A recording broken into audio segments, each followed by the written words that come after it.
Hello, my name is Marcus. I'm the compiler of a collection of therapy quotes entitled 1001 Windmills of the Mind. A collection of quotes taken from what's often called the psychodynamic or the psychoanalytic perspective, which long ago, as I understand it, was referred to by some as philosophical medicine or narrative medicine, helping one to be their own story doctor, helping one to fix their story, helping one to raise consciousness, to accept more of themselves.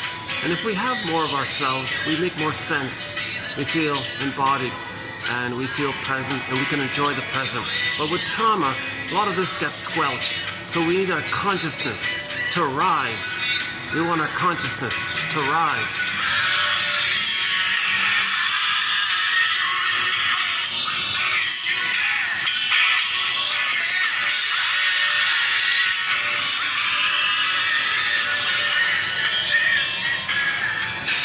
So let's see if we can continue in our quest here to raise consciousness.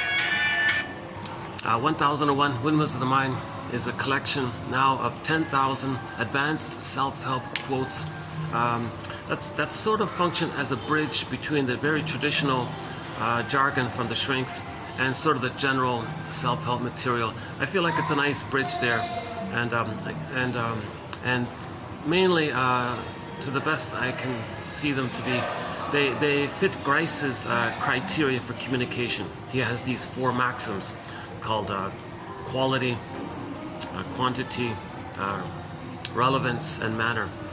So these quotes, these advanced self-help quotes, are all on the topic of how to be your own existential detective, how to be your own psychological detective. Okay, psychoanalysis looks for an egg in a basket that's missing. So these quotes are helping us to pick around at these quotes, these theories, these ballpark approximations, these stepping stones for better ideas, these guesstimates, these invitations for mutual exploration. And each person, sort of weaves their basket. A quote can be put aside for incubation, which, you'll refer to it later on. It sort of spirals around like that. So each person is going to weave their basket of knowledges. And then the potential, the egg, can appear. So in other words, we don't look for repressed memories or traumatic memories or feelings that we couldn't, know about, and knowledge. We don't really look for too much deep hidden content that's kind of causing us to feel stuck in the past, kind of thing. We don't look directly for that. Just make it safe for the feelings to come up on their own. So we have to be our own metaphorical basket weavers. I was mentioning in a recent video, I remember as a kid, one of the jokes that went around was when someone would ask somebody, hey, what are you going to be when you grow up? And if anyone didn't have a clear answer, people would say, so you're going to be a basket weaver, are you? So, so we have to be our own basket weavers. So the jargon for this is strengthening the ego, enhancing or repairing or building the ego. Because in trauma, the ego kind of gets submerged or undeveloped or damaged. Ego meaning like our conscious recognition of things, our secondary mentation, secondary process mentation. Enjoying the present, seeing things in the present, not distorting the present to fit some past memory that we're still dealing with. One image for this so we're talking about trauma here, right? One image for trauma is that the scarecrow is often one place. So the knowledge of the event is kind of lost. Again, in the forest is a symbol for the unconscious, mysterious, unknown, lost. So the Tin Man is lost in this other magical world. Could be a forest, could be some other kind of fairy tale kind of world, kind of place, any kind of other magical world. Myths and fairy tales describe the unconscious. Myths and fairy tales are psychological mirrors for inner dynamics, psychological inner dynamics. They're true on the inside, right? Metaphors are symbols to describe what's going on inside. It's approximation, right? The storytellers back then were the shrinks back then, right? So if the child is overwhelmed, he can't know it. That's the scarecrow. He's got to hide his feelings. Okay, that gets pressed down. He feels kind of, where's my feelings? That's the Tin Man in another place.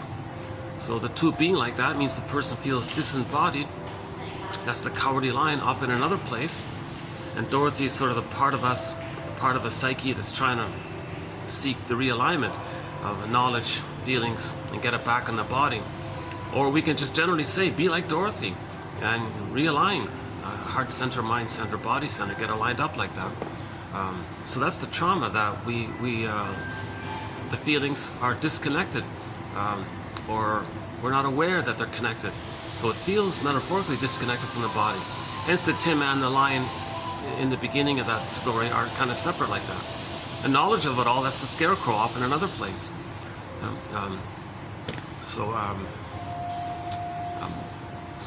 Karen Horney, one of our mentors, says, we live to the extent that we feel.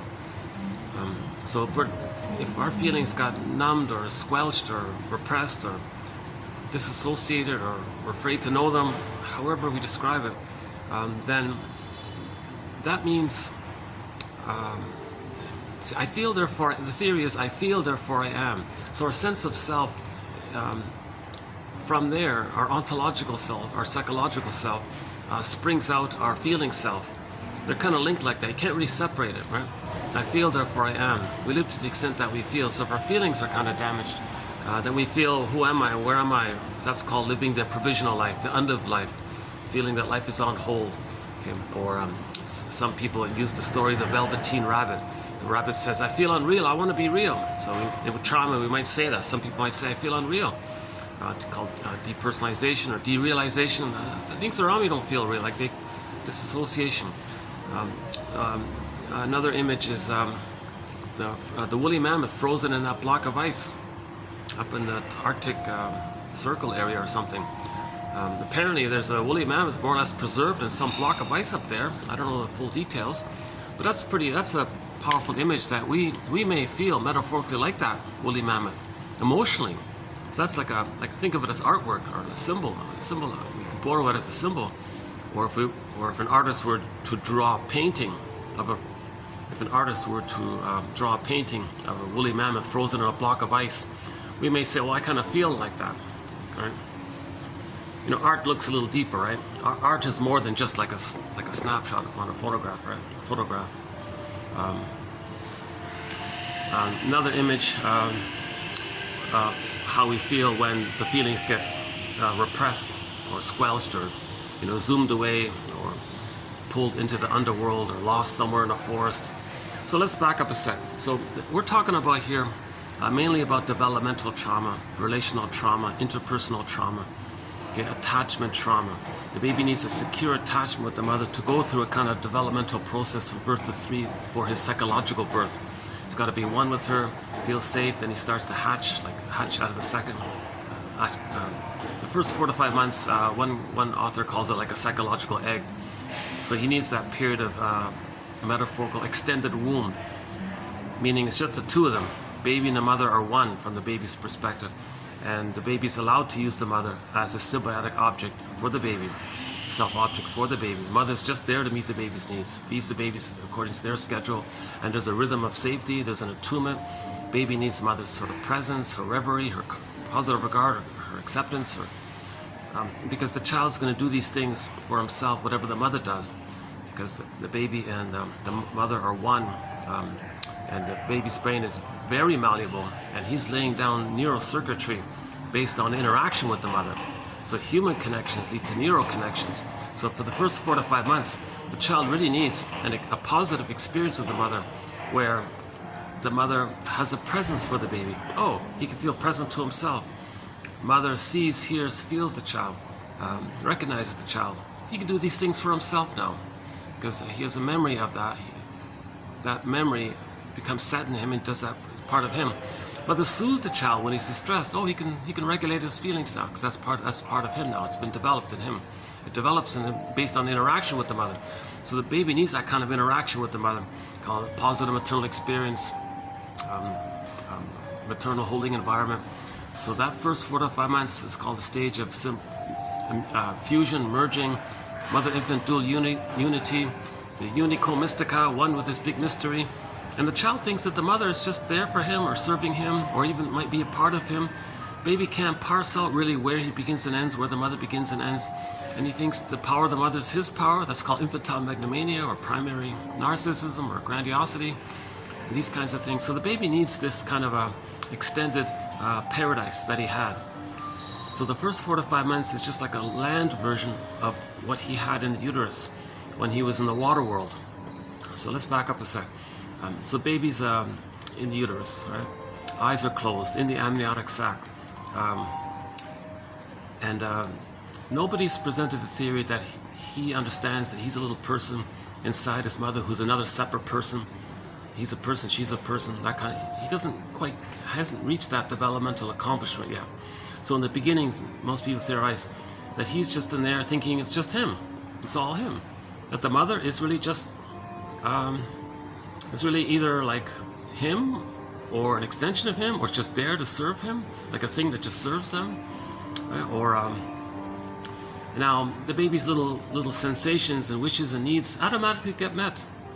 Baby might think, geez, am I a god or something? Like something just takes care of me automatically, kind of thing, right? Like the food gets sent down automatically according to his needs. The waste elimination spiral up the 2 veins in the cord, through the veins in the cord, to the placenta. All gets metabolized, all's good.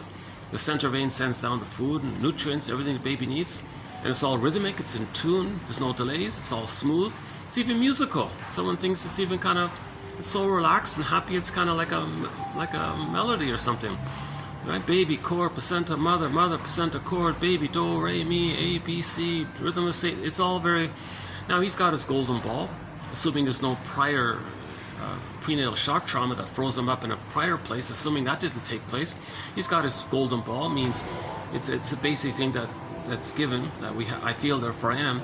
So we're all born with this and basic thing, I feel, therefore I amness. So he's got his present. That means he can enjoy the present.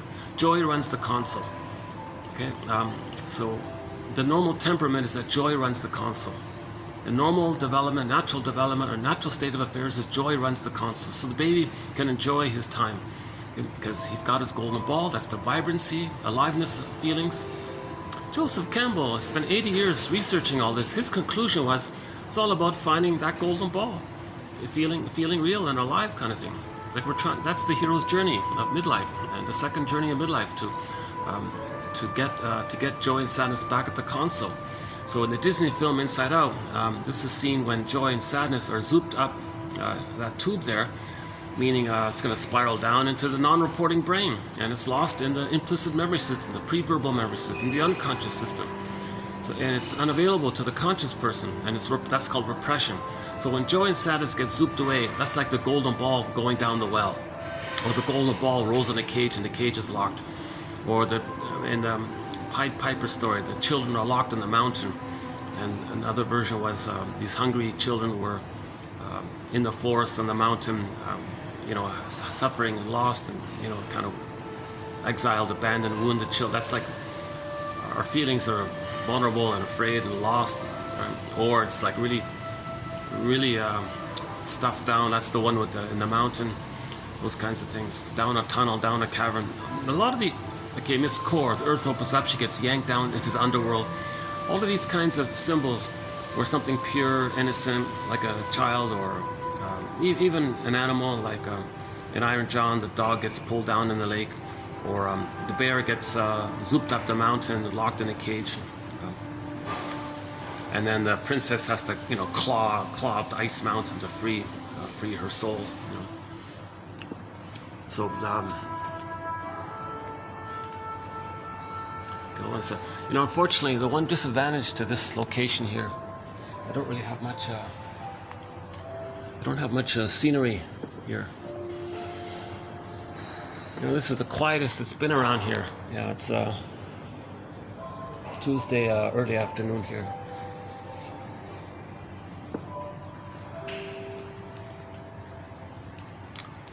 Unfortunately, the AC doesn't reach this little sliver where I am, so I'm kind of baking here. I might need to do a walk around to cool off somewhere sometimes.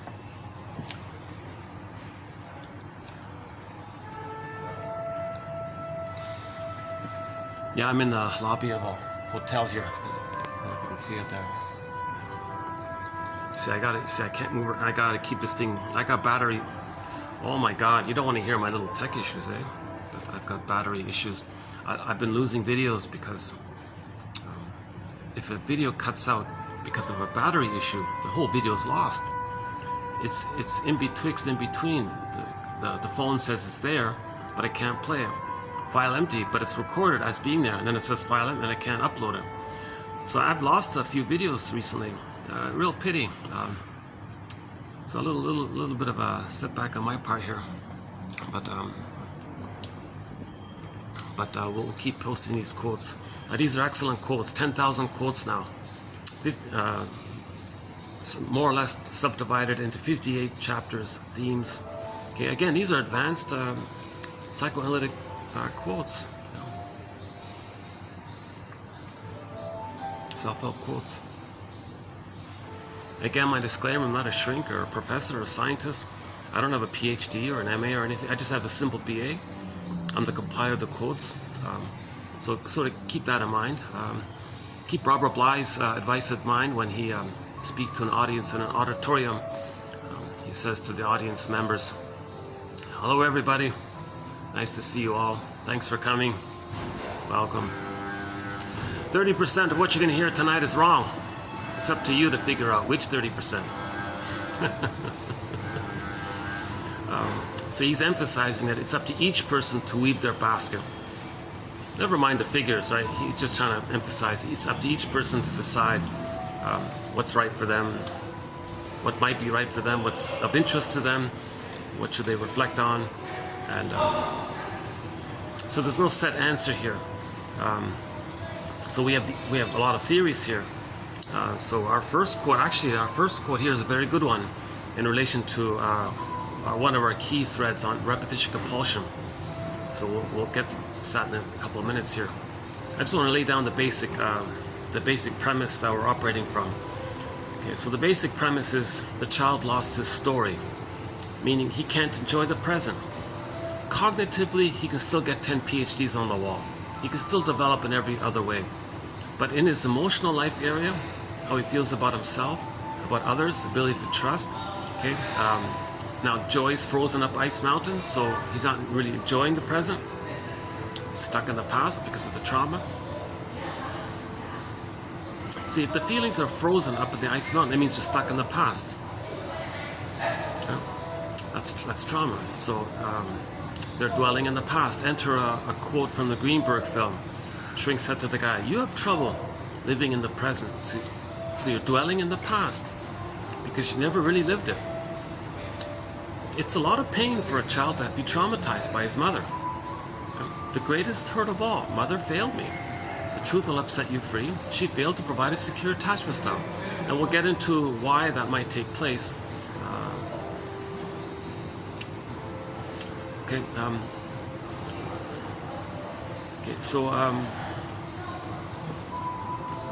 If Joy and Sadness are frozen up ice mountain, okay, in the Disney film Inside Out, the 2015 film, we saw the characters zoop through that tunnel and then they're in this fantastical other world. Okay, that fantastical other world is like Alice in Wonderland, and like the cat says in that story, it's mad in there. So that's called primary process thinking. It's the dream world thinking. Okay, there's no time, things can condense, flip, one can symbolize, represent the other. You see things can condense, things can blur together. Like for example, you wake up, you had a dream, and something from your childhood blended in with a scene from a film you saw the night before. Like in the very same scene, you got the scenery of the film and a character from your childhood in it, and you're relating to that person's there, and you might even be relating to someone else from a year ago or something. Like how do you get these things in one little scene like that? That's called condensation. Like the cat said in Alice in Wonderland, it's a different. When he says mad, he means it's not like your conscious secondary mentation. It's this primary process mentation. Okay, this archaic things are exaggerated. Okay, displacement is very active there because the person can't know the feelings about something, so it gets displaced onto something else. So something else is sort of like a stand-in or a placeholder for the projected emotion that for someone else. So that sometimes it's a person, it could be something else. That process is known as symbolization, where that other person is sort of a metaphorical symbol for your emotions, or for the one it's for the other person. So things are it's all dream interpretation is it's a different kind of language like that, right? And we do have a thread on dream interpretation.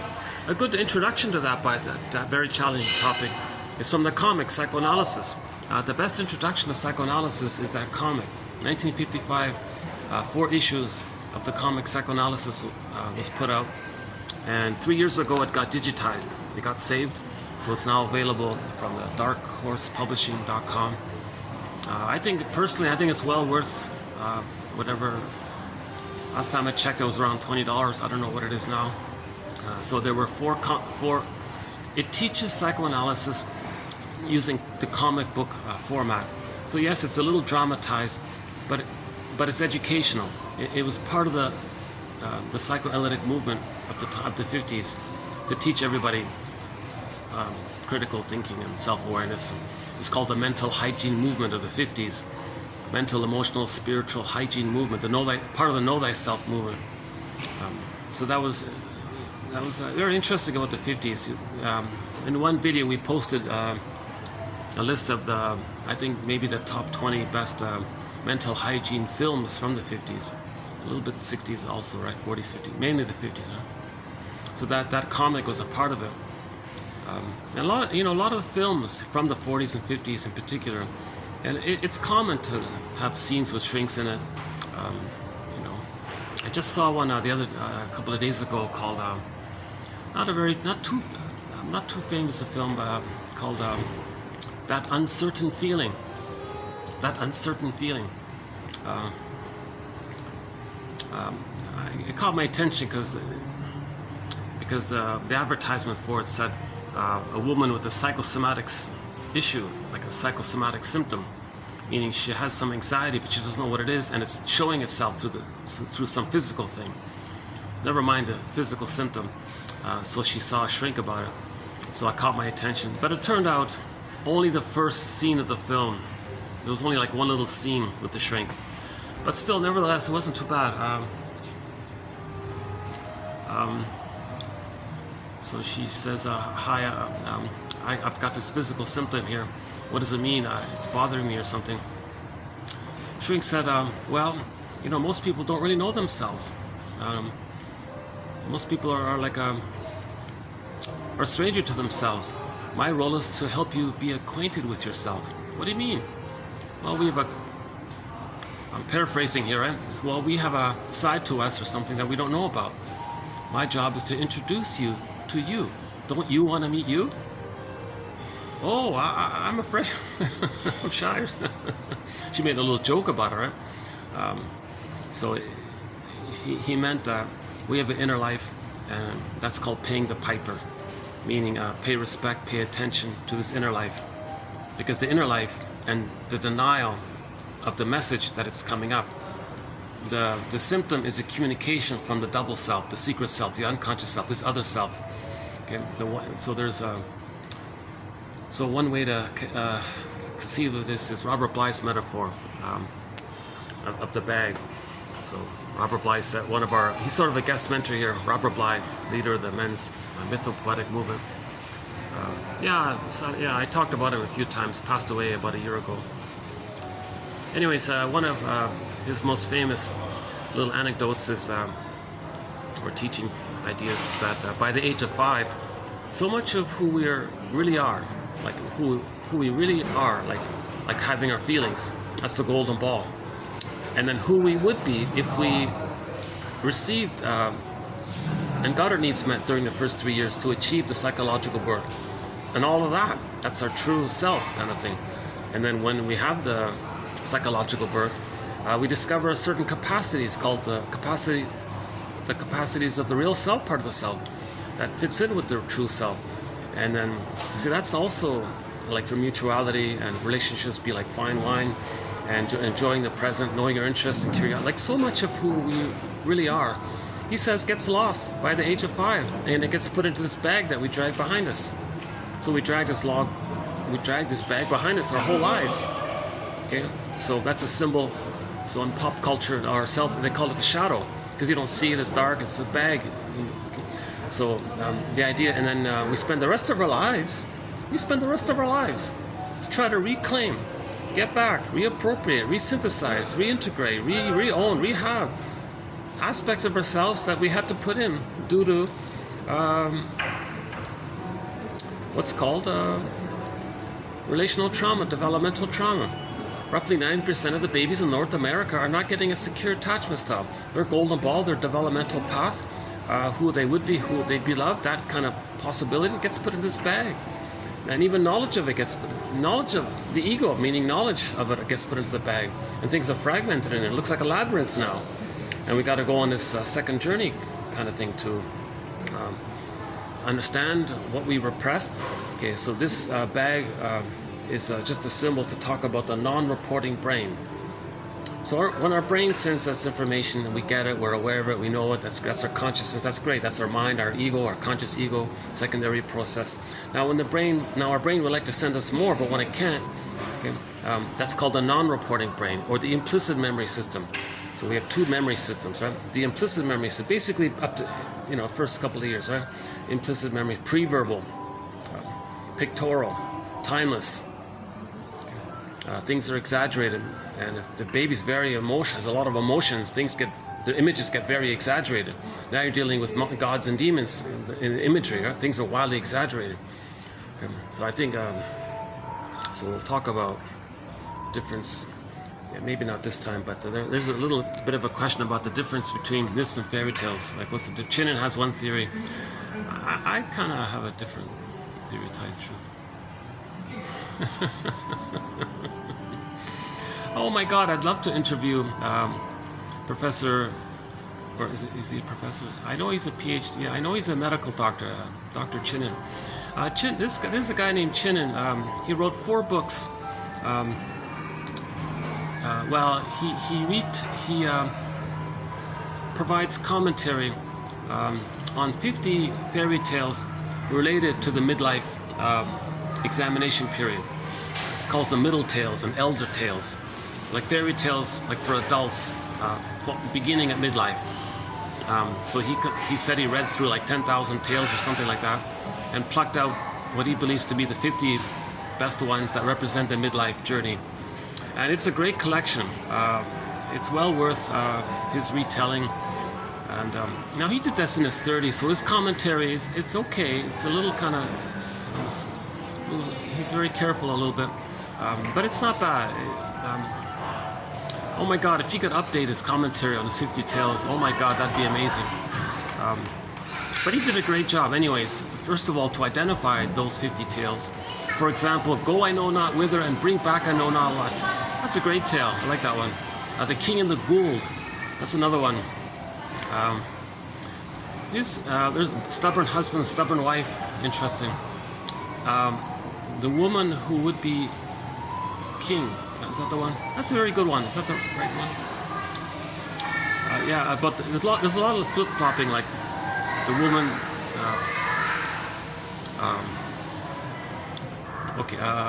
Chinnen's favorite is this Brother Lustig one. It's okay. I'm not into that one personally. He praises that one a lot. Oh Jesus, the lute player. Yeah, the one about the jinn. Yeah, it's very similar to the genie one. The genie coming out, the lamp. Anyways, he's got 50 fairy tales retold throughout 4 books. Once Upon a Midlife, In the Ever After, Beyond the Princess, and Beyond the Hero. That Beyond the Princess one got retitled. It's called Waking the World. So these, like the starting point of these tales is when, like there's a loss of midlife usually. Like the guy loses his job. Like he worked at a place for 30 years and now he's unemployed. Now what? Like those are the starting points there. And anyways, and he has his commentary on it. So, okay, why did I go off on that tangent? Hold on a second. Wish I could. I really gotta have a blackboard and like write notes so I can get back on it. Okay, let's just go back to the bag then. So Robert Bly says so much of our potential who we're meant to be gets put into this bag that we drag behind us. So that potential, the memories of the trauma and who we would be had we, and things are, and we're afraid to know it, that's all recorded. And there's imagery, and that's in the bag, and that's the non-reporting brain or the inferring mind. Okay. So this bag that we drag behind us, sometimes called the second self, the secret self, the shadow self, the shadow soul, the double self. See, literature, what they do in literature is they have this motif of the double character, where the author creates a character that embodies the traits that the protagonist doesn't know about himself. Okay, so for example, in the story Student of Prague, I highly recommend Otto Rank's essay called The Double. So he bases it on this story called The Student of Prague, like from the 20s, like over 100 years old. They made a silent film of it, and it's not very clear, I couldn't, but the essay is helpful. So anyways, it's basically about a guy, just some ordinary guy, whatever, and he bumps into this other guy. Now this is a sci-fi, fantasy, metaphysical story, right? So he meets this other guy. Now that other guy embodies aspects of the protagonist which he doesn't know. So it's him. It's his double self. It's him. It's his unconscious self. It's his secrets. It's him, and put into this fantasy character. And the technique is he's supposed to dialogue and befriend this other character. Okay? And then, like in the Phantom of the opera singer would dialogue with that scary dude. She went into the basement, the unconscious. Okay? So when the Phantom of the Opera singer goes to be the unconscious, at the basement, symbol for the unconscious, the scary dude is just, that's her double self. It's a character representing her pain, shame, rage, wounds, all this. So she was accepting, that's what it is for her. It's like this in her soul today. She's accepting what's in her soul today. That's the device, the therapy device, is to dialogue with that character that represents her disowned traits. So she was dialoguing with the phantom dude, meaning it's herself, aspects of herself, getting to know aspects of herself. A lot of herself is in there. She's reclaiming, reintegrating aspects of herself, goes back on stage, feels more embodied, makes more sense, has more sense of self. She was a better singer. So she's more integrated because she accepted herself. That's called paying the piper. That film, we did the film recently, Pied Piper of Hamelin. That from a soul story point of view, that phrase "pay the piper" means pay respect to the unconscious processes. So that character was an emissary. Okay, that flying around character, that poof, the magic character, that's an emissary of unconscious processes. And the idea is we got to listen to him. And the lesson of that Pied Piper story was they ignored him. And the Pied Piper says, "Oh boy, this is really sad." Then the children got locked in the mountain. He didn't pay the piper. It wasn't punishment. It's just describing a natural process. When we ignore our feelings, again and again, Hans Lowell says, being an adult, you don't just brush away your feelings or get over it. Nothing you can do about it. Okay, no, you're hurting yourself. You're hurting your soul with that kind of thing. Okay. So that's what that mayor guy was doing. Oh yeah, ignore him. Actually, the mayor actually tried to cheat him, tried to con him, and try to scam him, right? And so that things got worse. Then the children couldn't even be heard. They were locked in the mountain. No one can even hear them. That's a deep repression. See, at the beginning of the film, the symbol for the repression was the hungry children, lost, scattered. Their clothes are frail. They couldn't wash. There's no food. They're starving and they're suffering in the mountain. So they could be saved. You could access them. But when they were locked in the mountain, things got worse for the person. So the Phantom of the Opera singer is a good story in the basic sense because she is dialoguing with that scary dude. It's not some external character. It's just like an imagining of herself. Okay, it's like a character to represent a fantasy character, a metaphysical fantasy character, for the protagonists to know themselves through dialoguing with themselves. So the idea is that we got a dialogue with our second self or double self, okay, our secret self. It's the one who walks with me, who's not like me, who is me. Someone's living my life and I know nothing about him. That's the idea. We want to dialogue, get to know ourselves. That phrase, know thyself, know the conscious self, know the unconscious self, and there's a dialogue there. So that's what that Pied Piper character represents. He's flying around like Hermes. So Hermes is like that messaging quality to describe some kind of self-reflection. What am I repeating? What am I denying? What happened? And I'm repeating it to know it. And my unconscious self is actually communicating to me. So that's like, I'm getting a hunch now. So there's the bird flies across. Birds are symbols for intuitive hunches and things.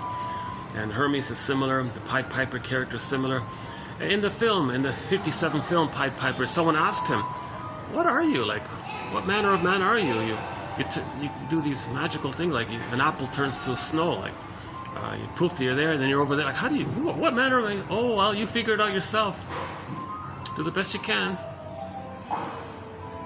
I'm a juggler. I juggle the day and the night. Take from the foul, give to the fair. But metaphoric, I'm trying to find like a balancing kind of act. Like save your soul. I'm trying to heal you. I'm an emissary. I'm part of this innate, natural dynamic that's healing the person. So we create a character as a spokesperson for that. That's the Pied Piper character. Very good movie because the actor who played the Pied Piper, that same actor played like in the daily life in the village, and the guy in the village was telling people about inner life and the importance of grieving when there's loss, the importance of how children have needs, they need play and respect, children are people. He sounds like a therapist or something. He's trying to tell, and everyone's ignoring him. So he's actually like the conscious expression of and that same actor played the Pied Piper. It's interesting that they used the same actor for the two characters, because we live in two worlds. The message was we live in two worlds, so they used the same actor in two worlds because we live in two worlds. Okay, we live in the conscious, interpersonal, regular, secondary, and we live in this unconscious world. A lot of us is in that unconscious world, so we live in two worlds. Hence the idea that the same actor was playing the Pied Piper character, a character from the unconscious, and the village guy, like that. The thoughtful therapy kind of guy, right? And people were brushing him off. And he's saying, yeah, we gotta, there were some children abandoned by the other village. Let's adopt them, like take care of them. Like he was talking about grief, he was talking about that there is this inner life. That's called paying the piper. It means respect that there is an inner life. So the Phantom of the Opera, that singer in the Phantom of the Opera, she was paying the piper. Now back to that film, that uncertain feeling, 1940 something, starring, it caught my attention. It stars the guy who played in another film I talked about earlier called The Amazing Mr. Williams, 1939, like crime comedy kind of thing. We have a quote from that film in our thread on psychologically minded TV show and film quotes. And I remember showing the scene when I was online. I actually played the clip, the train scene.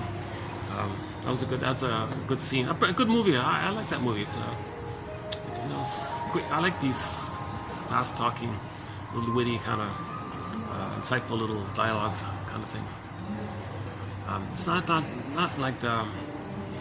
Okay, never mind. But so that actor, I forgot his name. Melvin something. The guy who played it is the same guy who played in That Uncertain Feeling, and he played a similar sort of romantic comedy kind of character. He did a sort of similar kind of role. Anyways, so back to the film, That Uncertain Feeling. It starred a young lady with a physical issue.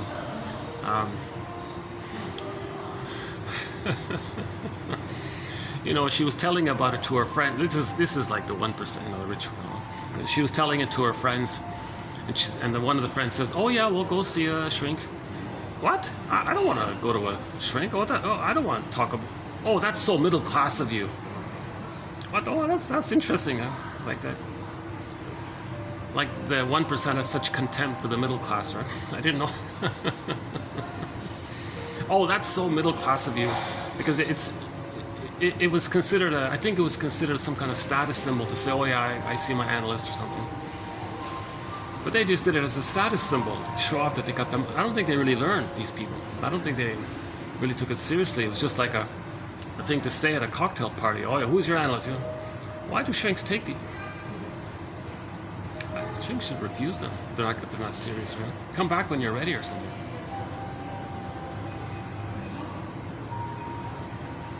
Yeah, what was that? Oh yeah. We did a. Oh yeah, the parable about the tea. Some guy, some monk wanted to study with some master or something. Some student monk wanted to study with a master, wise man or something. But he was kind of a little. I guess he was a little narcissistic about it all. So the master said, "Here, let me pour you a cup of tea." Famous story, right? "Let me pour you a cup of tea." So he puts the little teacup in front of him and starts pouring the tea for the guy. And the student guy says, "Hey, wait a minute, it's filled up." And the tea was spilling over the cup and falling on the table and all this. "Look, stop! It's overfilled. It's overflowing." Well, like you're overflowed. You're full of yourself, basically. Yeah, that's what the author said. The self-help author. You're too much. You think you know it all. You think you're above it all. You're not quite ready yet. So even thousands of years ago, the wise men wouldn't realize that people with a narcissistic pattern are resistant to therapy because they're taking refuge in the grandiosity that they know everything, they're above it all, which is a symptom of trauma, by the way. That grandiosity is a symptom of trauma.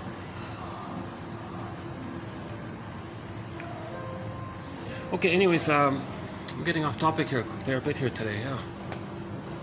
So sorry if you see me sweating. I'm baking in here. It's like you don't see it here, but it's a sauna where I am here. I'm getting no AC here for some reason. Yeah.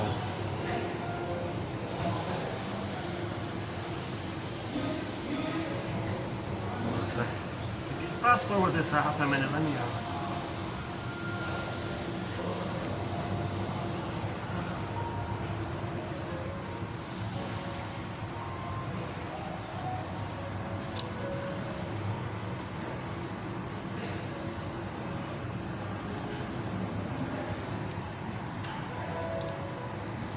Maybe I'll go upstairs to try to cool off a little bit. A few minutes.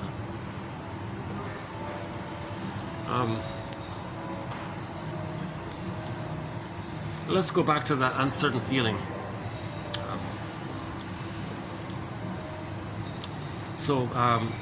We played a song recently by the classic rock band Heart called Dreamboat Annie. There's a line in that song, sad faces painted with those magazine smiles.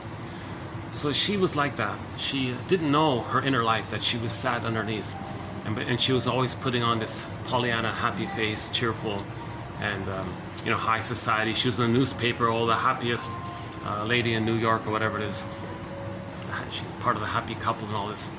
But then she was getting a physical symptom. Something, her unconscious was coming up, rebelling against the lie. So that's called paying the piper.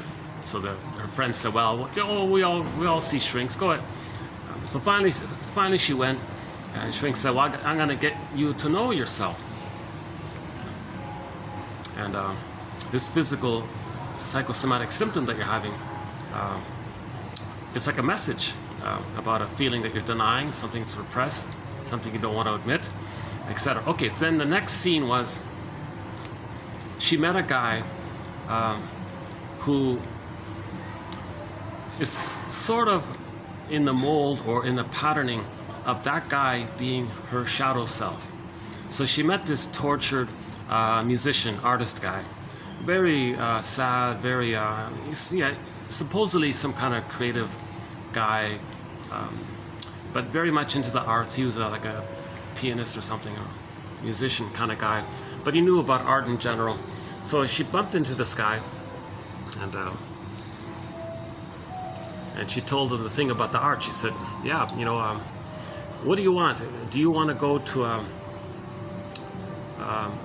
you know, in the amusement areas, like the outdoor, like a fairground, right?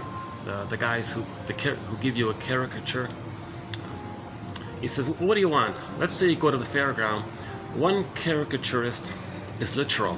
He's going to paint exactly what he sees. In the same way, he's going to paint a photograph. Like, imagine one guy taking a photograph of you. You can go away, and he does exactly what the photograph is. Or the other artist sees you and maybe highlights something about yourself that he sees. Maybe brings up something about yourself. Either your positive potential, usually something you're denying. Which artist do you want? Which one do you want? The artist who gives you like a direct photograph of you, or something that shows something deeper about you? So that was her like introduction to it all, right? So so the thing is, like the Phantom of the Opera guy, like the Phantom of the Opera story, she befriended this tortured artist guy. Yeah, they were trying to make him funny and eccentric and kind of likable, but he was kind of annoying at the same time. It didn't really work. The film kind of failed a little bit in that area. But anyways, the idea was there. The positive intention was good. So she was going to befriend someone who embodies and expresses and communicates her unknown side of herself, her unknown sadness, her unknown inner life, and all this. So the movie was about her and him becoming friends and all this, right? And sure enough, as she went into that process, a little messy, of course, so she got to know her other self by knowing him. So her psychosomatic symptom disappeared. So the message was, if you know yourself, your physical symptom goes away.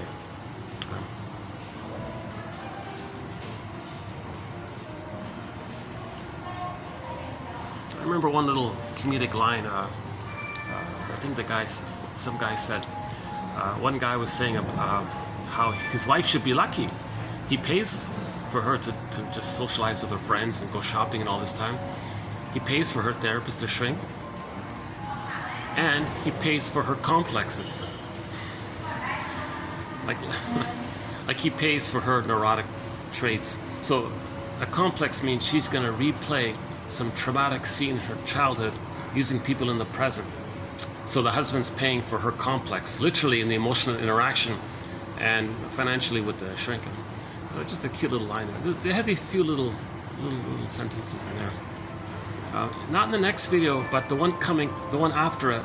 I'm going to include 2 quotes from that show and add it to our thread on Psychologically Minded TV show and film quotes. That uncertain feeling. I saw somebody on YouTube make a reference to this film.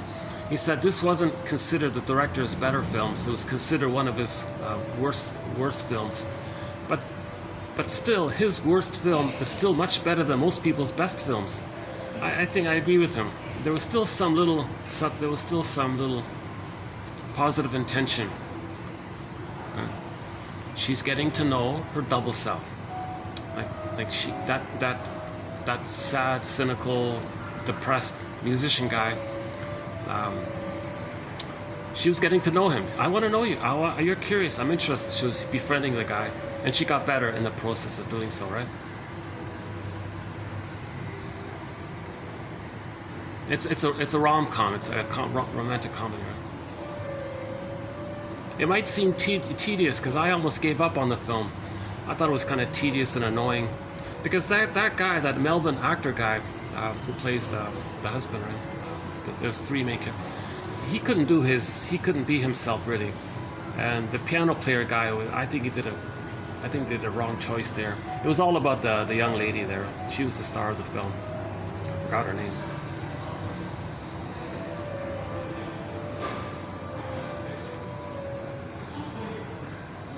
So back to the student of Prague.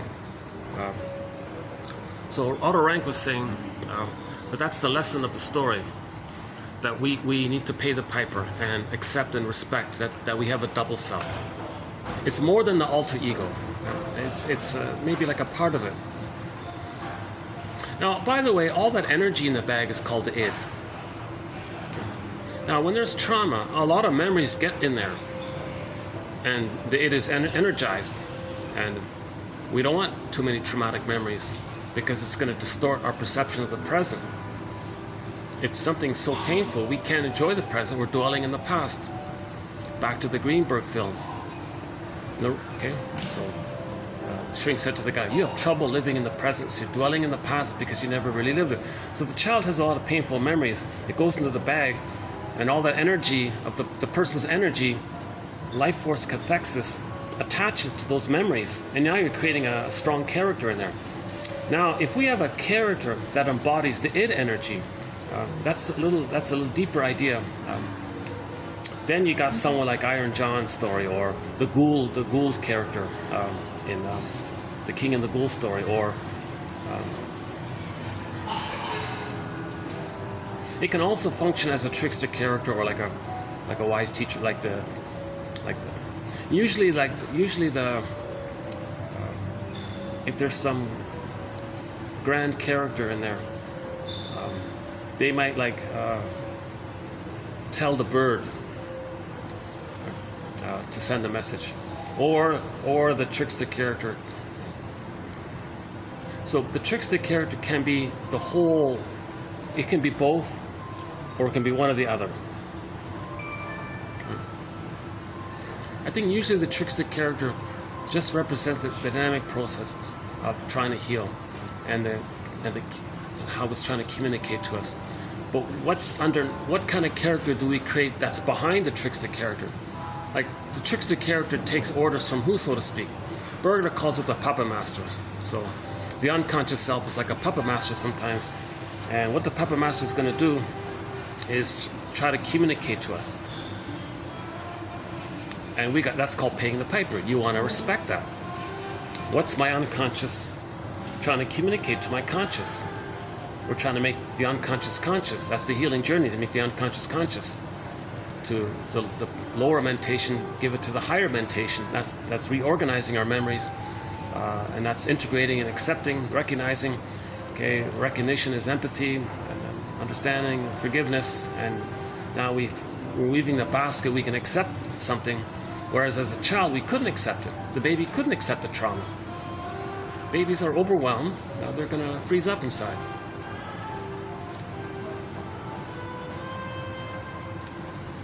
Okay, so let's jump to Paul Libby Russell here, 2119. A key pillar quote here in 1001, Windmills of the Mind, is by Paul Libby Russell regarding repetition compulsion. He says, think of them as synonymous. That trauma is going to create a repetition compulsion, with the fantasy that when we repeat that interaction that caused the trauma in the present, using others as stand-ins, that because emotionally we're still in the past, we're still playing the original wish for the love that we needed from the mother. But so the present becomes like a metaphor for the interaction of the past, because the emotional is still in the past, wanting mother's love. So my approximation for this is, imagine the baby comes out of the uterus. Remember, he was in a paradise and all this. He needed the paradise to continue for the first 4 to 5 months. Oh, hold on a second.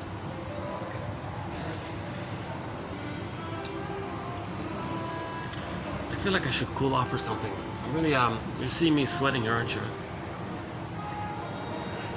I just hope my battery's gonna hold up here. It should hold up, right? See if I unplug this.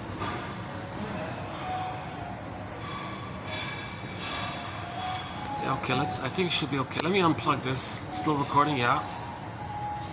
I'm using old, like really old secondhand technology, right? I gotta cool off. Let me walk around a little bit. I'll chat a little bit at the same time, and we'll come back. Plus, I could use a stretch here for a minute.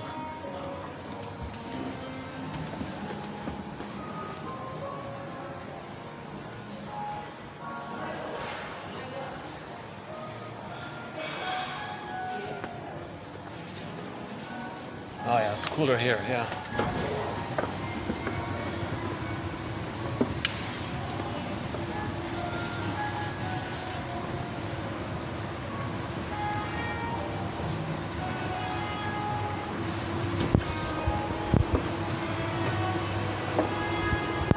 Oh good, they're closed on Tuesday, okay. That means I can stand here a bit, all right.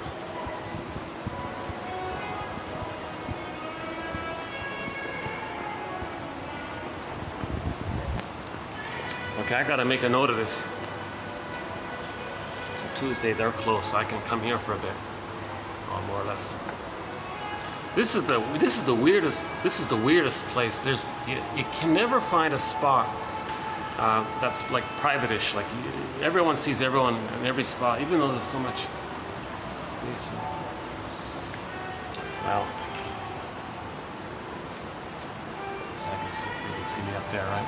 Oh, Jesus, I go back here.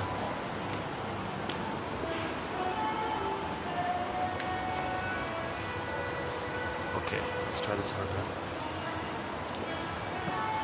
I should bring a chair here. I wonder if I can borrow a chair somewhere.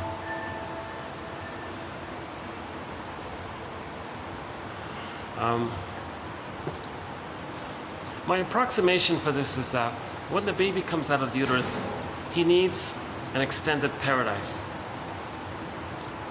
So barring emergencies and special exceptions and all that, the cord should stay, the placenta should stay. Okay?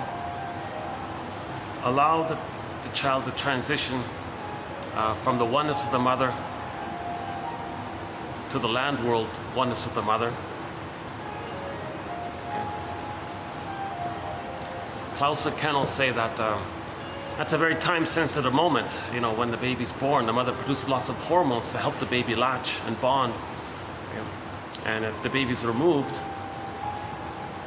well, number one, if the baby's removed, he's ungrounded from the mother. If the cord's removed, he's going to feel he's falling, and he lost his grounding, his connection to the mother. So plus he lost the connection to the mother. Where's mother? He doesn't understand time. He freezes up. No mother. That can be a birth trauma if the mother can't recover, if the child won't accept the mother afterwards. And that might take place because when the baby is returned, the mother's hormones are dissipating. The baby's returned, and the mother says, "Oh, hi, baby, but you know, you're kind of... I wish I can fully emotionally accept you, but my hormones are dissipating.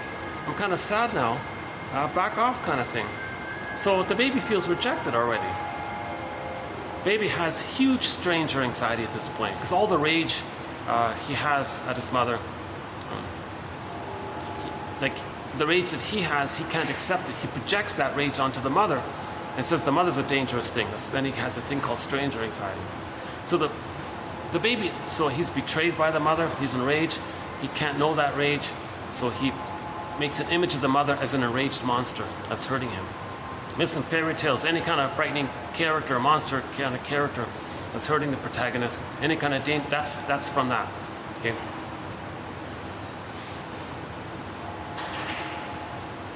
The baby can't know that he's enraged, so he projects it as a trick to not know it. So the mother's enraged, then he represses that. That seems to be the mechanism. So why not just leave the cord and the placenta, give the child all the support he can get? Usually there are complications, you know, in the delivery and all this. The cord is still pulsating, they say. It's connected to the placenta, which connects him to the mother. Let him have that kind of support there, that kind of grounding like that. And then okay. So don't remove, in other words, don't remove the baby, leave the cord. Yeah? Forget about weighing the baby. Why is that's not important? Forget about that. It's not worth it to traumatize the baby and let him freeze up inside and sleepwalk through life just for that. Weigh the baby at some other time. Yeah, I'm wondering if I can get a chair. Let's see. I got a feeling this might not be I got a feeling they might not like it, but let's see, what about these guys? No, I don't like it.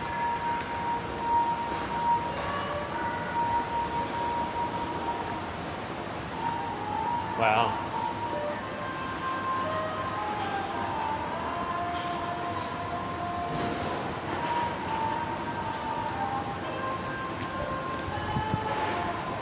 I just gotta cool off. Tell you the truth, I just need to cool off still.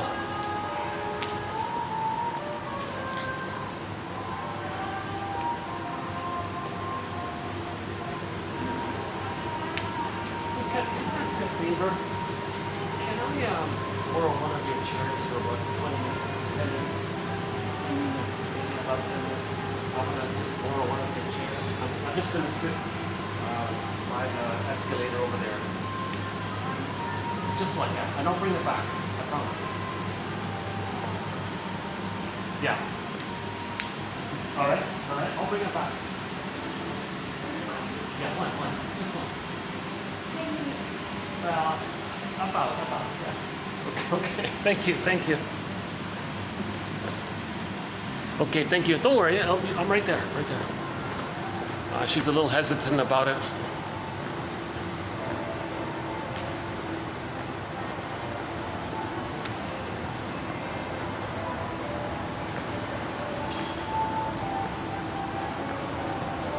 I gotta cool off here, you know.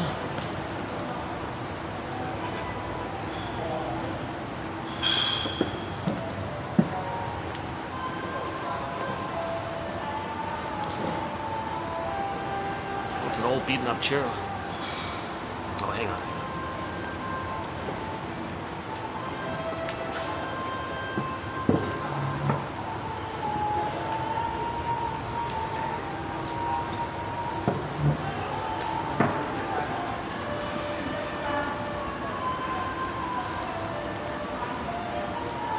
Let's spend 10 minutes here to cool off. Go back down, you know.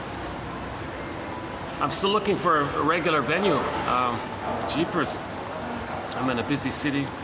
Still peak tourist season.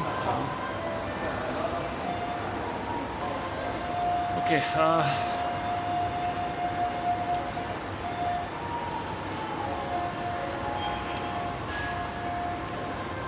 Okay, let's go back to that point about when the baby's born. He's got to have like a continuity of the security with the mother, of the oneness of the mother. That's called the paradise continuing. Babies can't have paradise lost at birth. Babies need an extended paradise. Now, if there's a complication, the mother can make up for it. It's okay.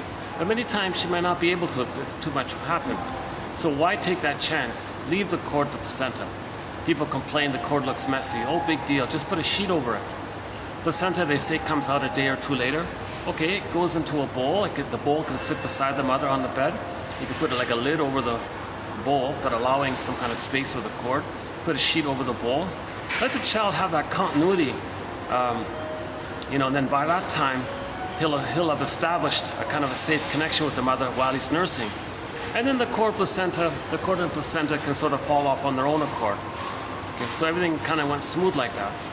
So if the child does have a secure attachment style with the mother, of course, this is natural breastfeeding we're talking about. The bottle's going to break it. There are no nerve endings. In the rubber nipple. So the child sending his messages through something about the mucosal nerves in the child. It's supposed to line up with the nerve endings with the mother. It's going to be blocked with the rubber nipple. So he'll feel like, my mother's like, is unresponsive. She's like rejecting me, not listening to me, gaslighting me. She's not there for me. She's abandoning me. Something like that. She's not responding. So the music is broken. Remember the uterus, baby, cord, placenta, mother, mother, placenta, cord, baby. When he's nursing, it's got to continue. Let the music play on, sings Barry White, the song, right? Baby, I need the music to continue with me. And they called it attunement. They even used the word tune there, like it's got to be mother's got to be attuned. So the baby has some kind of little message, okay, some little signals. It goes through the nerve line. Okay. So nipple, breast, mother gets it, she responds, and then it goes back. The child gets the message sent, message received, respond, the letter comes back. Child was validated and accepted it. And someone saw him and met his needs, and he has that interaction. So that's called the extended paradise. So he's still got his golden ball, he's still one with the mother, and there's a reverie. The music continues. The babies need that for the first 4 to 5 months. Yeah? So Klaus and Kennel was saying, barring emergencies, just hand the baby to the mother directly. And they say the baby might even instantly latch on. There might be a little delay, they said. That's okay. The child even has an innate expectation. He knows what he's looking for. Now the bottle's a betrayal. What's this? Where's my mother? What's this? If it's a rubber nipple. So there's no excuse for that, really, right? Again, emergency. My disclaimer, I'm not a doctor and all this, right? Keep that in mind. What we said before, 30% and all that. So let's say, the child needs that extended paradise. So it's maybe as if the baby comes out of the uterus and says, hey mother, I need the paradise to continue with you. I need the attunement and all this. Let's say for whatever reason, it's not available, and the child's shamed by it. Earth opens up, and his core gets pulled down. Joy and sadness get swooped away. Baby lost in the forest. Children lost in the mountain. The bear is frozen up. The prince is frozen up ice mountain. Okay, velveteen rabbit. Then feels unreal, feels wooden, petrified, frozen, turned to stone. So that's the trauma. So the baby has that experience where his need didn't get met. Okay. Now he's going to have a feeling around that. When the baby's needs don't get met, he's going to feel scared and then enraged. Mother says, I don't get it. So his needs and feelings, is basically his soul, goes down into repression. Joy and sadness get zooped away, etc. That's an experience. Baby doesn't want that experience. He doesn't want to go to life feeling numb kind of thing. He doesn't want that experience. That's pain. Now he's in immense pain, but it's numbed over with endorphins. So as one within a swoon. So he's in a bit of a trance kind of thing.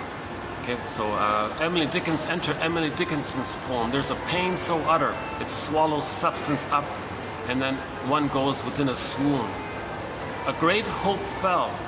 You heard no noise. The wreckage was within. Oh, cunning tale that let no witness in. No witness. Child doesn't know this. That's the scarecrow guy. So the child has this experience of the rejection, freezing up, and then the mercy chemicals numb it over. But there's this innate drive for healing. The child now enter repetition. Now this mechanism known as repetition compulsion, or the compulsion to repeat. The child doesn't understand time. It's recorded at the same time. It's a dual thing here. It's recorded, but he doesn't understand time at the same time. So and tie that in with the repetition compulsion. Okay, so the mother's going to say to the baby very simply, Mother, I need love, not shame. I need the attunement, your reverie, the maternal interaction with you, not the rejection. No, don't remove me, or don't give me the rubber bottle, or don't break the line and all this stuff. So he feels shame. So I need love, not shame. Love, not shame. Okay. The self-help author Helen, is it Schulman? Is that right? She says everything is either an act of love or a cry for love. Everything is an act of love or a cry for love, she says. So the baby's in this cry for love. Mother, I need love, not the shame. And now repetition compulsion, no time. He's still in that painful, timeless place.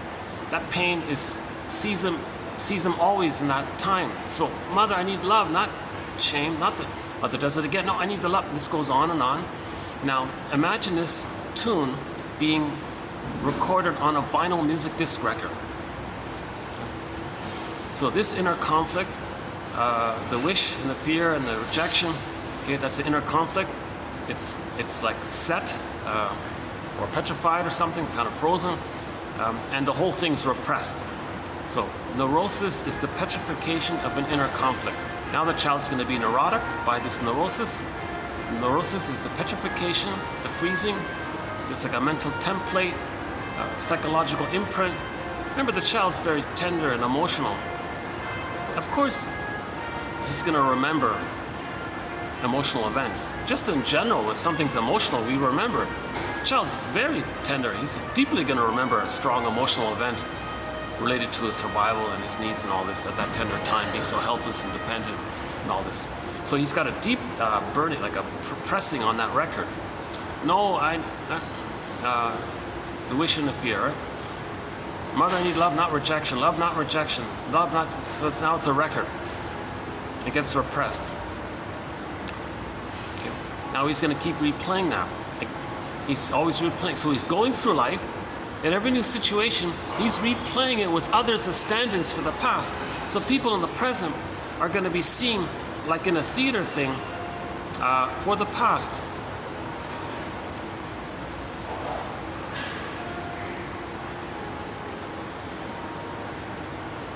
I'm just thinking about that waitress. She's been a little, yeah,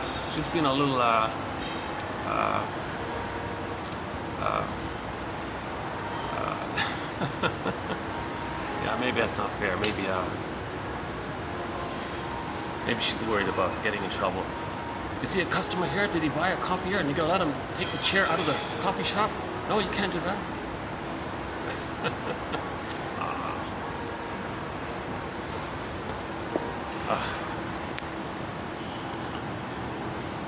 Let's see. The place is empty. All right.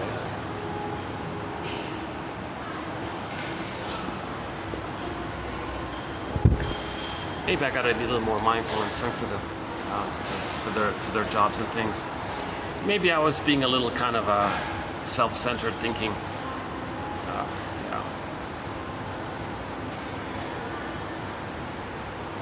I'll return the chair in a couple minutes, and everything should be okay. Yeah, let me think about that. There was a little bit of a. I think I came across with a little bit of a expectation and entitlement. Oh, come on, you can let me have the chair. Let me borrow the chair.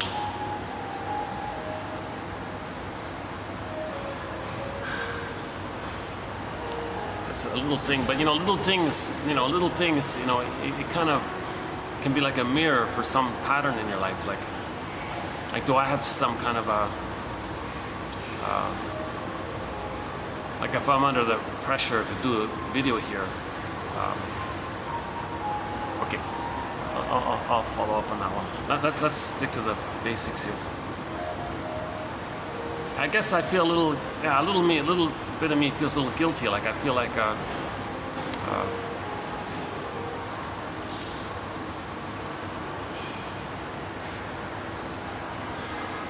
like if I bother someone or inconvenience someone. So there's still like a pleaser part of me that wants everyone to be happy and all this, right?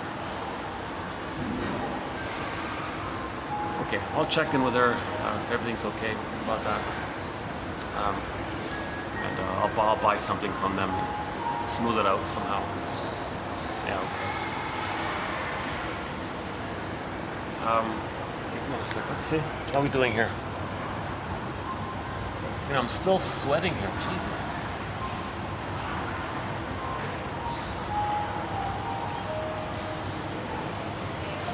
Okay, so just like these construction workers are going to build a building here, right? I don't know if are the cranes showing up there? Some cranes there.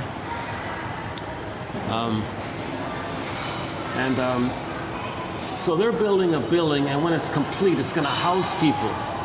Likewise, when we build our consciousness, like our basket, our nest, it's going to house our egg, our feelings. So we got to like build the nest first. Just like they first need to build that building, then it'll house people. Right? Don't try to, you can't house the people without the building. Similar with psychoanalysis. We want to strengthen the ego. And again, that's what all these quotes are about. Like to build the so-called analytic. One guy calls it, you want to build a metaphoric mind, an analytic mind. The side of you called the third side of the coin that holds the other two sides. You want to build that kind of habit or something.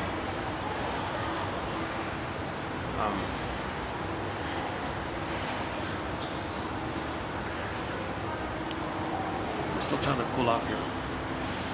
Okay, yeah, sorry about my little diversions here.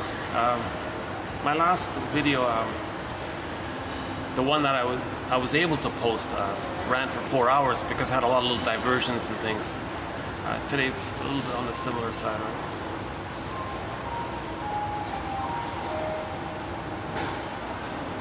Tell you the truth, I'm still kind of reeling from the loss of my last 2 videos. I had the same tech issue where suddenly, oh my God, battery's gonna. Okay, yeah. I think it's okay. I think now it's back to more or less normal. I had a glitch for some reason. Okay, never mind.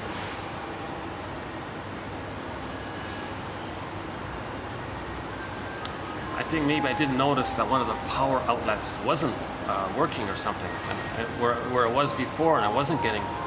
So I was losing power while all the time thinking it was charging. Maybe something like that happened. It happened twice on me before I realized it. And I did some good videos. Well, one of the 2 was really good, I thought. It was a 3.5-hour video, and it was done on a Sunday in a quiet place, and it was a smooth one. And okay, let's pick up. I want this video to still be, like a half-decent video.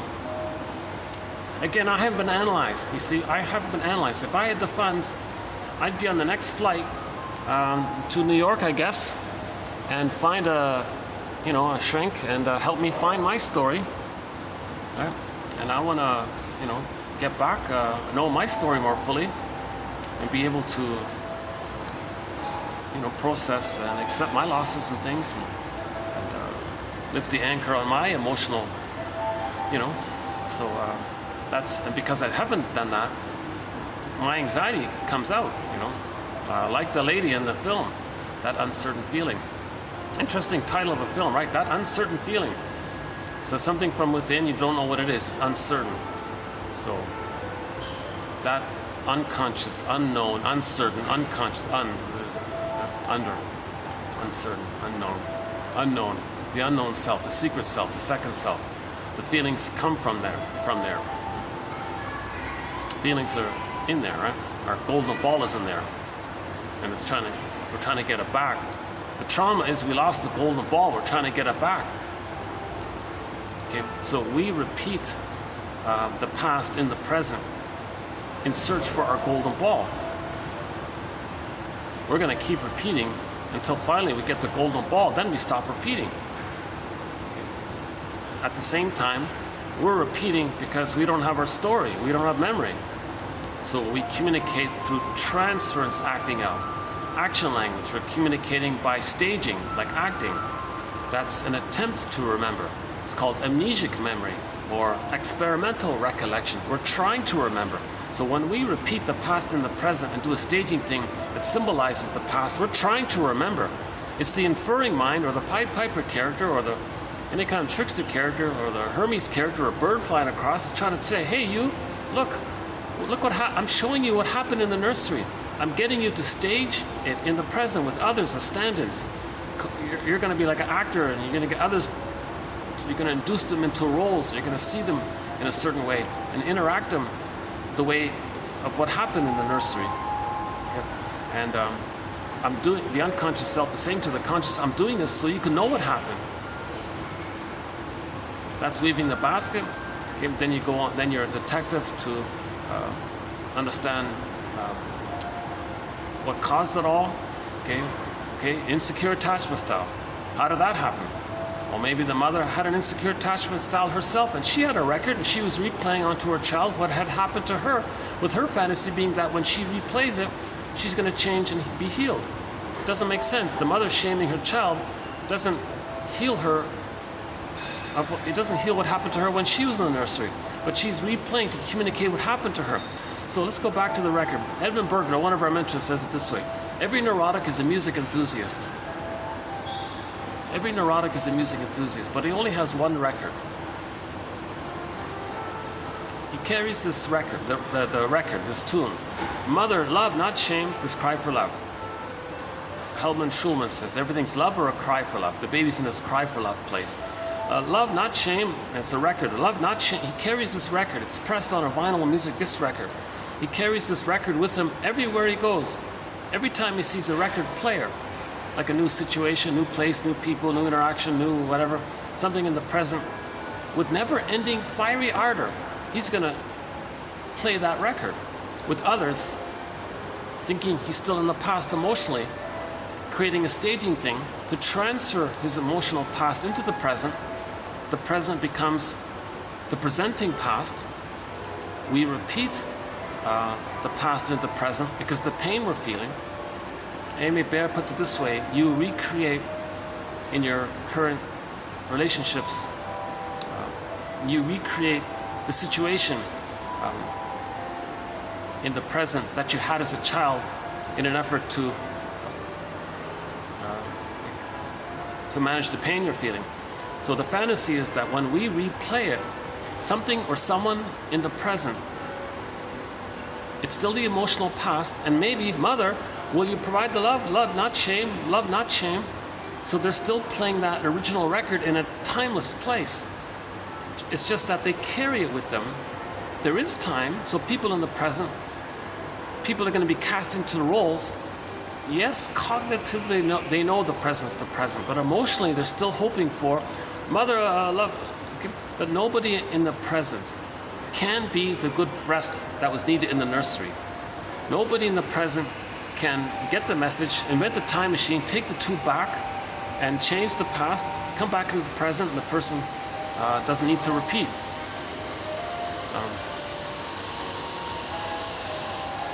So our first quote today, by Maria, it's either Pazzi or Pozzi. I'm not sure how you pronounce her name. But our first quote, I think, is a good one about this area, about why we are repeating. The event happened, but we lost the feelings. We're repeating to get the feelings. Once we get the feelings, we stop repeating. That's the message of the first quote coming up, which we'll do in a few minutes here. Okay, I guess that's sort of cooled off partly. Let me turn the chair, keep my promise more or less. Okay, let's hold on a sec. But this gives me an idea. These guys are closed on Tuesday, so I can use this upper floor here.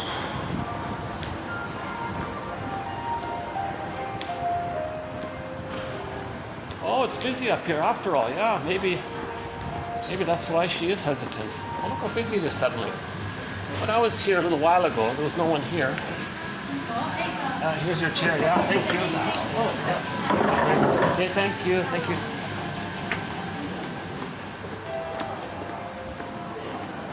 Oh my goodness, the place is packed now. Oh no, I get it now. Yeah.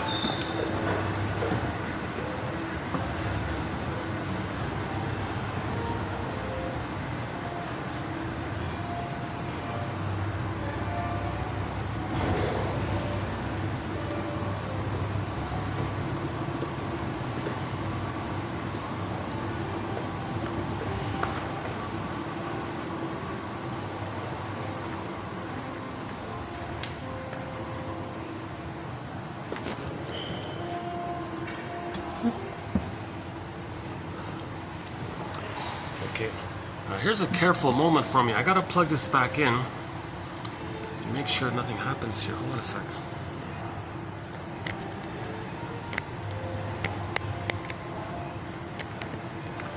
I'm gonna get a little pop-up window here. Hold on a sec. Make sure this is still charging.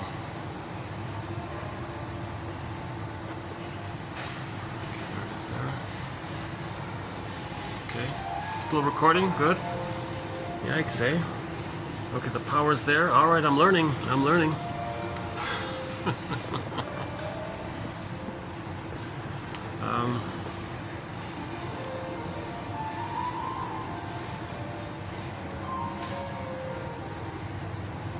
Yeah, I won't do that again. I won't borrow the chair from them again. Yeah.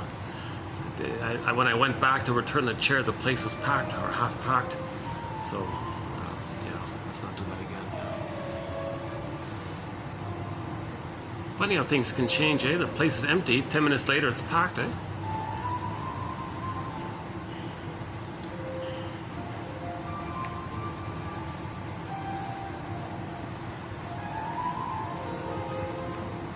So the baby creates a tune. It's this one tune. Love, not shame, love, not shame. And he goes through life in every new situation with others. Love, not shame, love, not shame.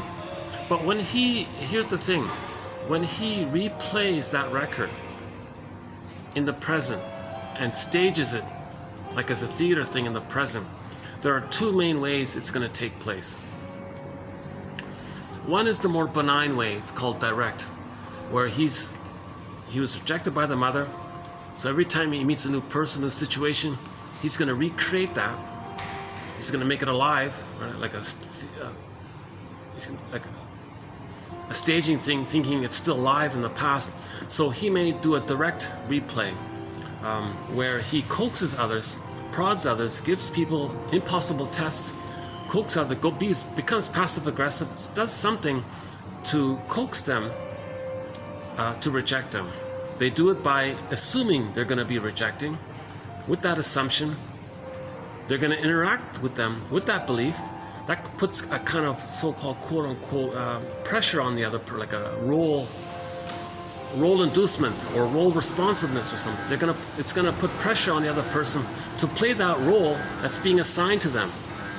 The person might not have been rejecting or something, but the person's interacting with them with the constant belief, I know you're gonna reject me, I know it's gonna happen, I expect it, so I'm gonna be like a little difficult and not cooperative and, you know, show my anger towards you, it'll be passive aggressive. Finally goad them, coax them, induce them to reject them.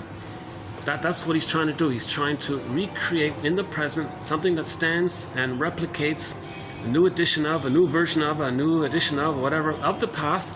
So what happened in the past? Mother rejected him. In the present, he gets people, goads people to reject him. Okay. So he's just replaying that record. Now why did he do it? Why would a person do such a thing?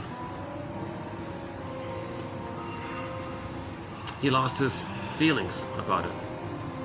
He lost his feelings. When the mother did that to him originally, the golden ball went down the well. When he does it again with somebody else in the present, it's for him to say, oh, I see, this is what happened. Now I've got consciousness. That's leaving a basket that feelings might come up. That's our first quote here. Let's see. The repetition of the parents' past childhood experience persisted, but the affect, i.e. the emotional experience of such events, had undergone repression. The parent repeats the past, identifies with the aggressor, and acts it out with his or her baby in the present. It is through the re-experience in the present therapy context of the early anxieties, sufferings, and feelings that the parent becomes emotionally reconnected with the affects of the original experience. He or she is freed of the repetition of the past and becomes able to identify with a protector figure and to become a loving parent for his or her own child. So in the therapy process, when they restage it with the therapist, he brings it safe, grief is healed when it's witnessed by a caring other, he recognizes it, he brings it to your awareness, your feelings come up, I got my feelings now. Then you don't need to repeat it. Then when she has the child, she doesn't need to shame the child the way your mother shamed her. So another more, this one is in reference to the more disturbed way. So the first way I mentioned, that's called direct. It's a little bit more benign. You're not hurting anybody else. You're just coaxing them to reject you because you want to know that the mother rejected you. You doing this, it's your unconscious you getting you to do this. Okay? The second self, the unconscious self, is like a puppet master. It's going to get us to do this to make us conscious of what happened in the nursery. It's as if the double self is saying, "Hey, you were rejected as a baby. I don't have words for this, but I have the memory of it. I can only do transference acting out. I can only get you to behave in a way that stages and symbolizes and metaphorizes the nursery situation. And I want you to see it as like a theater thing, like you're reading something in a book and you're learning. I want you to observe yourself and observe that this is my communication to you." That's called paying the piper, respecting, listening to the unconscious process. That's called paying the piper. If he doesn't pay the piper, things get worse for the person.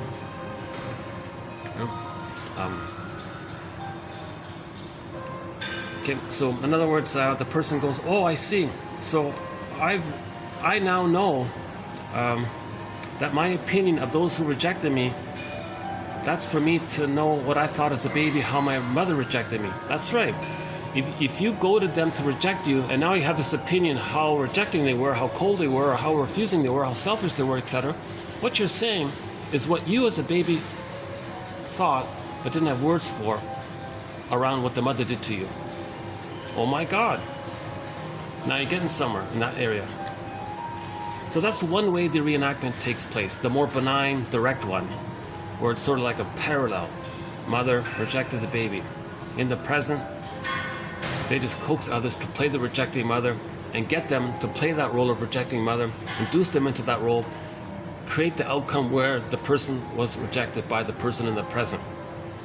That's like a replay to know that they felt rejected by the mother. Okay, so you're not enjoying the present. The person in the present might have liked you or something, but you didn't see it in that way. You only saw them as the rejecting parent. So that's neurotic. You're sabotaging your success, you're sabotaging your relationships, you're not enjoying the present. You're seeing the present in terms of the past. Okay, so the present is still the past for you. That's neurotic, and you're not enjoying the present. So you're sleepwalking through life, okay, feeling unreal, etc. All those phrases people use at midlife. Okay.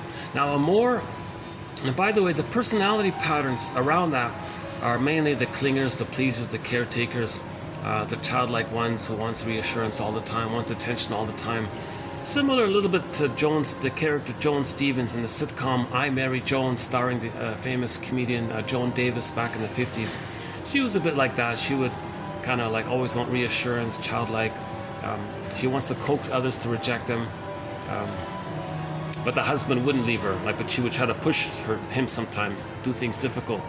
But he was, so it was a positive outcome for the fantasy was that somebody contained it for her. But it wouldn't work in regular life because no one's gonna. Usually, people don't want to constantly play the parent to the partner, acting like a child. It only lasts for so long, right? Something's missing, right? So the people who are kind of childlike, doing this, they're sort of their development is kind of frozen, sort of in a midway point between 18 months and 36 months. That's the theory, where they have the belief, I'm not okay, you're okay. So they're going to replay that record. Hey, you reject me because I'm not okay. I see you as okay. And they're recreating that frozen place of development called I'm not okay, you're okay, which all babies begin with in the beginning. Now, a more troubled, disturbed version, so-called perverse, so-called psychotic, so-called, I don't know what the right word is for, a more disturbed, distorted version of that reenactment is when the child identifies with the aggressor. So when they replay that record of the mother rejecting them, instead of just replaying it directly, they're going to see their unloved self, their shamed self, onto others, non-threatening substitute others. They're going to play the role of the shaming mother. Okay, the mother shamed them. They're going to replay that. So they're going to shame themselves, but where are they now? They've projected themselves onto others. So in a staging thing, they'll find a non-threatening substitute other to stand in for their shame self. Okay? Because the theory about this is, when the baby doesn't get his needs met again and again, miss a tune, malotune, bottle schedule, sometimes the mother's used the baby to comfort her. That'll do it. Sometimes the mother thinks that because the bond is broken, the baby's crying, thinks the baby's rejecting her, doesn't like her. Well, that'll do it. Sometimes the mother's angry at the baby because she doesn't know what she's doing, so she gets frustrated and punishes the baby. That'll do it. These kinds of things, the child is being so shamed by this again and again and again. Sometimes the mother wants to actually shame her baby to replay how she had been shamed. So these kinds of things where the mother isn't able to provide the maternal feeding for the child, and he's shamed again and again and again. If this goes on so much, the child does one of the most desperate mechanisms of the mind called identification with the aggressor. So where is he? He projects his unloved, shamed self onto others and doesn't admit that it's within. Projection means something about yourself is too painful to not feel that pain. You trick yourself with some kind of mechanism of attention. Oh, hi. Someone waved at me through the window there. I didn't even know they could. Oh, I thought these were tinted or something. Oh, they're not tinted.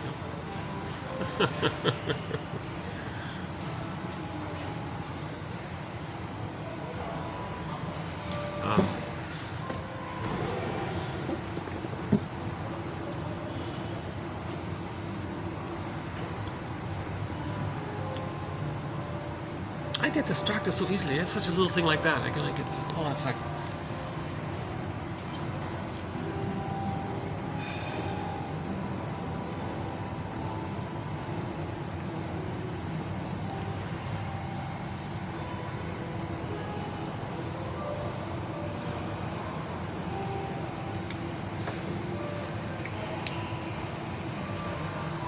Sorry, no views here. Yeah, luckily we've got the flower, the imitation cherry blossom tree. But I love that. I love that. That's great. I'm not sure which flower this is.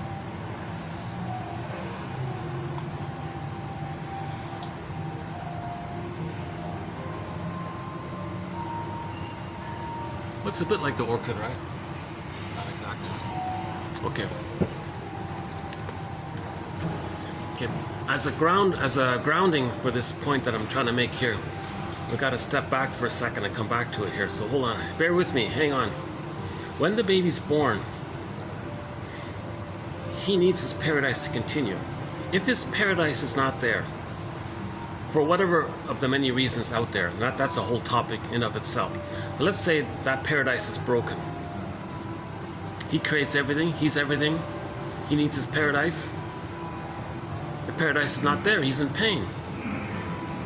He may think he's defective. He's flawed or something wrong with him. What's wrong with him? Where's his paradise? He's the universe, he's the center of the universe, and he's in pain. What's going on here? So he may think A, he's defective. B, the baby can't parse out where he begins and ends and where the mother begins and ends. So if the mother's quote-unquote defective, he thinks he's defective because he doesn't separate where he is and where she is. It's just all him. So if she's shaming him or she's doing it wrong, or she's quote-unquote defective, he thinks he's defective. Part C, since the child thinks he's a little god, he'll say maybe, oh, I'll just fix the mother, I'll just fix the environment. I create everything. There's a little hiccup here, well, I'll just fix it. Well, what's the baby's first environment? It's the breast mother, right? The baby's first environment is the breast mother. Not a full person. The baby's dealing in a thing called part-object relating. He only cares about a part of the mother, like the breast mother part. He doesn't see the mother like as a full person with feelings and her psychology and her history. He hasn't reached that developmental place yet. He's mainly dealing with like a part of the mother. It's called part-object relating, and it's just like a one-way. It's not like interaction or something. I mean, it's not like the mother's there to meet the baby's needs. Yes, there's a flow, but I mean, the baby doesn't have to meet the mother's needs, meaning that way. The breast mother's there to meet the baby's needs. So the baby comes out of the uterus. Oh, something off here. Okay, well, I'll just fix it. I create everything. So, meaning he'll try to fix the mother. That's a key point here. Morton Keyson makes a big point about this. So the baby will say, okay, fine. I'll just fix the mother. I'll make a misattuned, unavailable, emotionally unavailable, traumatized mother who's not available. I'll make her be a loving, happy, healed mother. How?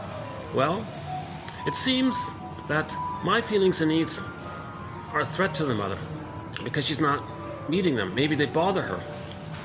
Maybe it upsets her. Well, I'll save her, I'll protect her, I'll please her. I'll give myself up.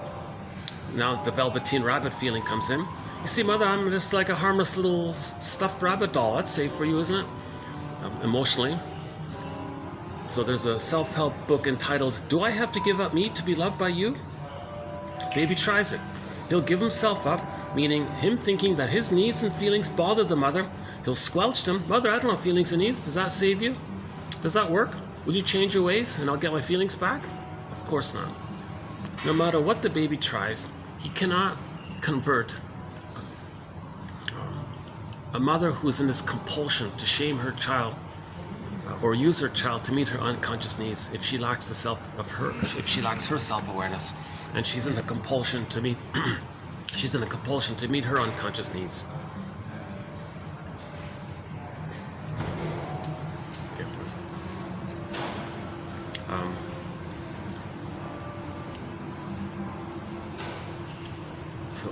For more on this, I think it's 2191 and 2 by Morton Keyson, K-I-S-S-E-N. If you check out that quote, his conclusion is, dysfunction means you're still trying to save the mother, protect the mother, and you're still stuck in that mode of trying to save the mother, correct the mother. Why? Because the baby needs paradise. The baby needs that oneness, that interaction with the mother. So he's going to try to fix the mother so he can get that paradise, that mother-infant dual unity, unico mystica, Garden of Eden to continue. Babies can't have paradise lost at birth, so he's trying his best to get that paradise. Okay, he can't do it. So he thinks, oh my God, I tried everything. Okay, so he thinks, maybe add up those 3 points, he thinks there's something defective with him. It's a false belief, no. But he makes that existential conclusion that he's defective. So now the mother must be seen as good for safety, right? Oh, yeah, hang on. So those 3 parts relate to his identity. That's called unconscious shame. Okay, so Earth opens up. Mrs. Core gets pulled out into the underworld. The backdrop is the hell scene. That's an image for the emotion of shame, the burning, biting feeling. Again, myths and fairy tales describe inner life. An emotion is an inner life. Okay, baby felt shame. So the artwork, the imagery is the fiery, because the baby's also enraged. Shame, rage kind of go together. Baby was shamed by the mother, he's enraged. So that's all the fiery imagery in the hell scene in the underworld. So the golden ball gets pulled down, or Miss Core gets pulled down, and the fiery is in the background. That's the emotion of shame. When Odysseus, okay, so we can talk about Odysseus later. We talk a fair bit about the story of the Odyssey, a very helpful story. Armand de Sante, I'm talking about the one by Armand de Sante, the TV series, on that one there. See if you can get the VHS, because when they digitized it, they cut out some of the key scenes. I couldn't believe it. I couldn't believe they did that. Anyways, try to get the old VHS of the TV series called The Odyssey, starring Armand de Sante. International crew all around the world, filmed in Turkey, I think. It was it was a co-production between the Hallmark company and a famous Russian company, one of the best film directors, Andrei something, I forgot his name. He's like the number 1 or number 2 best film director. So they had like the best actors. It was a great production. Not so much the mainly starting, you need the first original scene The part one, not so much. It's more about the part two, part three. Anyways, where am I? One sec. Where am I? Hold on. Oh yeah, unconscious guilt. Yeah. So insult to injury. The baby, when he's nursing with the mother, at first he just has a basic need. No baby's greedy. He just has a basic need. When that basic need is not met, he starts to become scared. Isn't his need going to get met? He's worried now. It may click over to anger. Now he's angry. First is fear, then it's anger, right? So now the baby's getting angrier and angrier. Now with that anger, he ends up with the fantasy that he wants to control the breast, possess the breast, devour the breast, have that security and positive response. So he's going to control the breast, thinking he can get what he needs. So these two traits that ultimately end up with the constant misattunements, malattunements, is that he ends up enraged and ends up with oral greed. Oral greed. Now, what's going on here is that this is too much excitation for his little system. As a defense against all the stress hormones, he's going to attribute, again with projection, he's going to project those psychic attributes about himself, those two main points. Now, the oral greed and the rage, those two traits, he's going to put it onto the mother and think that the mother is a hungry wolf or a monster that wants to eat him. It's not real, but it's a trick to not know that it's within. So my guesstimate about this is that when the baby's nursing and he's not getting his needs met, he's scared at first. So the mammalian part of the brain is going to send the child some cortisol, stress hormones, for the flight part, as if there's a mini dialogue there. Hey baby, it's dangerous here. You're not getting your needs met here. This is dangerous. I'm sending you stress hormones. Get out of here. Flee. Baby says, hold up. So let's imagine a little dialogue here. Between the child's ego and an imaginary voice of the child's mammalian part of the brain. So the child says to the mammalian part of the brain, hey, hold up, mammalian part of the brain. I know you mean well, that this is a dangerous situation here, and you want to send me stress hormones to flee, but hold up here. I can't go anywhere. I can't run. I don't have motor skills. I don't have musculature. I can't crawl. I can't pick up the phone. I can't flee here. I can just like make some little gestures or so. I can't really flee here. And you're sending me these stress hormones to flee here. I can't flee. So stop sending me these stress hormones. This adrenaline is too much for me. My system can't handle it. The mammalian part of the brain says, oh, really? Well, I'm enraged now. What do you mean? Well, if you can't flee, I'm going to send you more. What? I just said I can't flee. Why are you sending me more? Well, you're backed in a corner kind of thing. Well, I want you to fight then. I can't fight with the mother. Well, I'm going to send you more stress hormones. Well, all I can do is have a fantasy that I control the breast, possess the breast. That's all I can do. So stop sending me these stress hormones. Okay. So the mammalian part of the brain says, well, I'm pretty simple-minded here.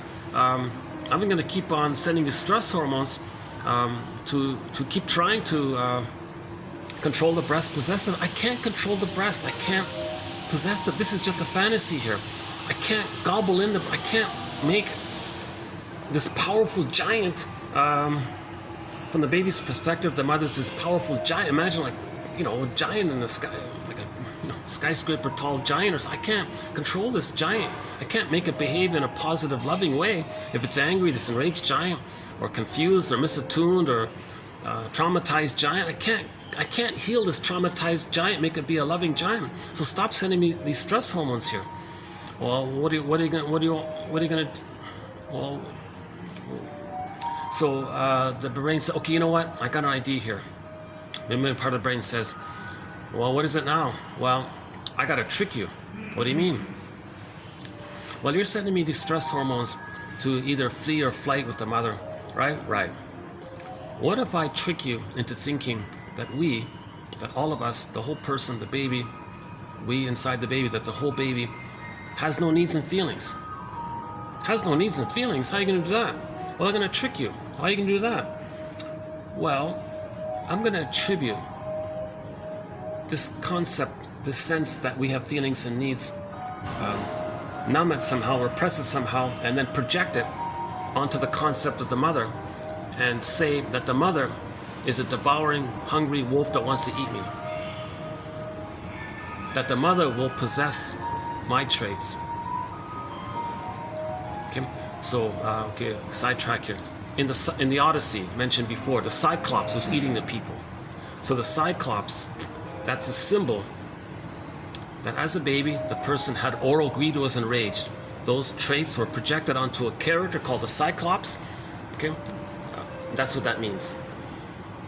That's all it means. It's the projected traits of the baby who can't know that he's enraged and has his unmet needs. So to not feel the cortisol, to trick his brain, he says the mother's that. So back to the dialogue.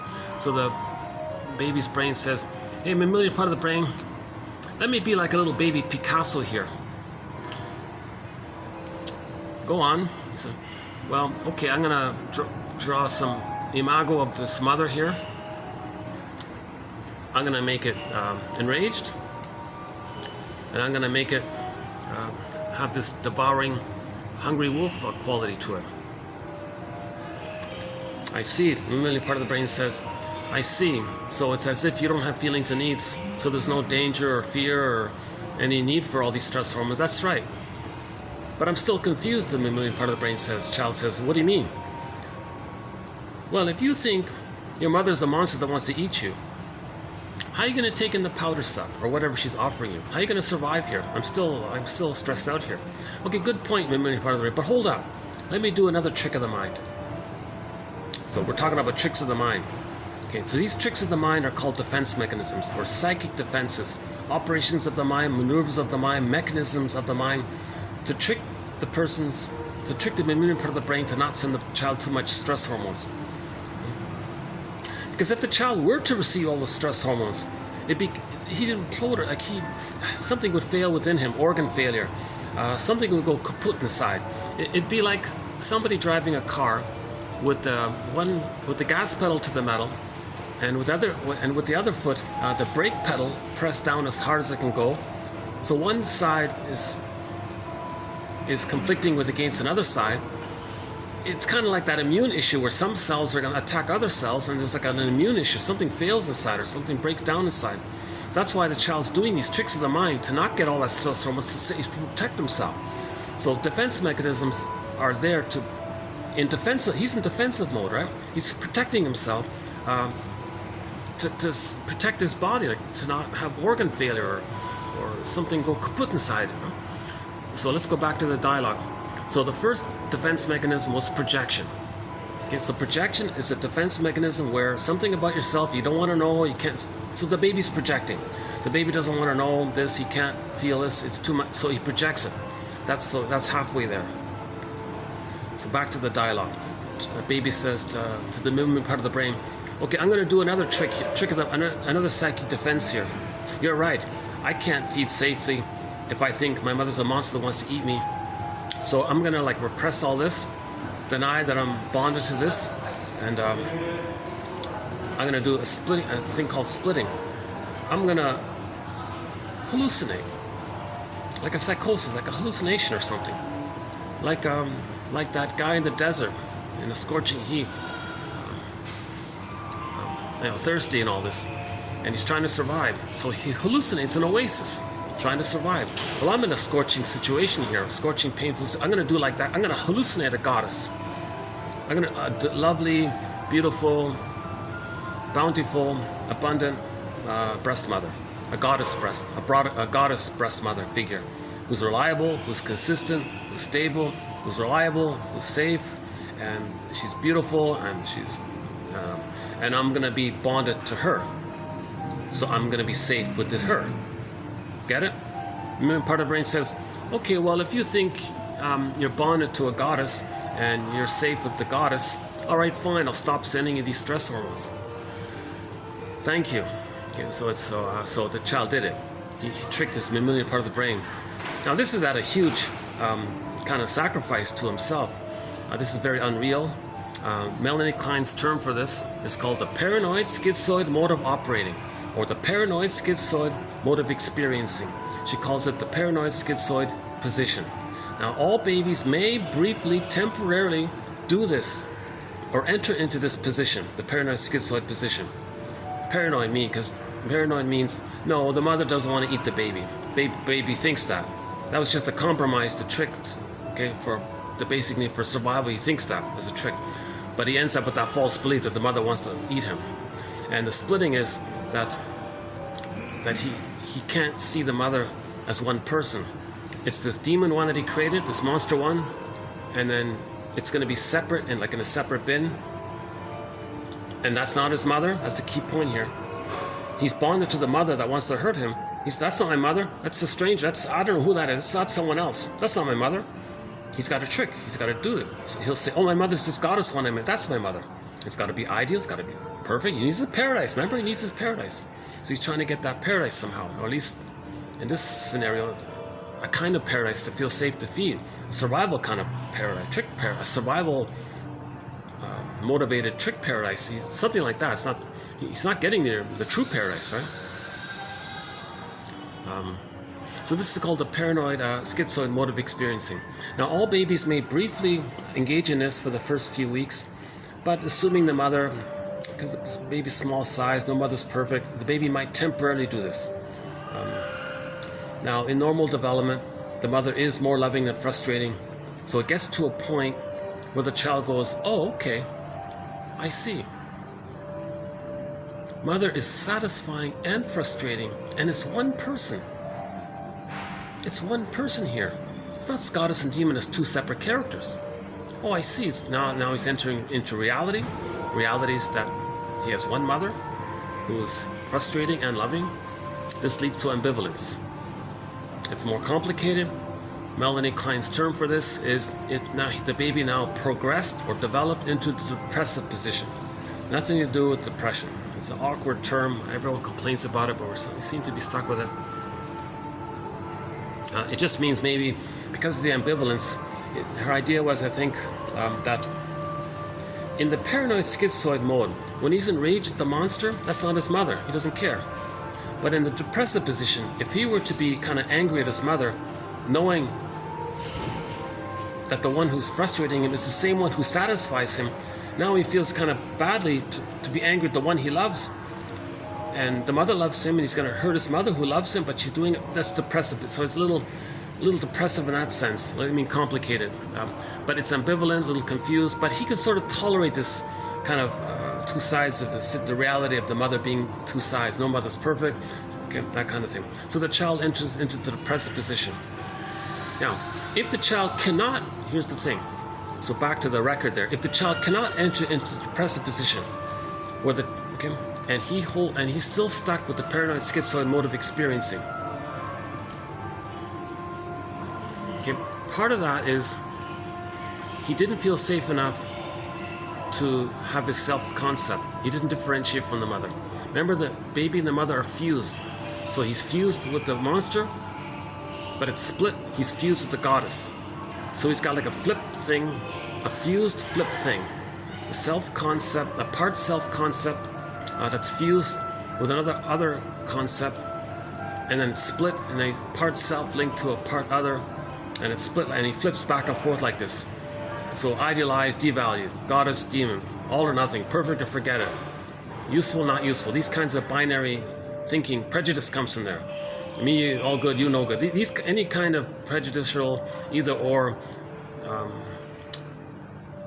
One author says, the more traumatized the baby is, the more they're going to go through life with useful or forget it, like that kind of impulsive reactivity, thinking he's just always in survival mode because he doesn't know himself. He's just got anger.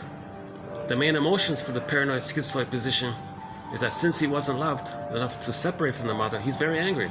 The main emotions are hate, greed, envy, spite, vindictiveness, Schadenfreude, grandiosity is huge there. Okay. Injustice collecting, another one. Now, the psychic structure needed to more loss, accept loss, is differentiation. Because when the child differentiates with love, joy and sadness could be at the console. But there's a hole there. Joy and sadness falls down that hole. They call it a psychotic pocket, or a psychic rupture or something, down a tunnel. Golden ball goes down the tunnel. So the person can't mourn. So in the paranoid schizoid mode of experiencing, okay, if that's the underlying structure, the theory is that's the underlying structure of many personality patterns, like the bully pattern, the Iago pattern, lower functioning BPD pattern, the criminalic pattern, the narcissistic pattern. A lot of these personality patterns are considered to have an underlying structure of the paranoid schizoid mode of experiencing. So because they can't mourn, they might become very controlling and micro-controlling, a negative OCD, because little losses might remind them of the bigger loss. But because the character sadness is frozen up ice mountain, they can't process it. They can't admit the loss, so they'll deny the loss. So when they deny the loss, they call it a Fraiberg victory. Didn't need them anyways. Sour grapes will be there. Oops, hold on a second.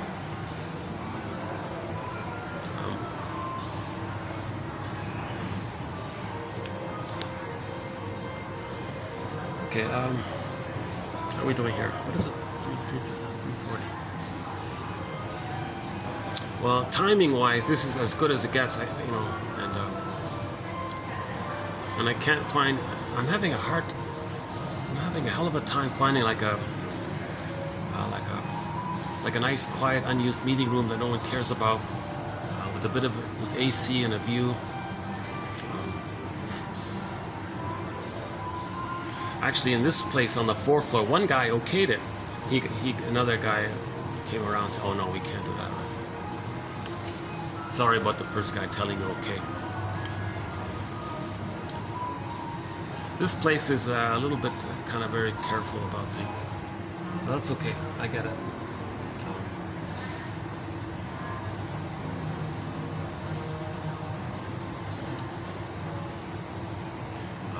Prices here are a little on the high end, right?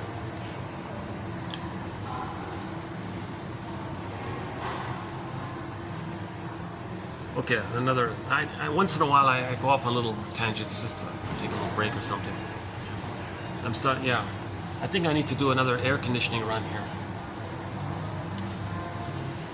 For some reason the AC is not reaching this little blocked off part. Like I'm sort of behind the wall here.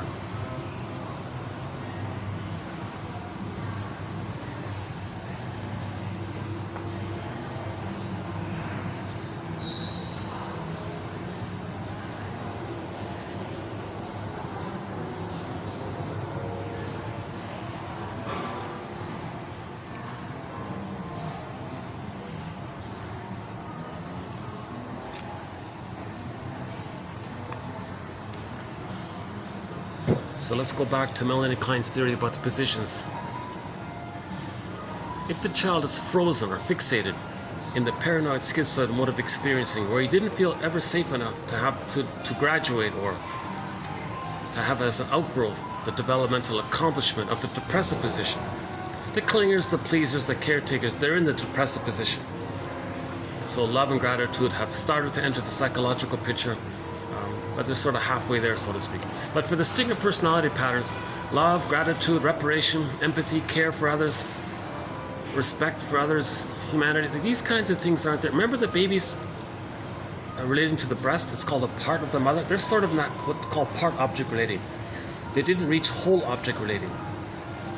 So things are more utilitarian there. So greed, envy, grenvy, and so on are the main emotions. It's survival personality.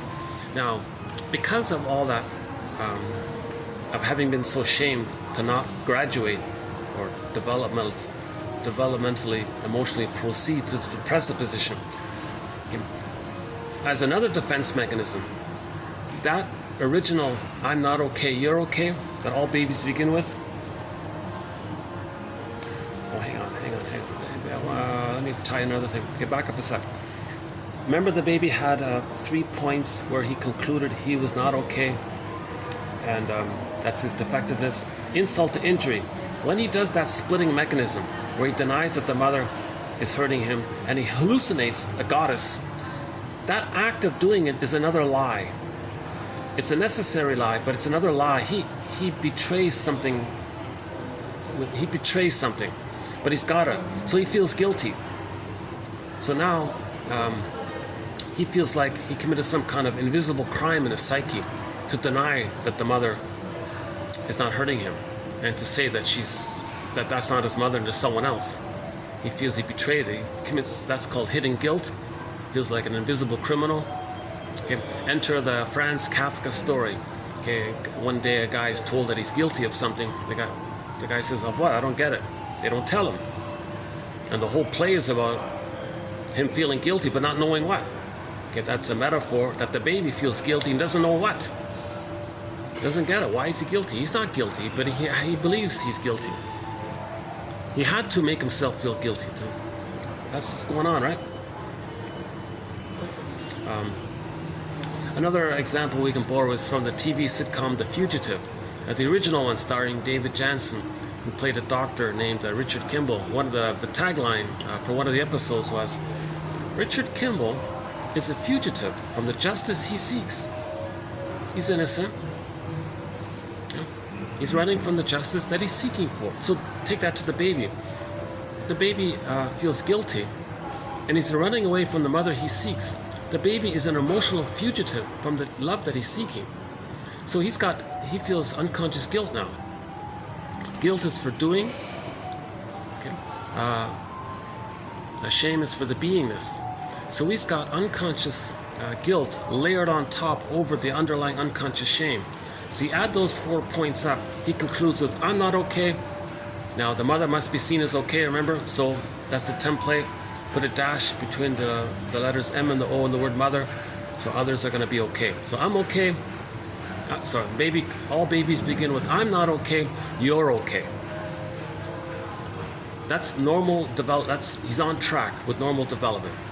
If the baby can hold on to that, if he's loved enough to hold on to his "I'm not okay, you're okay," post 18 months seems to be a milestone area. If he can cross over to 18 months and he's still holding on to "I'm not okay, you're okay," but he's frozen there between 18 months and 36 months where he didn't reach "I'm okay, you're okay." He didn't get the psychological. Psychological worth means "I'm okay, you're okay." I'm okay, you're okay. Mother loved him, he's loved by someone who loved him. I'm okay, you're okay. Differentiation takes place. Joy runs the console. Okay. Capacities of the real self described by Masterson. Okay. And then he becomes an elder late in life. That's normal development. He expresses his real self. That's pleasure in that. Shares that double happiness. Intimacy is there. Knows his interests. It's meaningful to feel that connection to himself. He's unique. Everyone's unique. And he has pleasure from expressing his real self, whereby everyone is enriched by it. It's not at someone's expense. So that's "I'm okay, you're okay." The clingers and pleasers and caretakers, they didn't get that. But they're still holding it, but they're still on the developmental path. They're still on the track. They're saying, "I'm not okay, you're okay." So they're childlike. They want reassurance. They don't want to be abandoned. They're afraid of their true self and the real self capacities. They're still looking for a parent to support their exploration, curiosity, learning, and all that. And they're sort of stuck in that middle place there, right? So they're a little bit childlike that, but it's the human childlike. They're still in the human area of the childlike place. And love and gratitude have partly entered the psychological picture with the clingers and the pleasers post 18 months. The grandiosity is mainly dissipated, and so on. Now, the stingers, they give up on the quote-unquote human side of being human. Their humanness of "I'm not okay." Okay, we talked about projection. He's going to project his whole soul, his "I'm not okayness," onto others.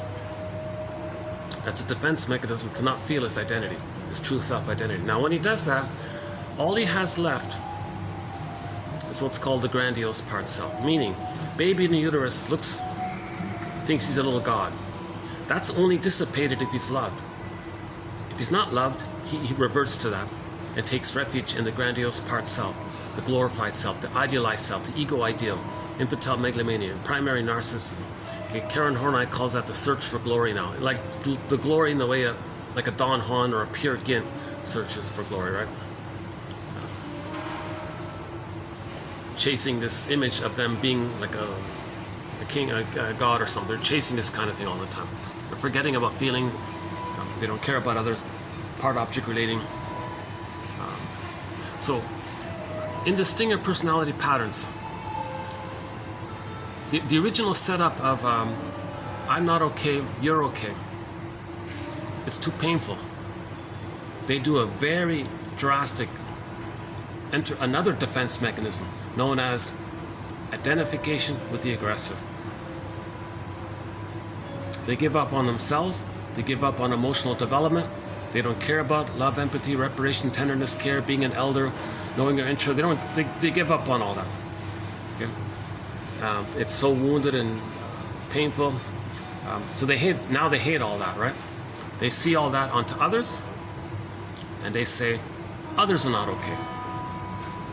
Meaning themselves, projected. That's a defense mechanism. No, it's not within. And projection means something about yourself that's too painful to admit, too hard to know, too hard to accept, too much excitation, too much stress, whatever.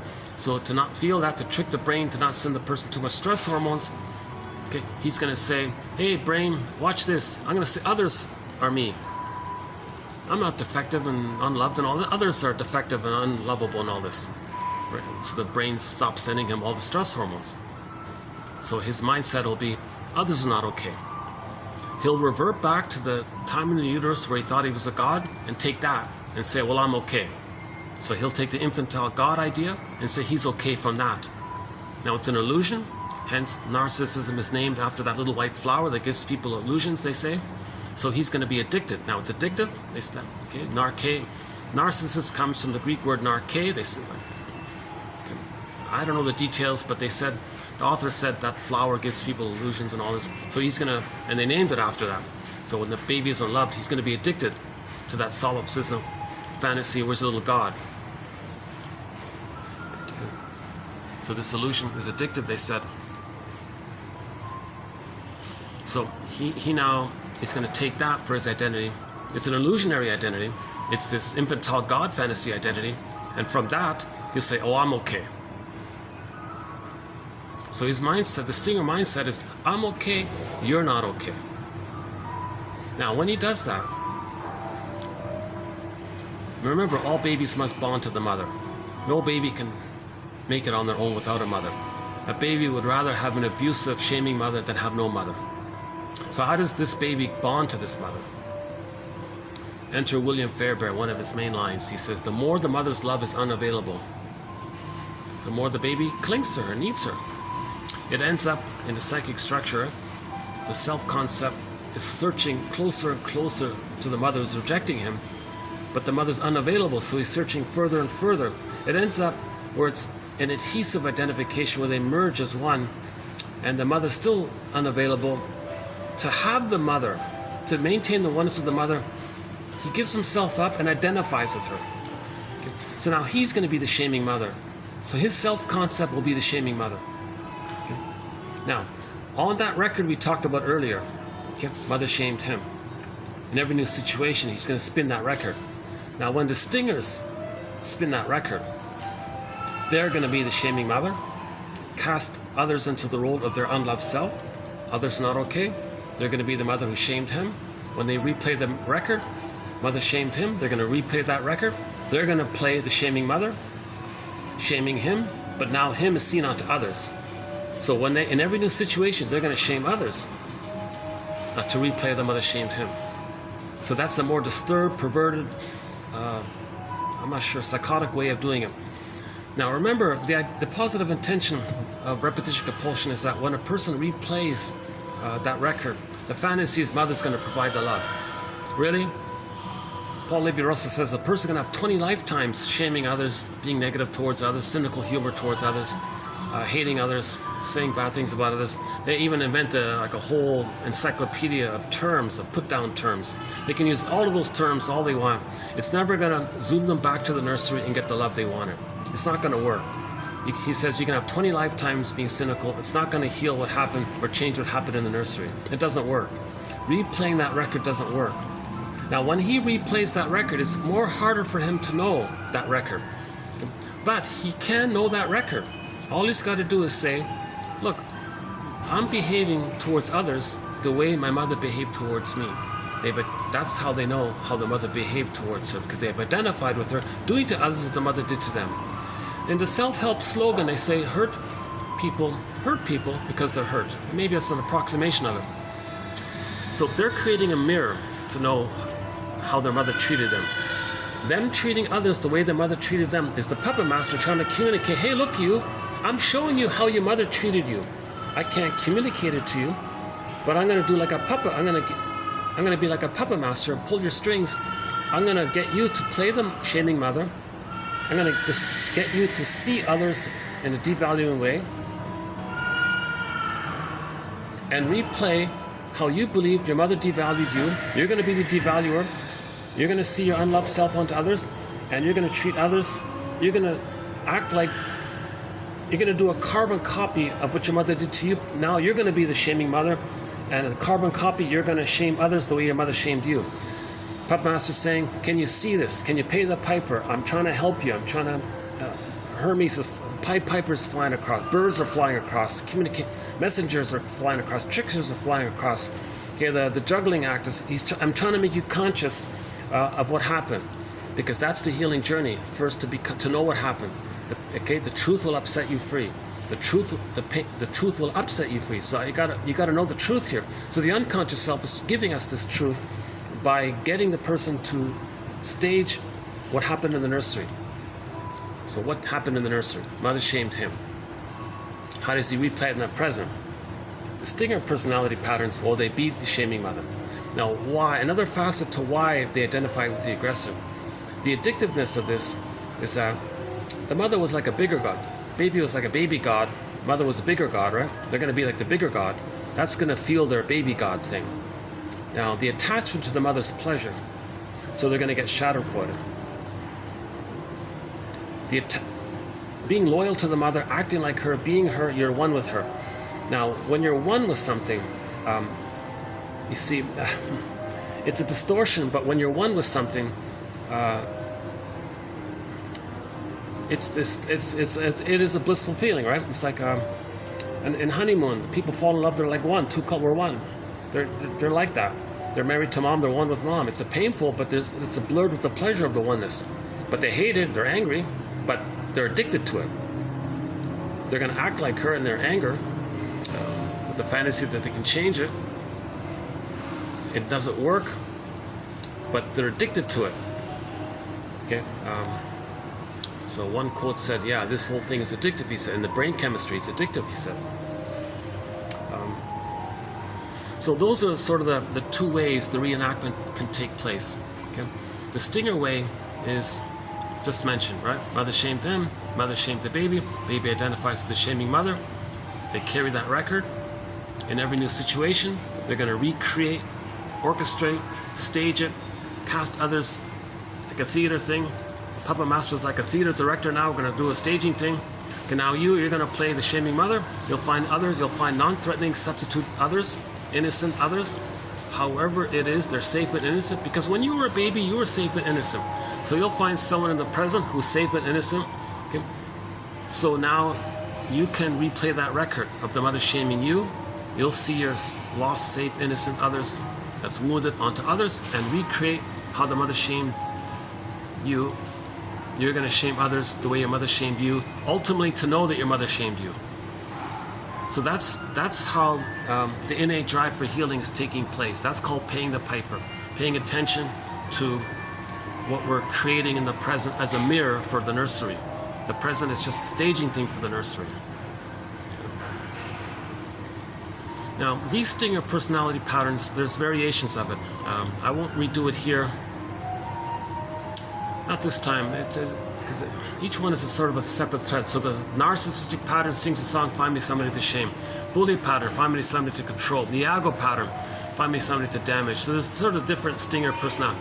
We don't really cover the more criminalic area and the more so-called, and even the more troubled one. It's sort of out of our zone here. I'm not a psychiatrist, I'm not a, right? it's troublesome because we know their slogan, the psychopathic slogan, well, something's only wrong if you get caught. Like, whoa, like how, what a black hole that is. Like there's a real hurt in there. There's a real hurt in there. And Edmund Berger tried to tackle this topic in his book called Curable and Incurable Neurotics. But at that time he wrote it, it was in the 40s. So he said, based on the knowledge of that time, 40, 60, whatever it is, 60 years ago, he didn't know. So he just temporarily put the label that, I don't know, he didn't know how to cure that 5% of the population, whatever that figure is. I don't agree with Mr. Behrman, who says it's 10%. It seems to be somewhere in that someone suggested between 2 to 8%. I thought that's maybe a little workable, that range there. 10 seems too high. I don't think it's that high. And maybe it's just all a question of degree. Maybe the hate, greed, envy, grandy, spite, the addictive, the schadenfreude, the grandia, all those things that we're talking about for the other stinger personality patterns, maybe it's just a question of degree.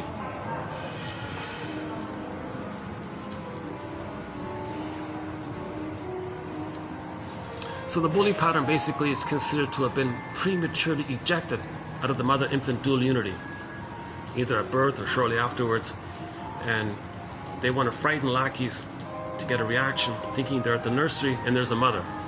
So the lackey's reaction is them thinking emotionally, oh, there's a mother. No, it's fleeting, so they're always doing it again and again, and all they can do is get that, all they're searching for is that kind of reaction. They call it respect, see me, do it. Now, they're very controlling to get that reaction, but no lackey can be the good breast that's needed in the nursery, so it never works. When the lackey leaves, to inflate their grandiosity, they'll do the Fraiberg victory of denying that they needed a mother, saying, didn't you anyways, sour grapes? But they did. Now that's a loss. They can't mourn the loss. They can't accept loss. That's why they're saying, didn't you anyways? They'll deny the loss, because sadness is frozen up ice mountain, locked in a cage. They can't mourn losses. To mourn loss, we got to get sadness back. But to get sadness back, we got to forgive the mother, differentiate from her. To get joy and sadness back at the console, we got to prepare a floor for them. That floor is some kind of self-concept. Well, we only get that self-concept when we forgive the mother for doing this. So now we begin with Bruce Springsteen on YouTube, Independence Day, Toronto, when we listen to the introduction that he gives to that song. Rosanna Deerchild's quote, "The more I learned of my mother's story, the more of a person she became." Okay, Barry Grosskopf, to honor your parents, know their record. What record are your parents carrying? Find out their favorite jokes, their earliest 3 memories. Get their psychobiography. See them as traumatized people. That's called honoring your parents. They didn't know it all. They couldn't do it all. And like Springsteen says, you're startled that they're people. Not just your parents, but they're just people. You're startled at that. Dysfunctional, painful, still some blessings. So try to get like a 3-dimensional, the 2 sides of the coin thing. Okay, that's called recognition and empathy, at least understanding and forgiveness. Forgive your parents, heal yourself. Now you're developing the floor. Now the crying and the floor kind of appear simultaneously. It's not like a step thing, not a linear thing. Okay, when we're forgiving the parents, joy is coming. As the floor is being developed, sadness is appearing, kind of thing, right? And sadness can run the console. It's this it's this verdict of reality that makes the work of mourning so difficult. Mourning is about remembering, not just wishing it away, not just, well, get over it, not those slogans, right? Hans Lowald from, was it the last? I guess it was the last video. Yeah, Hans Lowald. See, I lost 2 videos in between. Hans Lowald, no, 3. Oh my God. I think it's the last video, the lengthy one. Hans Lowald, or the one before. Hans Lowald says that's what being an adult is, where you don't just say, whisk away your soul like that. The mayor in the Pied Piper story did that. He wanted to whisk away the soul. Then the children were buried in the mountain. Things got worse. Finally, at the end of the story, people accepted the loss, and they were willing to adopt the orphaned children in the mountain, treat them as their own children. then their own children came out from the mountain when they reached that kind of emotional place, right? Again, in dreams, things flip and morph, symbolize. It's not a linear thing in dreams, right?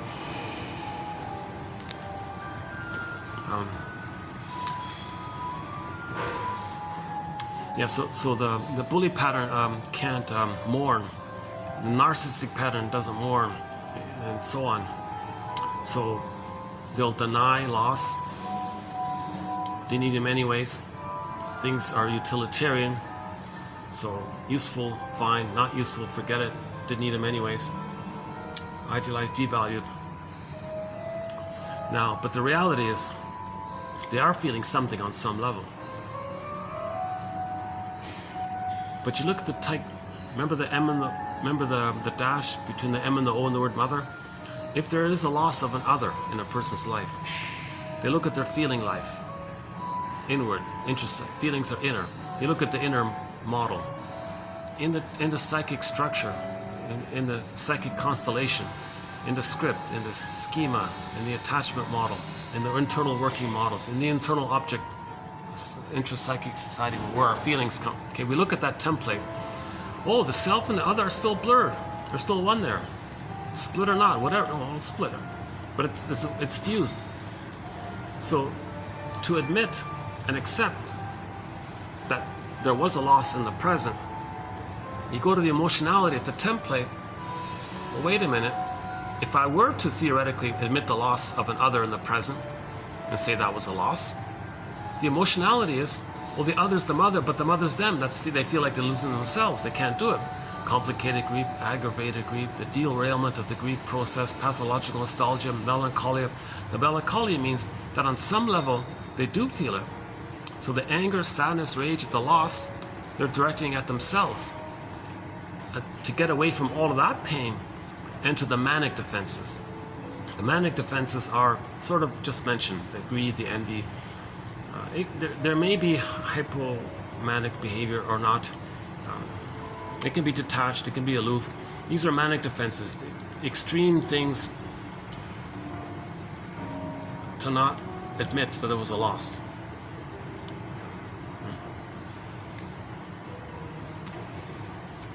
Okay, now grandiosity is linked to this, so they're searching for glory to maintain their identity that they're little gods. Okay. It's very, very utilitarian, so the metaphor was, well, they take the juice from the orange and throw away the rind. They treat people like that kind of thing. Useful, fine, not, okay, so they have a voracious, greedy, so they're very greedy, envious, so on. Now the Iago pattern, by the way, the Iago pattern, he uses greed as a tool for the envy. Iago is the more envy-based one. He's the most cynical, nihilistic, negative one. The summary for Iago is that the breast rejected all of his goodness. He had to identify with the hating breast, the envy breast. So to stay safe with the mother, he's got to hate goodness the way the mother hated his goodness. So he only feels safe and pleasure and attachment and schadenfreude if he hates goodness. And that's his attachment to the mother, hence the pleasure, i.e. schadenfreude, not genuine pleasure, schadenfreude and pleasure.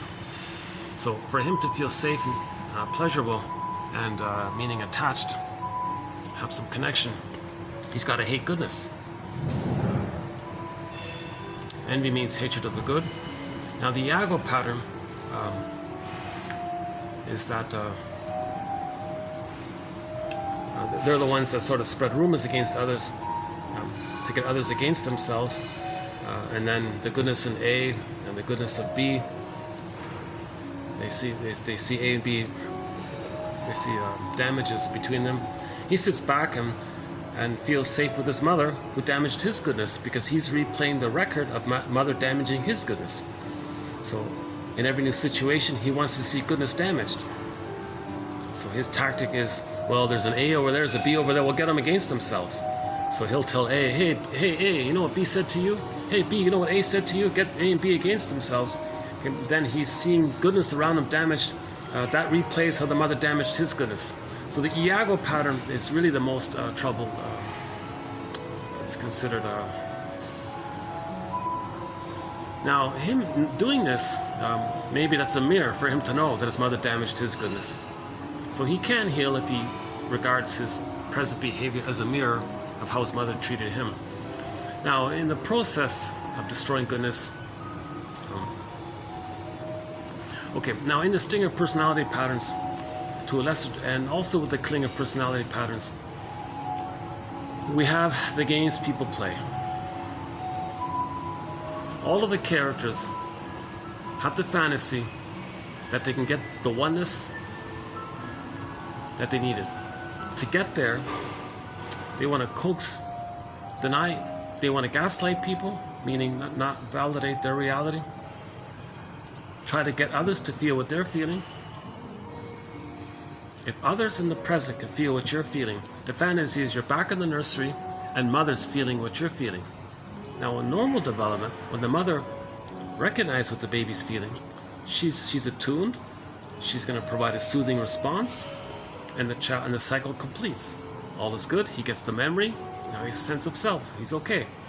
That failed, repetition compulsion, he's going to go to others to feel what they're feeling, with the fantasy that by doing so, that they're going to be the mother who's of the needed past who will soothe them. It doesn't work because nobody in the present is the breast mother in the past, so it never works, so they're doing it again and again. Now, they get a secondary gain by this because it preserves their grandiosity if they can coax others to feel distressed, and it makes them feel important that they did this.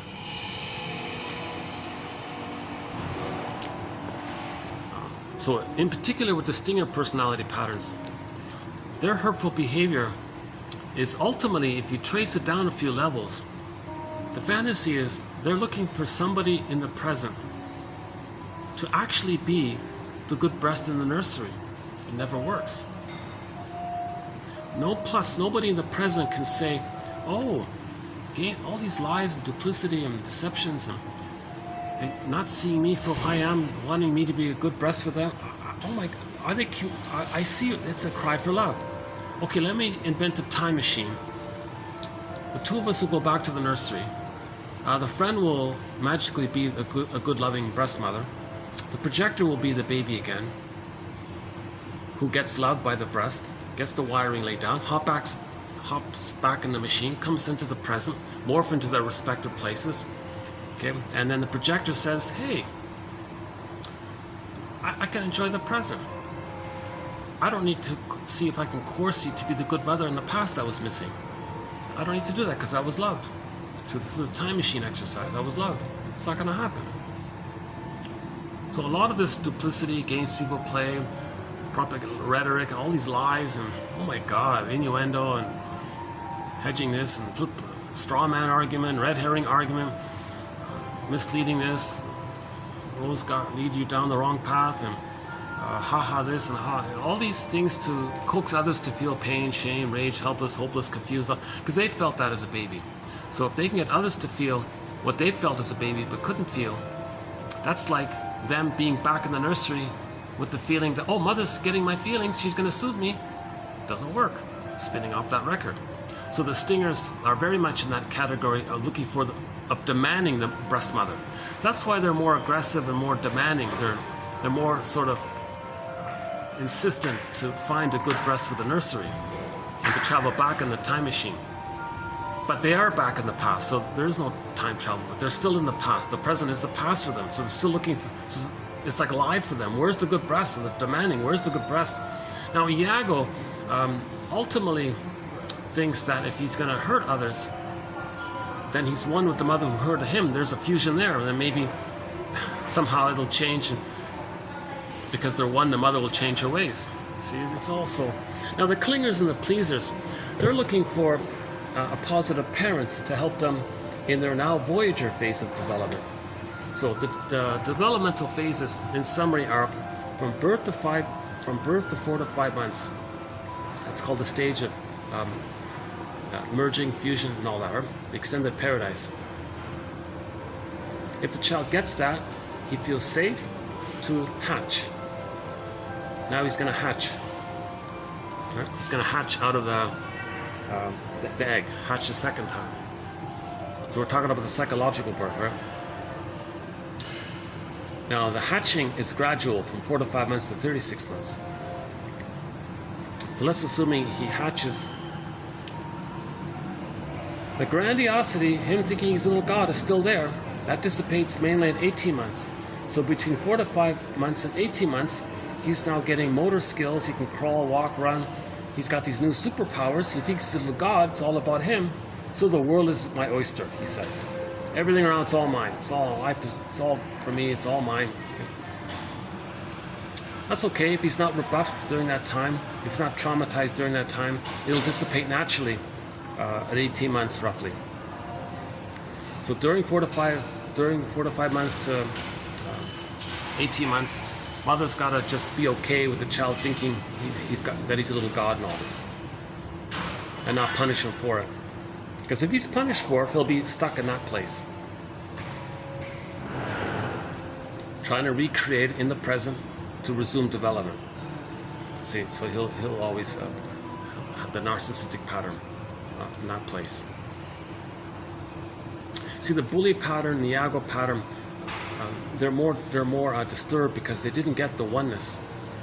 If the baby gets the oneness that he hatches, but he's frozen before 18 months, that's the narcissistic. So the narcissistic pattern is not as sort of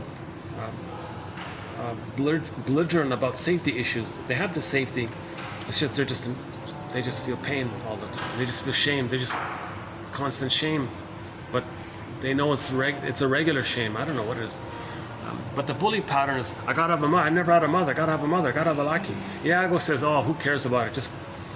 Just damage whatever's good, because my mother damaged my goodness. So okay, so let's say for 4 to 5 months to 18 months, the child is accepted for his developing, budding, separation, his starting, the budding recognition that he's unique, nature's greatest miracle. Mother says, hey, this child's unique, you know? Never in all of history was there ever anyone exactly like this child here. And never in the future will there ever be anyone exactly just like this child here. There's a real wonderment here, a real mystery, a real delight. She's curious. It's rare. Ogmandino's poem, the scroll mark number 4, the first part of it, nature's greatest miracle. Now remember, if the child sees that, the mother sees that, he accepts it himself, that he's unique, that he has an identity, self-esteem, and all this, right? Okay, 18 months, the primary narcissism dissipates. He's no longer an infantile god. Now he enters more into the human realm. Enter Walt Whitman's poem. Now, Voyager, seek thou forth, right?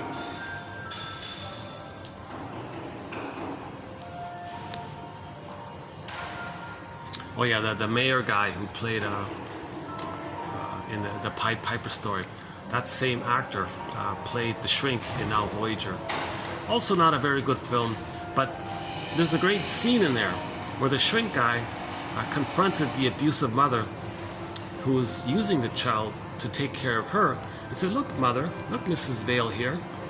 Your daughter's not there to take care of you. Oh, yes, she is. My right to have someone take care of you. No, she's your daughter, not your mother.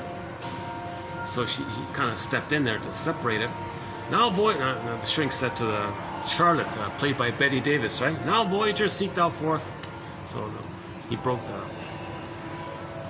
So there had to be some way to help. See, usually the presence of the father, so the shrink was a stand-in father in that case, sort of helps the transition between the oneness of the mother and there's like an attachment with the father. But it's not a oneness with the father. It's just like a safe otherness, right?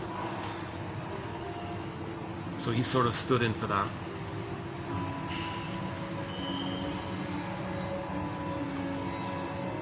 Yeah, another whole topic here, if the daughter is getting unloved by the mother, they may try to transfer that onto the father and expect the father to provide what the mother should provide. Can't do it. So a lot of this rage that some daughters have with the fathers is confused. It's at the mother, but they're protecting the mother. They can't do it. The father's only guilty that he didn't protect the child from the abusive mother, or comfort the mother enough to make the mother feel safe so that the child can feel safe. He's guilty in those kind of areas.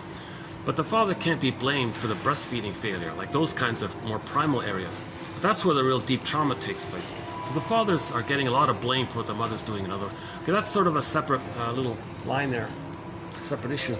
So let's say the child does have the world is my oyster phase, and then 18 months he enters into the now voyager phase, called the rapprochement phase, where the role of the mother slightly shifts.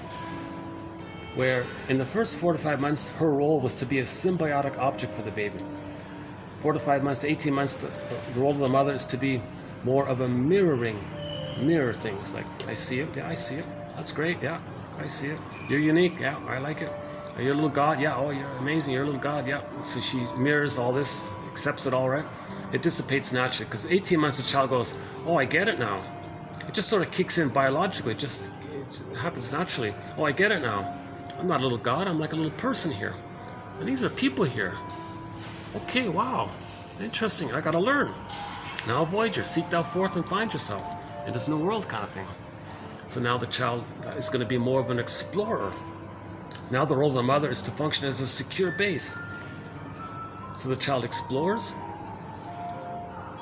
At some point he's going to freak out. He'll run back to his mother for emotional refueling, meaning the mother accepts that the child is temporarily scared. He said, I'm here, you're safe. Oh, okay, good. He explores further, comes back, same thing, and this goes on back and forth. Now the mother shouldn't rebuff the child for this.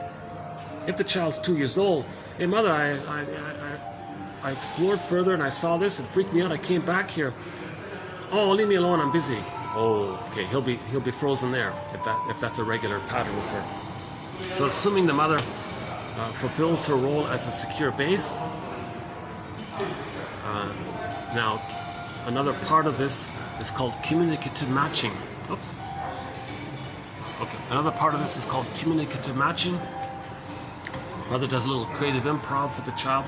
He's learning, he's exploring, and the child's got to see that the mother's okay with the child not really needing her in terms of identity. That's a key point there. Because some mothers, theory is some mothers say, hey, wait a minute, my child's gonna not really need me so much. I'll feel alone. Let me sabotage it. Some mothers sabotage their child's psychological birth. So if the child's learning, oh, I'm busy. Child's crying, oh, here I am. Mother rewards aggression, punishes or withdraws when the child's trying to learn and develop and know himself. So the mother might tolerate sort of the child separating from the mother to a degree, like be halfway. She may be okay halfway, but in the second half, in the 18 months to 36 months, she may sabotage the child's psychological birth because she doesn't want to feel alone, she doesn't want to feel abandoned. Some mothers do this apparently. So the child ends up in the clinger, pleaser, caretaker area, still looking for a good parent to finish that phase. So the clingers and the pleasers, when they recreate that record in the present with others, they just goad others to reject them the way the mother rejected them. But in the stinger place, when they play the infantile God place, they reject the humanists, they reject others' humanists, okay, because the mother rejected their humanists. So they shame others to replay the mother shame them. So that's more the stinger category area. And then now, if two clingers, let's say, get married, and they're aware of all this, they're still on the developmental track. They're still on track. Now, they both may compete to say, well, you be the good parent to support my now Voyager phase. No, you be the good parent to support my now Voyager phase. Now, if they're conscious and they make I statements, they can grow together.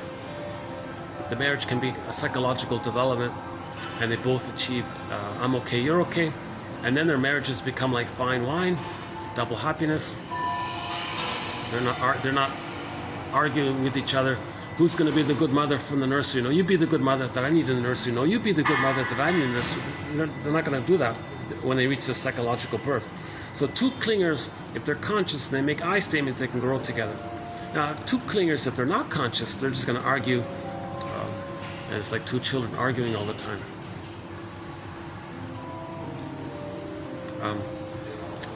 If the clinger marries the stinger, there's a painful collusion taking place. The clinger says, the original, I'm not okay, you're okay. The stinger says, oh, of course. Well, I'm okay and you're not okay. So there's like a painful kind of complementary. The stingers love that arrangement. Oh, you're going to say I'm okay and you're not okay? Well, that works perfect for me because I think I'm okay and you're not okay. Now, all the stingers want to do is have somebody to shame or damage or control, etc. Because they're married to mom, they become her. To stay loyal to her, they need someone to stand in for their lost innocence. So the nice, pleasing caretaker type, they'll shame them to play that record of how the mother shamed them, being loyal to the mother who shamed them, and they're being the shaming mother. So they don't really care about the clinger's development. They don't understand that.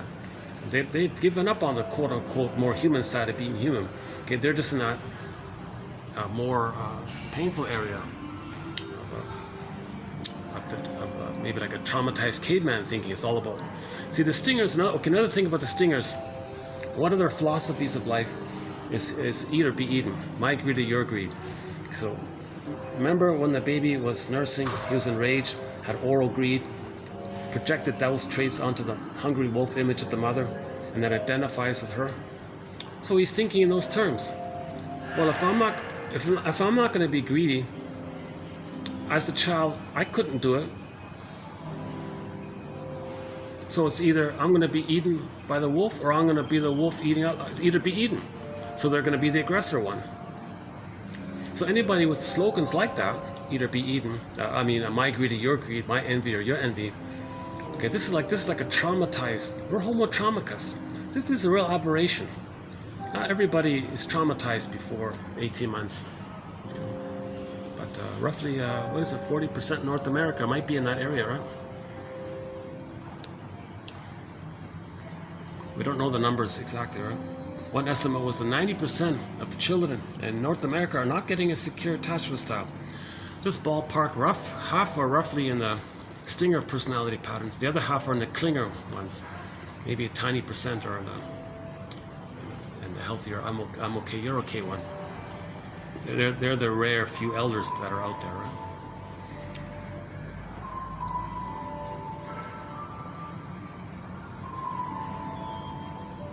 I imagine because of the envy and demands on them, maybe it's kind of hard to see, I guess. How are we doing here? Yeah, good. Okay, what time is it? 4:30.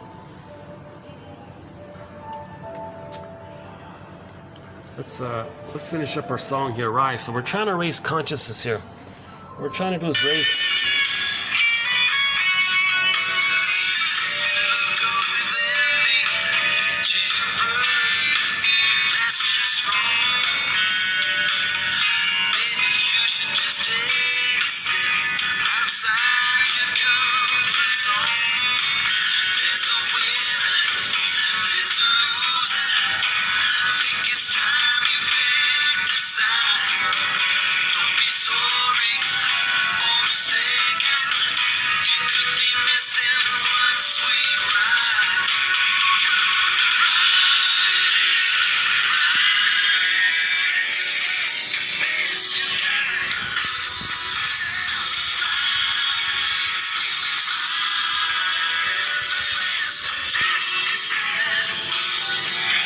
Let's continue to see if we can do a little bit of consciousness raising here.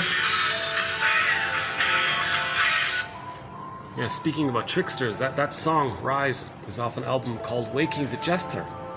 The Jester character links with the trickster character. The trickster character is the emissary of unconscious processes related to trying to juggle things, circulate things to healing.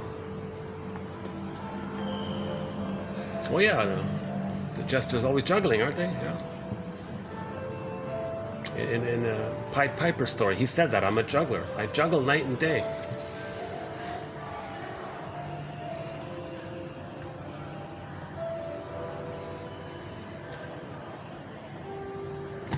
Okay, if the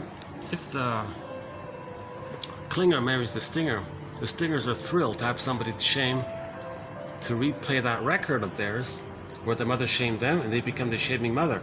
So they feel safe, schadenfreude, gleeful, important, grandiose in that place. The human side of being human, they don't understand it, they don't care about it, they're cynical about it, they're the ones that say they hate weakness, they hate feelings, they hate sensitivity, they hate anything to do with the more quote-unquote human side of being human. They're cynical, they don't believe in any kind of attitudes of, they don't believe in trust and decency and love, and they don't buy it, right? That's a sign of trauma to have that attitude. These very negative philosophies and attitudes, that's a communication of trauma. That's a mirror to know that there's trauma. If their humor is very sadistic and all, that's another sign of trauma. Cynicism gratifies infantile megalomania. So if they're constantly cynical like that, that means they're addicted to that loop. Search for glory loop, because that's their only identity. And when they shame others, they feel grandiose. So they're addicted to shaming others even. See, so it's really So when the clinger marries the stinger, the clinger has the temporal spectacle, the temporal spatial spectacles, the lens. I'm not okay, you're okay. So when the stinger shames them, they say, well, that makes sense because I'm not okay and they're okay. So they do a thing called sweet lemons, the sourness of the stinger. Oh no, it's sweet. Because they're distorting things to fit the spectacles. So when we're traumatized, we create a certain lens and we see the world through that lens. To do so, we're going to distort the present, make up the present, misperceive the present, misunderstand the present, all with the quest to see things through that painful lens. That painful lens is a strong emotion. Go back to Hans Lowald, the first quote there. Two videos ago, I think it's 2 videos ago, the 4 hour and 30-minute video, the first quote there by Hans Lowald, that the present is still the past, so they're still in that painful.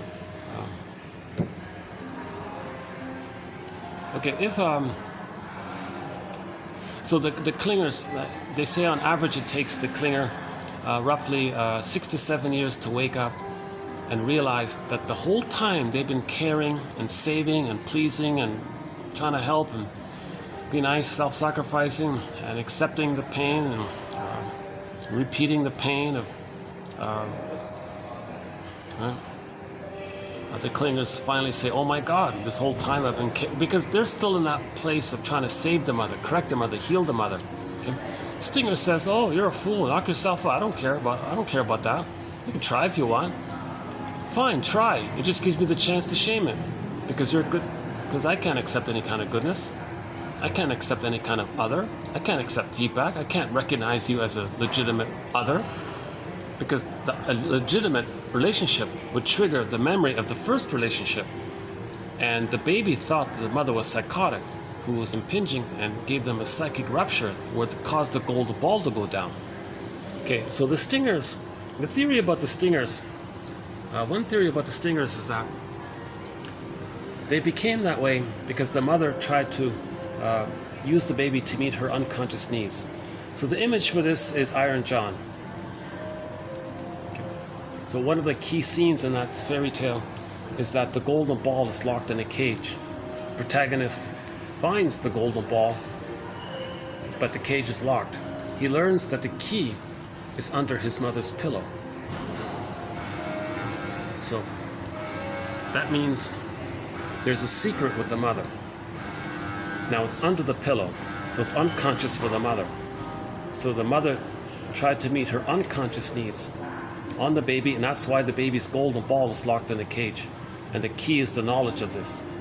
So he needs the knowledge that the mother used the baby to meet her unconscious needs. If he has that knowledge, that's the key, he can get his golden ball back. So how does that work? How does the mother try to meet her unconscious needs using the baby? So there are 4 scenarios with this briefly. Oh, I'm just reminded of yesterday. I spent like an hour and a half going through the 4 scenarios. and that video got lost. I'm kind of mourning the loss of that. Let me take another musical break before I do the 4 parts here. Let's just play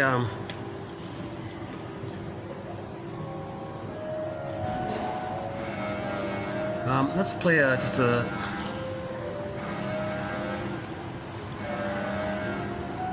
Why don't we play that that heart song, Dreamboat Annie, again? Yeah, here's that Dreamboat Annie one. Let's play this one again. There's a pain so utter, it swallows substance up.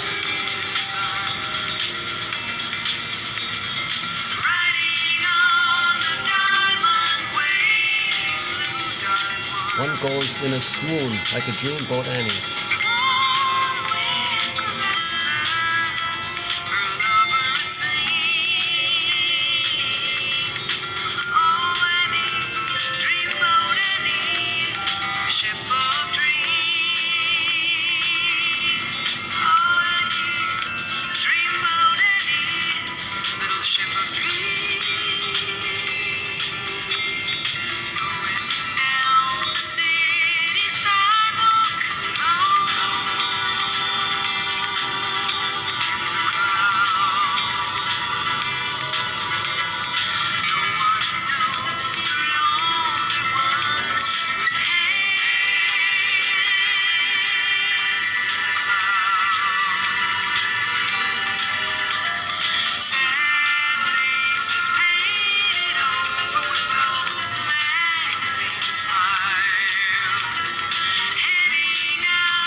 And Rick I met recently, about 3 weeks ago, in some kind of fancy resort.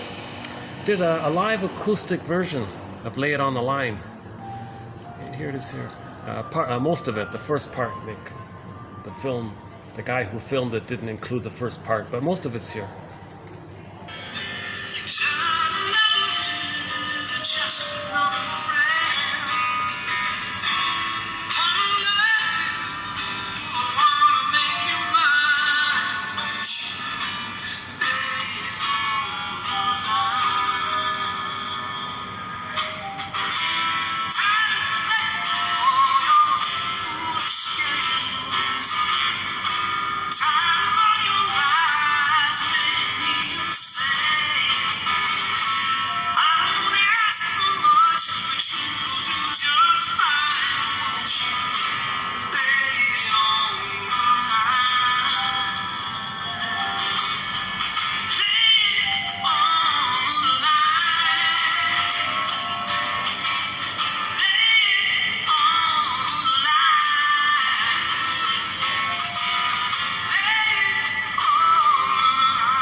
earlier.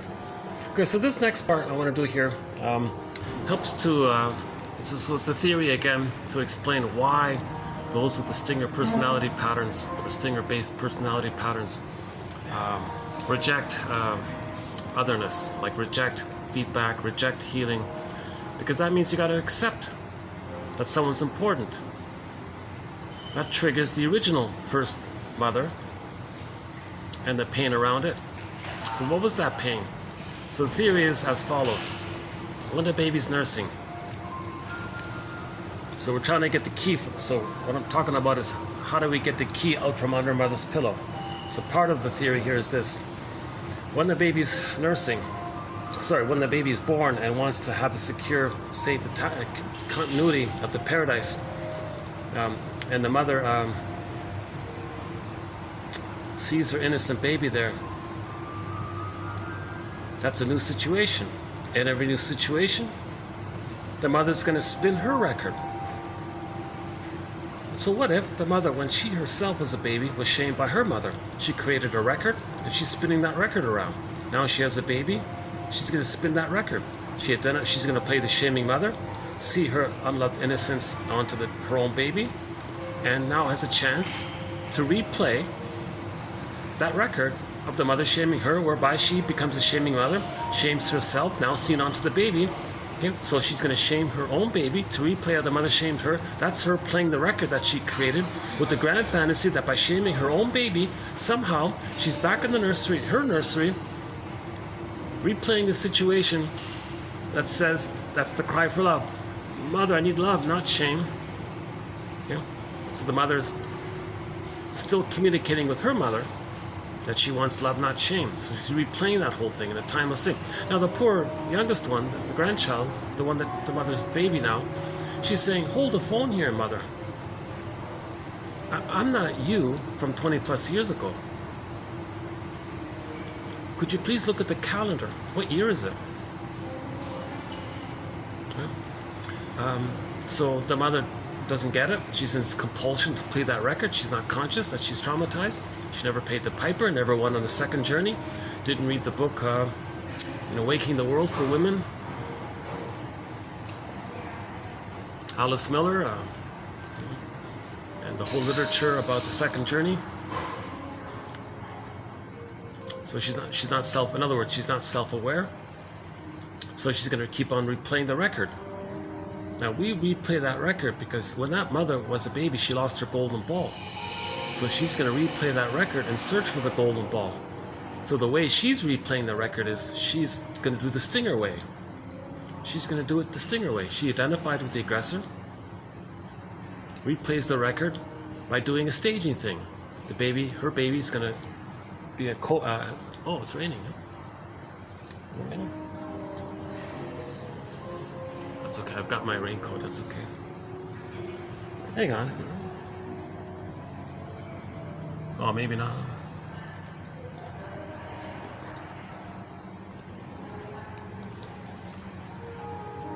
Okay. So the baby's saying, hold the phone here, mother. What year is it? I'm not you from 20 plus years ago. Please don't think I'm you from the nursery. I'm me. I'm your child in this current year. Mother doesn't get it. Child concludes, oh my God, what's going on here? Is my mother psychotic? That's the theory. That's Hedges' theory. From the baby's perception, his mother's psychotic. One quote says, psychosis means the letter was sent, but it arrived at the wrong address. Case scenario B. Mother has a baby and says, at last. Now I'm going to have someone who's going to take care of me, listen to me, respond to me, be there for me, not let me feel alone, accompany me. I'll never feel alone, respect me, see me. And so the child's going to parentify the baby and use the baby to be a good mother for her. Baby's saying, hold the phone here. I can't be the good mother that you needed in the nursery 20 plus years ago. I'm your baby. I can't be the missing good mother that you needed. Do you get that? Plus, mother, could you please look at the calendar? What year is it? It's not 20 plus years ago. Look at the calendar. Mother doesn't do it. Mother says, at last, now someone's going to listen to me, respond to me. So she's going to parentify the baby. Mother, I can't be your mother. What's going on here? Is my mother psychotic? Oh, there's the rain. Case scenario C. If the bond is broken between the mother and the baby's all upset and all that, the mother projects her rejecting mother onto the angry baby and says, you know what? My baby's angry at me. My baby doesn't like me. My baby's rejecting me. Baby says, hold the phone here, mother. I'm not your rejecting mother. I'm not my grandmother. I'm not rejecting you. I'm an innocent one who needs your love. And you think I'm your mother rejecting you. What's going on here, mother? Are you psychotic? The baby's thinking his mother's psychotic. Case scenario D. Lawrence, look up Lawrence Hedge, his quotes from a few videos ago. I know it's a challenging one. I rejected this at first, and I hummed and hawed a fair bit. But actually, overall, it's more helpful than not. So you gotta, again, have empathy for the baby's perspective. Okay, case scenario D is a continuation of the third one. So the mother thinks that her own baby hates her and rejects her. She's talking about the mother hating her and rejecting her when she was a baby. Now the mother says, okay, you're gonna hate me and reject me? Now I'm gonna fight with my mother. Baby's going, oh my God, you think A, it's 20 plus years ago, you think B, I'm your rejecting mother, and now insult to injury, you're gonna fight with your mother, me? You're gonna be angry at me, thinking you're fighting with your mother? Oh my God, my mother's way too she's psychotic. So this leads to a rupture in the child's psyche. A rupture, like a hole. Hedges calls it a psychotic pocket. Baby's golden ball goes down that hole. There's a pain so utter. Emily Dickinson, there's a pain so utter, it swallows substance up. Now, so his golden ball goes down the well. Unconscious, dark, unknown, lost somewhere. Whatever form it takes. And then now he's in a swoon. Psychic pain numbed over with endorphins, now he's numb. Or sleepwalking through life. Now this psychotic pocket, they're saying the intra-psychic associations are very tight. And it's not autonomous, but metaphorically, people think it acts like its own little system or something. So we can personify a character called the self-saboteur. So, if a person does something healthy for themselves, the self-saboteur is going to come up. So they're going to sabotage it. Every time the person says, ignore your childhood, it's over, so you had an unhappy childhood, well, forget it, nothing you can do about it, get over it. Okay, no, that's psychotic, then the person can't be happy, because if they try to be happy, the self-saboteur comes up. The memory is going to come up of the abandonment depression. So Masterson's term for this is abandonment depression. So his axiom is self-activation triggers abandonment depression, which leads to defense. So this is one theory about NTR. If a person does try to heal, and they do things that's for their development, but they never face that. They never faced that greatest hurt of all, mother failed me. They never faced that key. They never got the key out from under mother's pillow to unlock the cage. They never went on the second journey to get that key. What's that key? The knowledge that the mother used the baby to meet her unconscious needs. Okay, so if they don't do that, okay, then that self-saboteur is there. It swallows substance up. There's a pain so utter, it swallows substance up. It keeps the person in a swoon. Person tries to develop real self-activation. Abandonment depression comes up. Golden ball goes down the well again and again. So that's one theory behind NTR, negative therapeutic reaction. Usually the standard idea about negative therapeutic reaction is that the person still feels guilty to leave the mother. He never got enough love from the mother to leave her. If he leaves her, he thinks he's betraying her because he didn't save her. It's his job to save her. If he leaves her, he's not saving her. He's betraying her, so he's going to stay dysfunctional to be loyal. So Morton Keeson emphasizes this point, that dysfunction means you're still trying to save the parent. If you try to be autonomous, psychologically autonomous, well, you're abandoning your parent.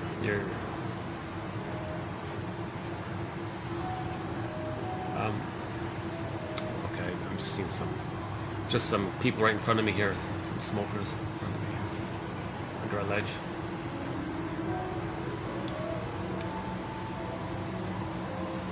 Hold on a second.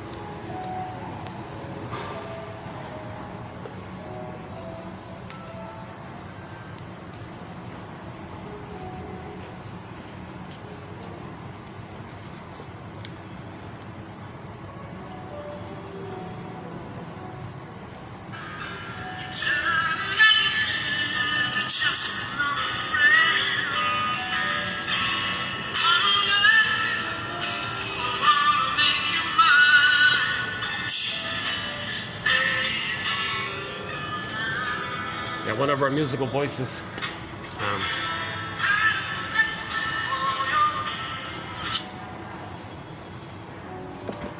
Okay.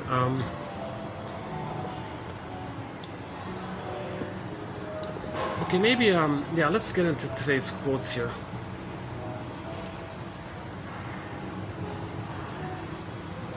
So all these little theories, again, like from the beginning. Hypotheses, speculations, theories, stepping stones for better ideas. We're brainstorming here. Okay, this is all part of the know thyself, this innate drive for healing. Okay.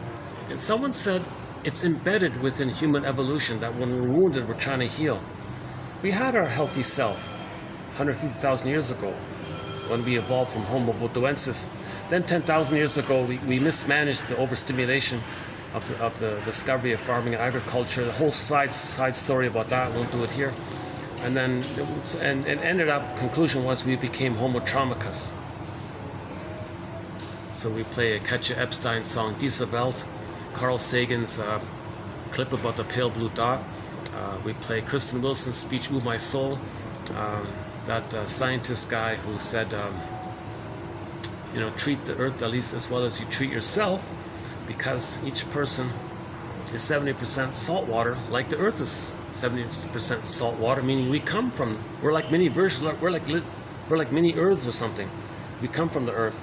So let's have some, plus the whole theory about evolutionary gratitude, plus we talk about the main idea in the documentary, what if Earth were unique? So we have a whole sort of thread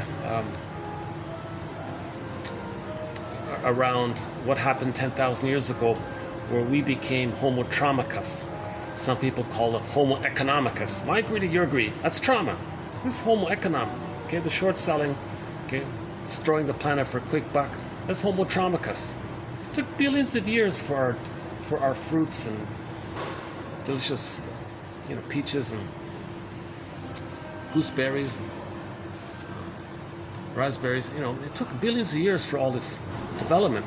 And someone said in only 50 years, it's all tasteless, it's all wrecked. Why are we doing this?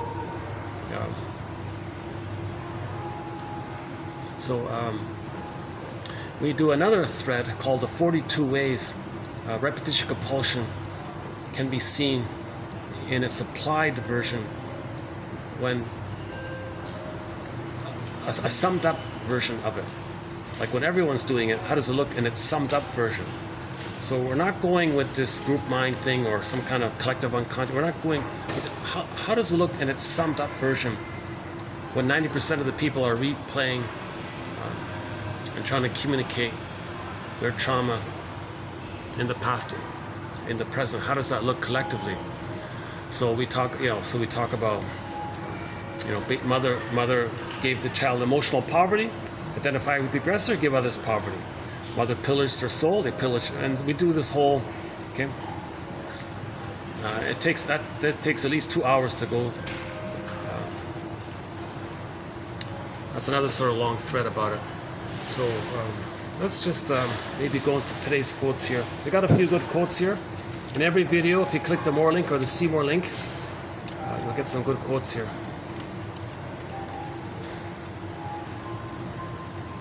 Okay, now let's redo the first one. It's a good one here.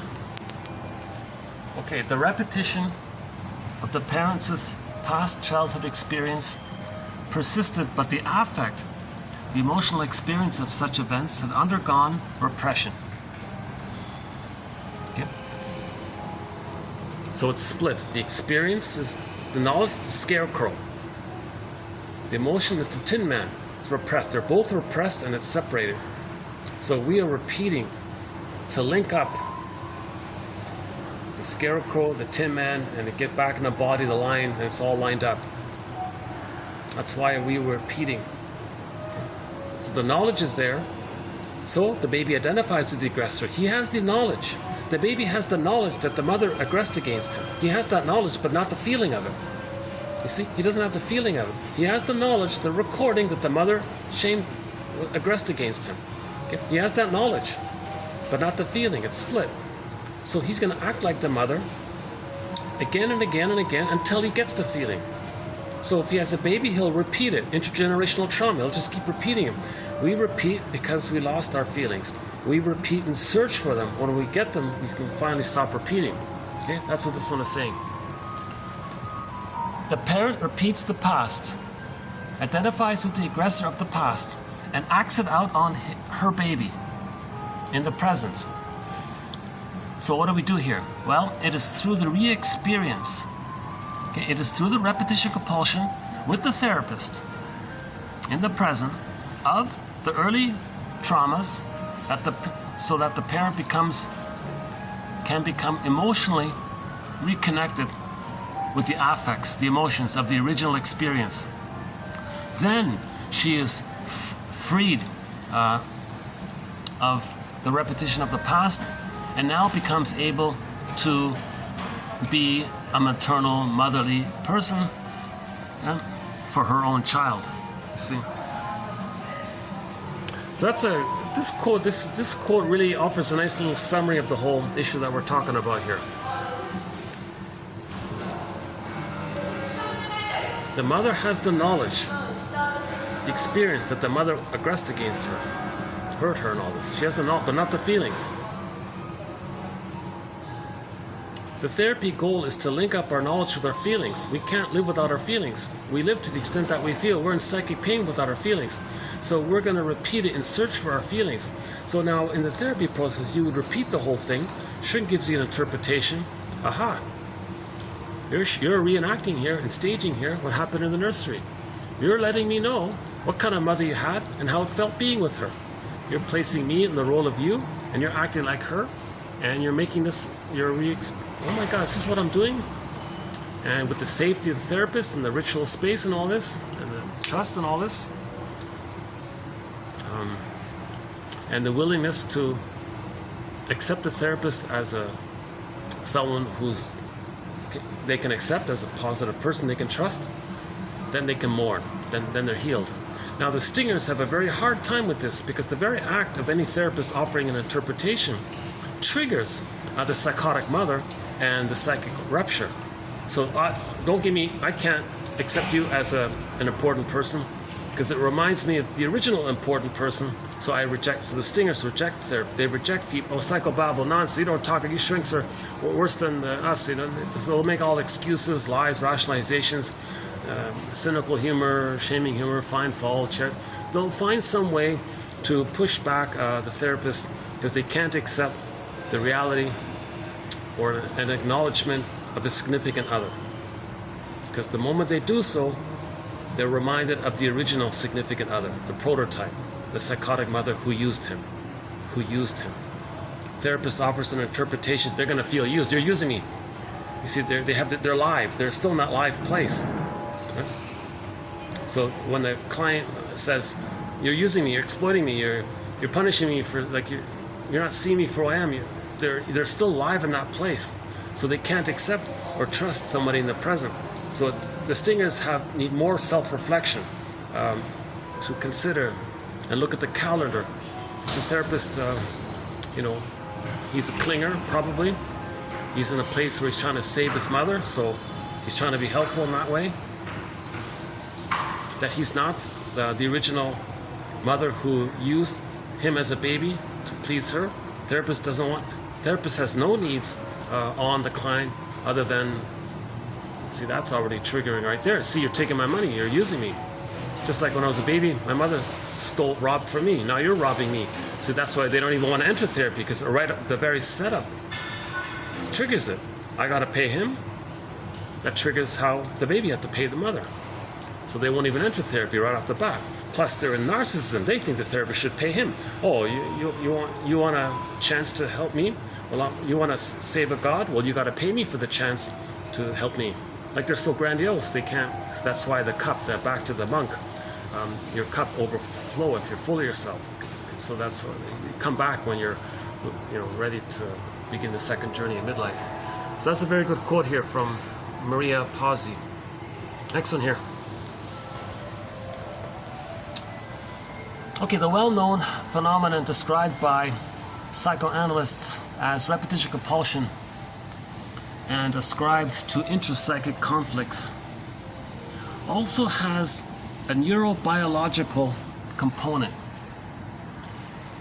Individuals become attached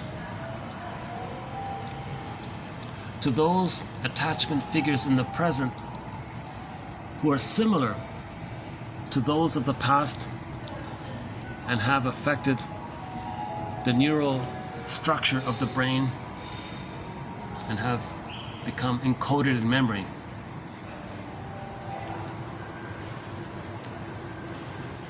So the mother created neurocircuitry in the baby's brain.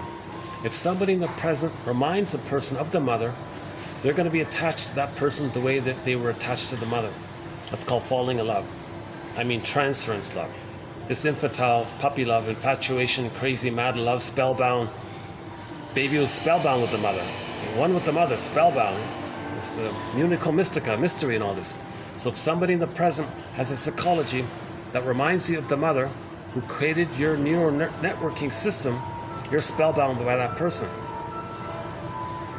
So interesting point here.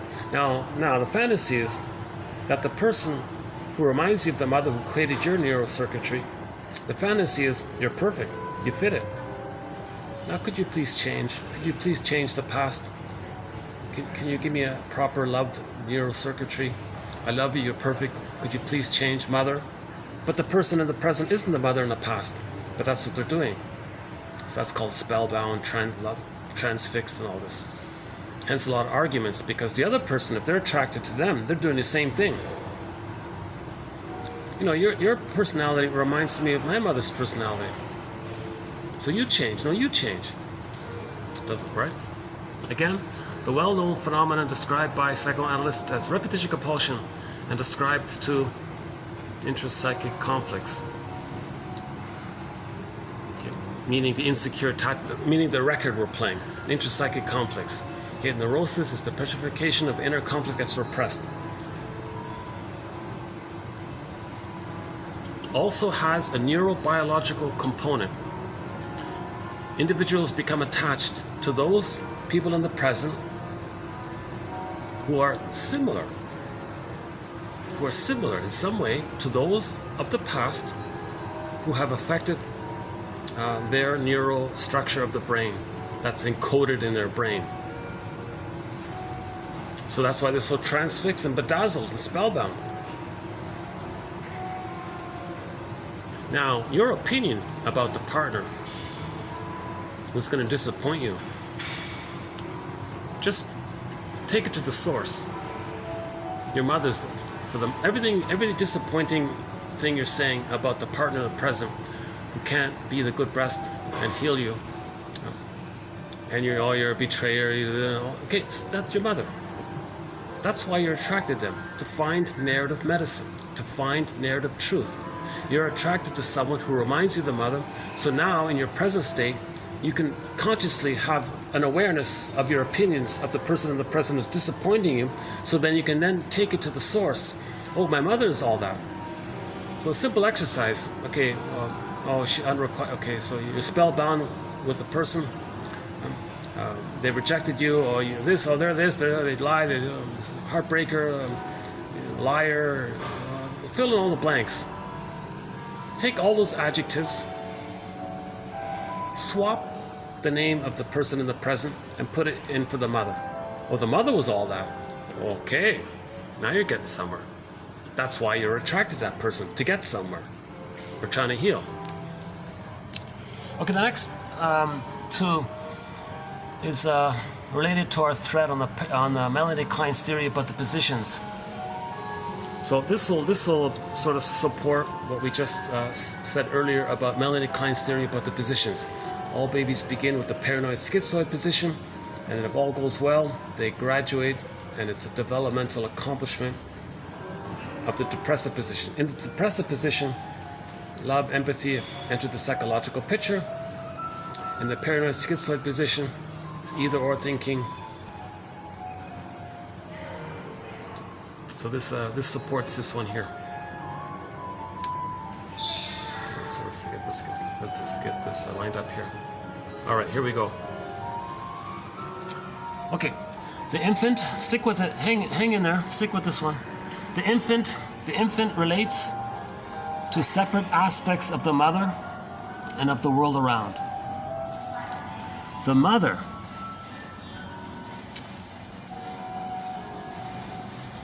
who cares for the baby and satisfies his or her needs is perceived as a good person.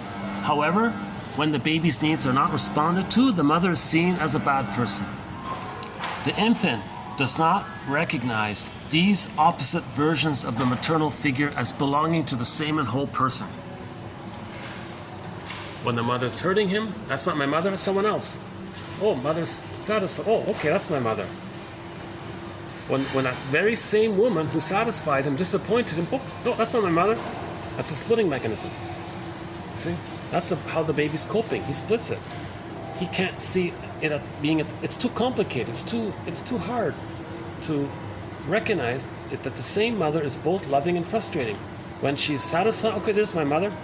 When the same woman is disappointing, click, it's a different person. It's a separate person.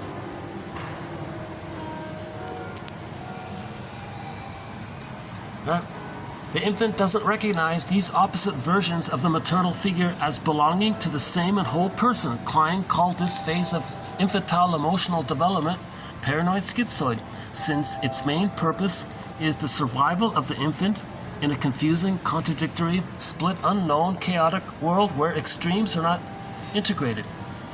But during normal development, in the second part of the first year of life, the child achieves some sort of integration where the maternal figure is recognized as one whole person who can be both the satisfying and the frustrating mother. The child develops concern and longing for the mother, and these feelings are unknown in the hell or heaven states of the infant. See, in the splitting, that's the hell or heaven. Good mother, heaven. Bad mother, hell. That's the baby thinks in that way, right? But in the depressive position, you see, he can have concern for the mother. You see? So when the baby splits the mother into good breast, bad breast, he's angry at the bad breast, he doesn't care. He's not affecting the good breast. He doesn't know that the bad breast is part of the same woman who's also the good breast. So he can easily get enraged at the bad breast, thinking that's some monster image. It's not his mother. In the depressive position, when he recognizes, now he feels, oh boy, oh okay, I feel badly to get angry at the one who also loves me. So that's called the depressive position. And see, under heaven, over. So one of our musical voices is Kenny Shields, when he was the lead singer for the band Street Heart. That's his band, yeah, Kenny Shields. Passed away about, I don't know, 10 years ago or something. In their debut album, there's a song called Storyteller, and one of the lines in there is, well, under heaven, over hell. So that's the ambivalence, the depressive position. You don't want it just either heaven or hell. So when the baby's satisfied, mother's the goddess, that's good, that's heaven. When the mother's disappointing him, okay, the rage, shame, monster, demon, that's the hell. Okay. In development, it's going to be in between, under heaven, over hell. That's the title of the album, the title of their debut album. Very good album by Street Heart. Yeah. One of our musical voices in our collection here is Kenny Shields, as is Rick Emmett, Ann Wilson. We only have one of her songs, yeah, Dreamboat Annie. Yeah, just the one, yeah. The studio and the live, yeah.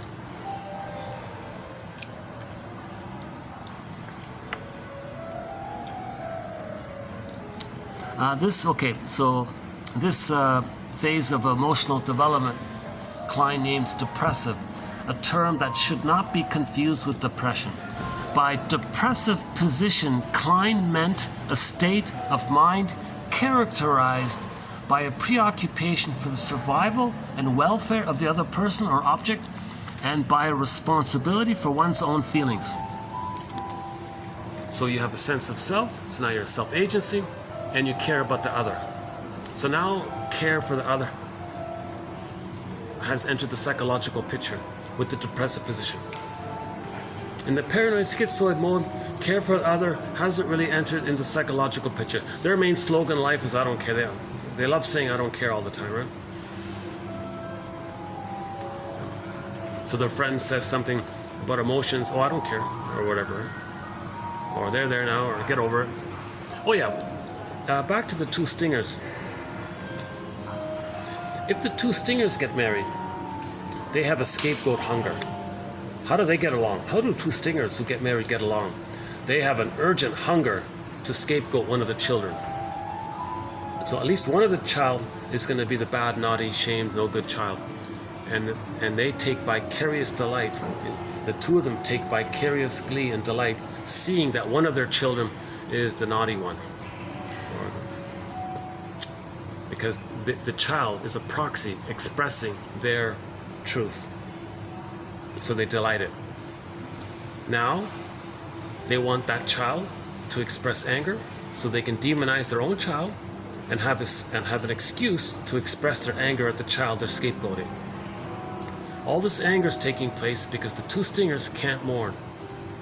Okay, when joy and sadness were zooped away, at the console it was mainly anger.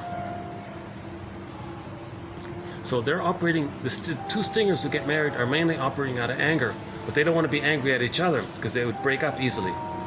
When they get married, they want to take turns playing big shot with each other.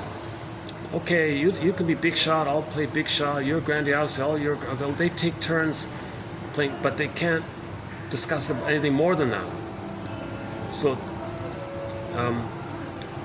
if it's, let's say it's just a couple without children, then they'll be very heavily invested in saying bad things about them out there, or those out there, or something like that. They'll have that, their scapegoat hunger. Somehow there's a scapegoat hunger. Okay? They have to find a third to both hate. And then they put a label on them, and then the two of them express their anger at each other, their own personal angers, and then at the scapegoat one. So they have a burning scapegoat hunger. Okay? That's a sign of trauma. If all they have is hate, if hate is driving the console, that's a sign of trauma. Normal development, joy runs the console. Joy runs the Disney film Inside Out. Normal development, joy runs the console. Joy runs the console. If joy and sadness are zooped away, anger runs the console. That's trauma. So two stingers are mainly the anger-based ones. Okay, love and joy, they're frozen away. So if they get married, often the pattern seems to be, one shrink said, if they have two children, one will be an idealized extension of them. So they'll support one, and they'll get all the love and support, development, money, and go to good schools. But the other one, they want to see damaged. The other one is the scapegoat. Then the two of them, the father and the mother, can rally up their anger, their each personal anger, her anger, his anger, they rally it up. Okay. They demonize the child that they created. They had to create it to have an excuse to rally up their anger to direct at the child. So that child is scapegoated. That child has a template, okay, a pattern-setting psychic prototype template in his brain. Now, when he grows up, he can do the same thing. He may do the same thing. He may hate outsiders, whatever, someone. He may do so prejudice. Another word I'm trying to say, prejudice. This is one theory about prejudice. So we just talked about this a couple of videos ago. If you look up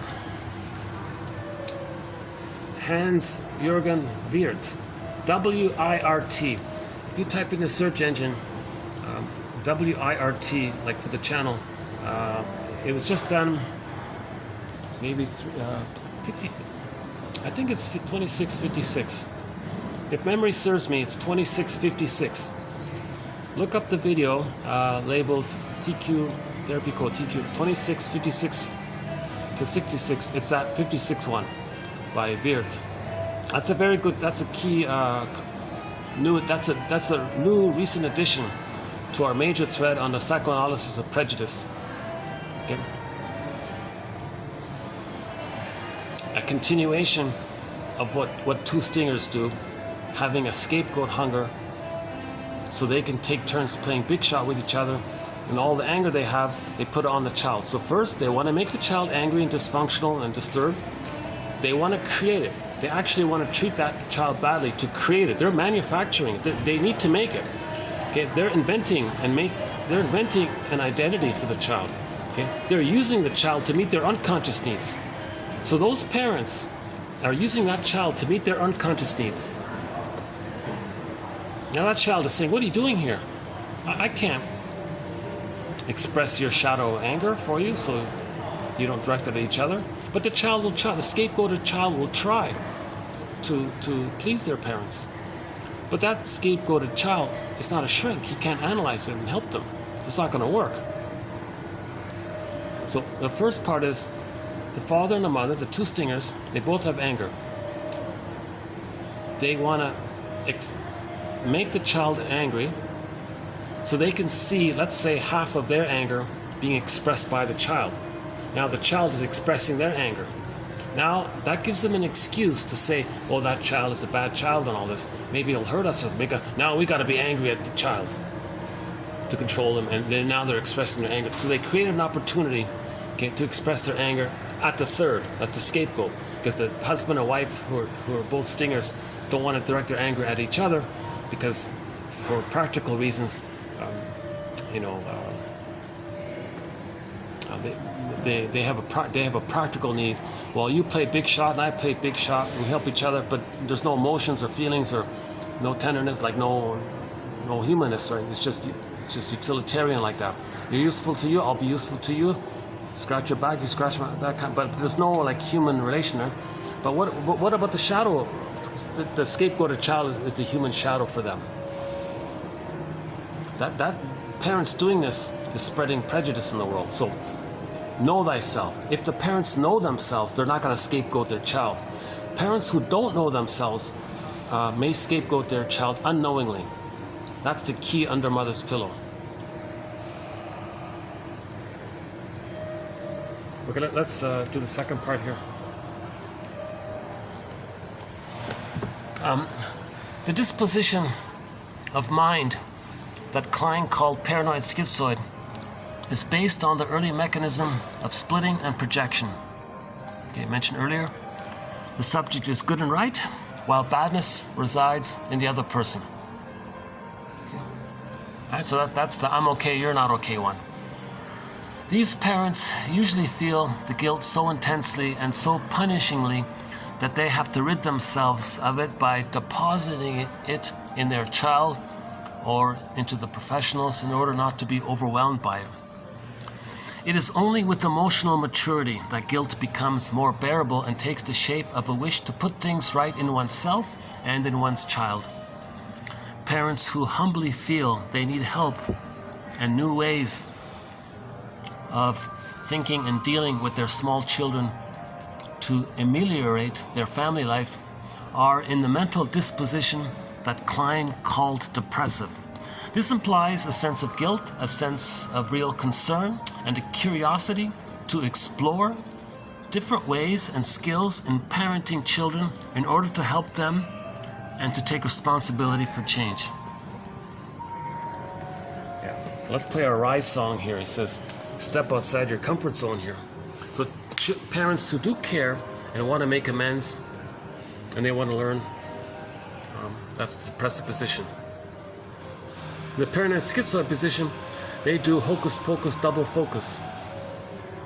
If they shame the child to replay how the mother shamed them, they may say that the child is the aggressor who hates them.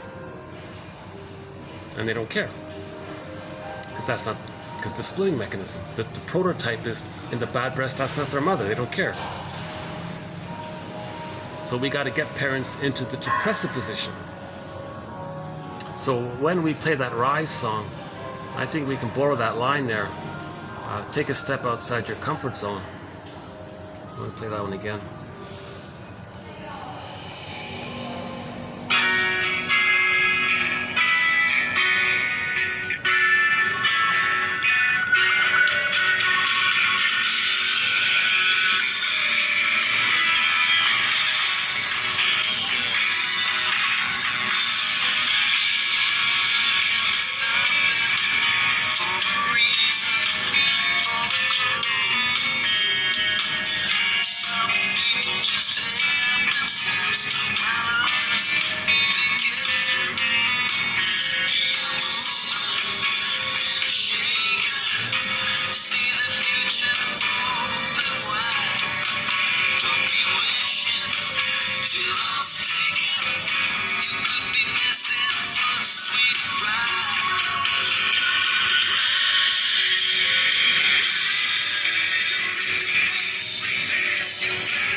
Let's just explore that line there about the tick. Step outside your comfort zone. Okay, so the stinger parents go to the therapist and say, we don't want to scapegoat our child. Help us to communicate here. And that's the theme of the Freddy story in the comic Psychoanalysis mentioned earlier. So the shrink said, so the parents took Freddy, the kid. Our kid is all messed up and all this, and the kid's the problem. The shrink said, oh no, you're scapegoating poor Freddy here. You two are the issue here. Kid, you go home, play pinball. Okay, you guy, I'm going to refer you to him, and you lady, I'm going to refer you to her.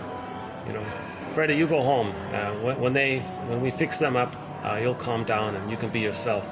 You can stop trying to save them. You don't have to be You don't have to be you don't have to express their shame for them. When they own their own shame, when they get their feelings, they'll treat you in a normal way, right? So that's a very good comic out of psychoanalysis. We want our consciousness to rise. Means let's know ourselves. Know thyself.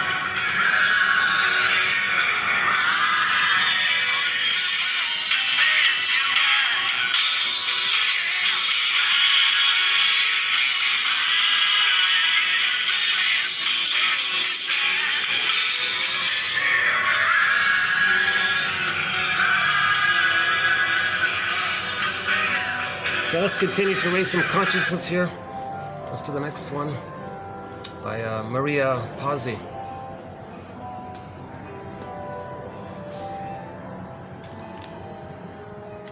Okay, this term reverie and this other term holding, so that's jargon, right? The reverie or holding that the analyst performs is an understanding that contains distress. The analyst can then communicate back to the client this understanding in different ways. So if it's the stingers, the analyst cannot provide an interpretation. He can only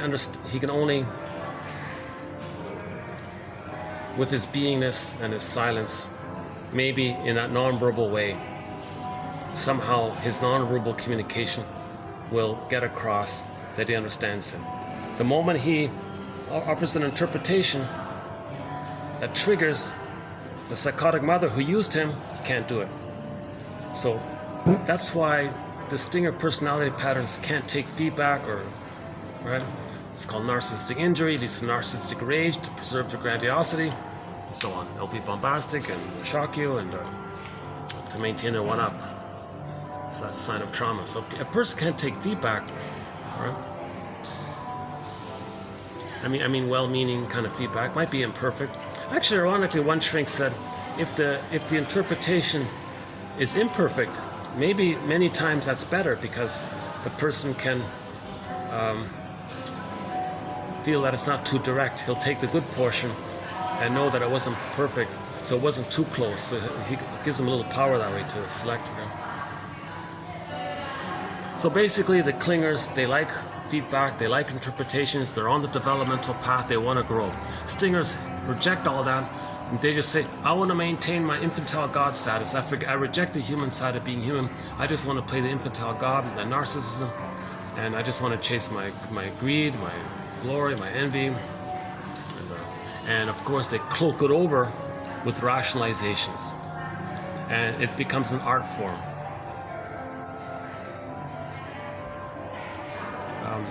So they want to speak with a lot of rhetoric. They want to use a lot of advanced vocabulary.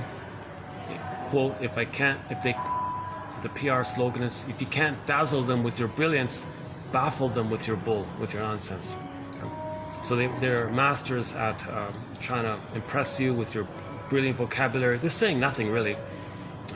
Now, if that doesn't work, well, confuse them with confusing equivocation, confusing terms and all this. They feel confused. Oh, okay, good. You're confused. When I was a child, I was confused. You're confused. You're like the child. I'm the parent who does the confusing. You're the child who's confused. So they revert to that kind of place. I just saw, actually, yeah, I remember, let's see if I remember correctly. I mentioned earlier that Melvin guy who played in the film The Amazing Mr. Williams. He also played in the film I mentioned earlier, That Uncertain Feeling. He also played a similar character in Nino Cha. What's her name? The famous actress. Not Betty Davis.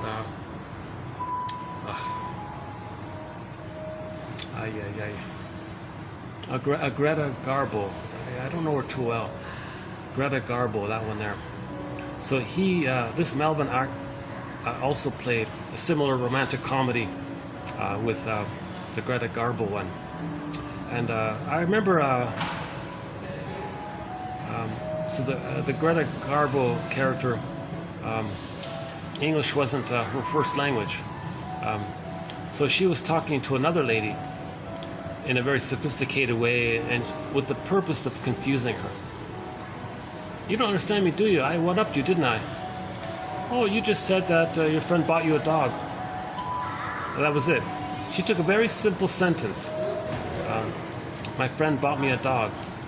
And she described it in a way to confuse the person, to be a one-up. And that's a strategy. And that woman said, oh, I gotta polish my act here. I gotta polish my BS skills here.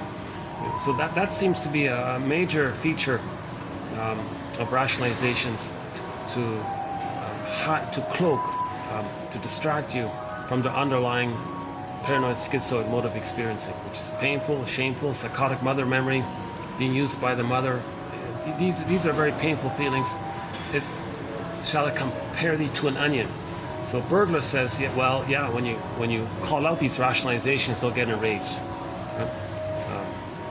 Because that's the wound. But that's a clue. That's a mirror. That angers at the, but it's a clue. So distinctive personality patterns. If they do go into therapy, most of what they say is BS. Impression management or pretending to go along.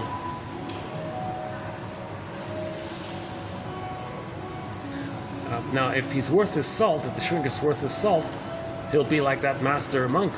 Your cup is too full. Come back when you're ready. Now, the clingers and the pleasers, they're very eager for this.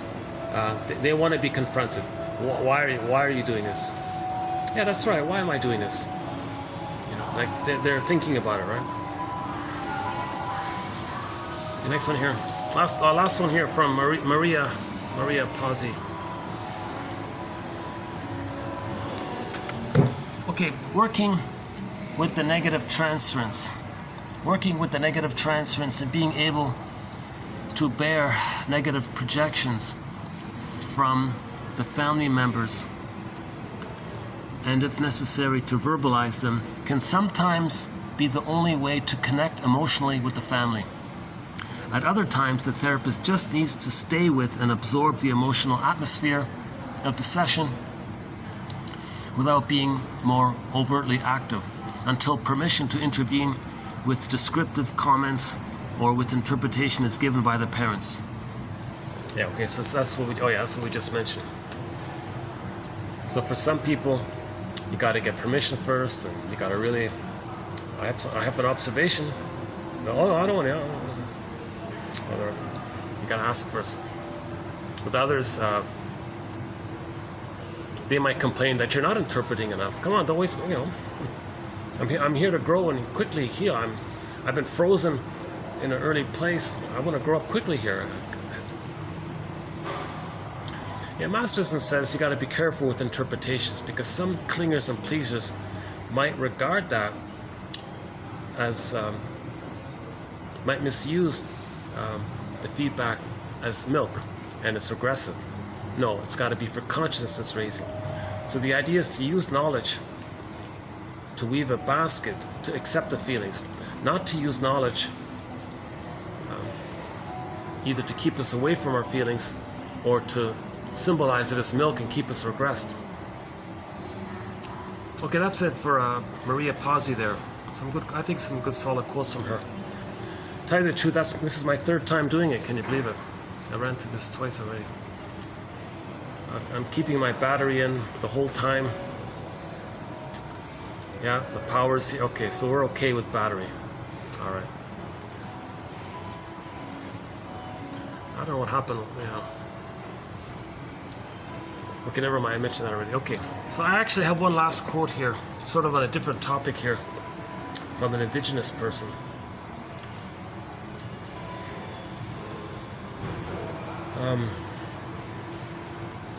So let's just read it first.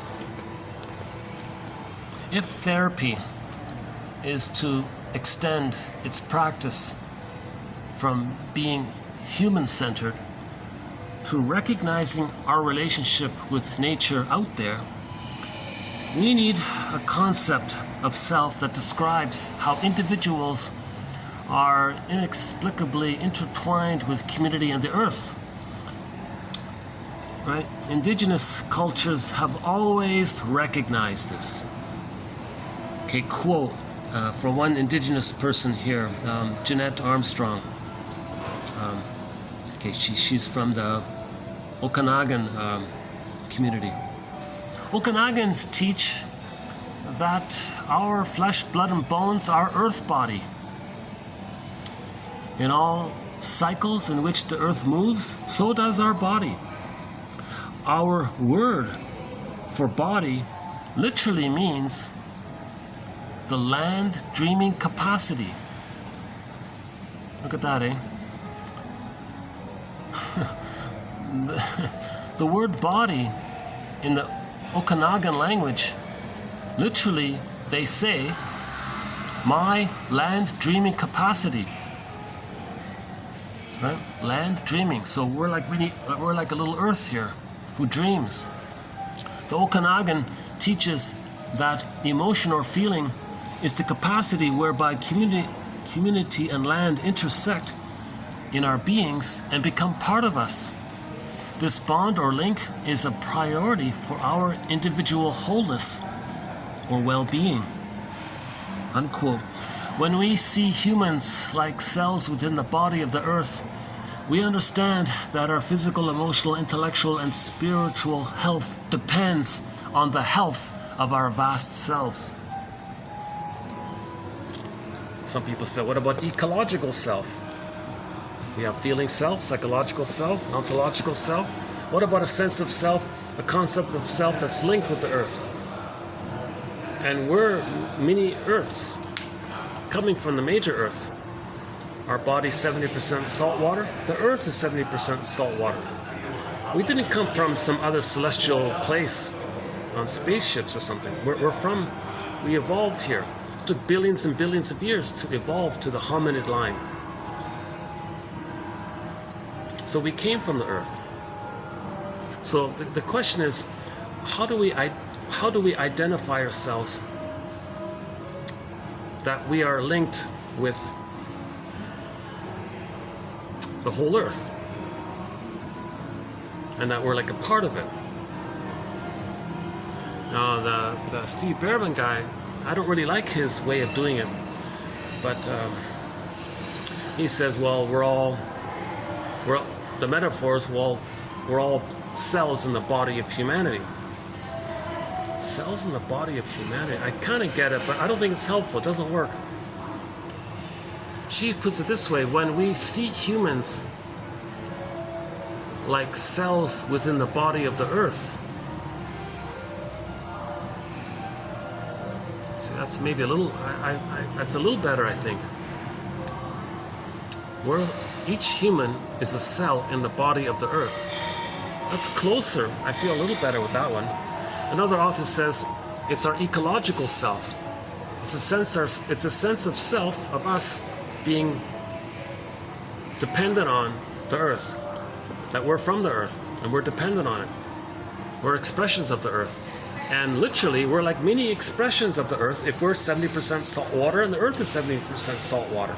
So that's why that famous NASA scientist guy wrote this massive scientific book. Genius guy, worked for NASA his whole life. At the end, he said, I'm going to do like a science thing. He concluded that whole, his final sentence, the last concluding sentence: treat the Earth at least as well as you treat yourself.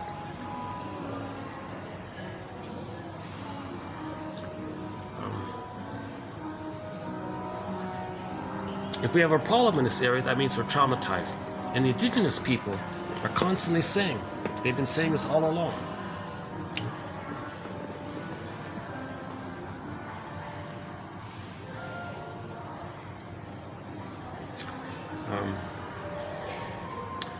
Okay, I think I'm gonna maybe start to wind down this video. I was planning to maybe elaborate further on this one here.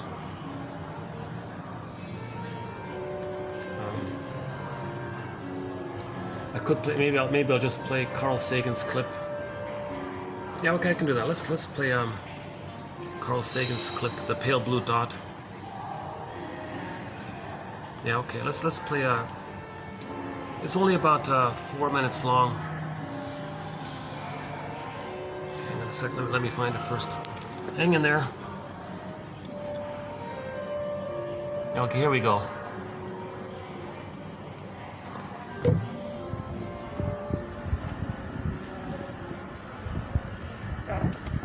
Consider again that pale blue dot we've been talking about.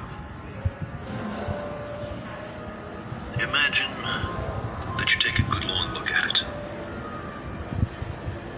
Imagine you're staring at the dot for any length of time. And then try to convince yourself that God created the whole universe for one of the 10 million or so species of life that inhabit that speck of dust.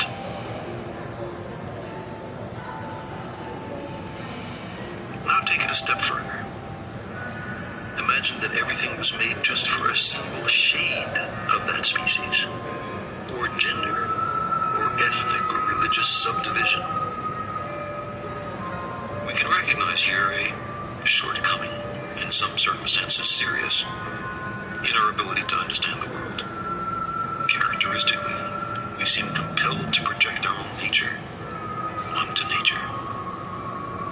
Man, in his arrogance, thinks himself a great work, worthy of the interposition of a deity. Darwin wrote telegraphically in his notebook, more humble, and I think truer, to consider him created from animals. Close quote. We're Johnny-come-latelys. We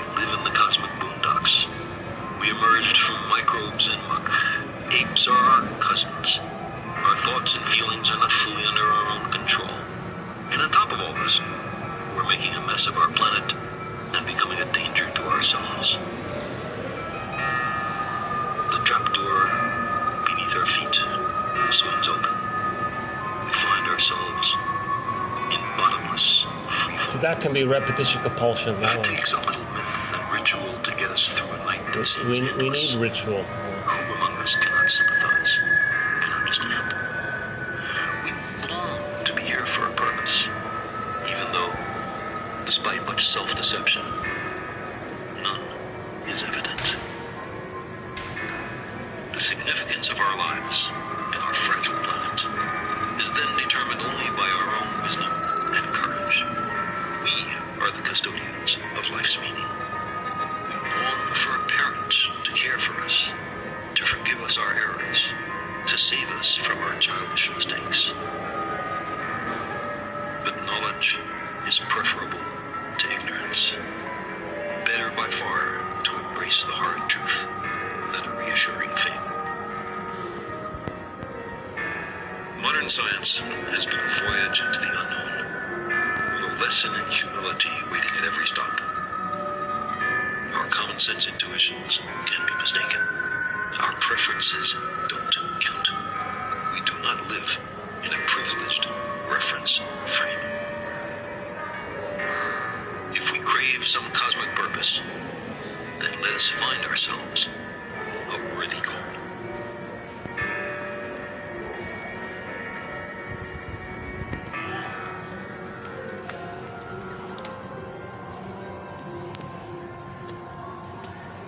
Yes, you see, we project our traumatized nature onto nature. Like the mother rejected us. Oh, the earth is rejecting us. Or mother gave us emotional poverty. Well, the earth can be us. Well, we'll give the earth emotional poverty. Mother didn't provide us nutrients. Well, we'll deprive the earth of nutrients. These kinds of things. So that links into the 42 ways. So we'll do it here. Okay, we do a very interesting thing here called the 42 ways. Repetition compulsion is being enacted in its summed up form. How does it look? How does repetition compulsion look in its summed up form when many people are doing it?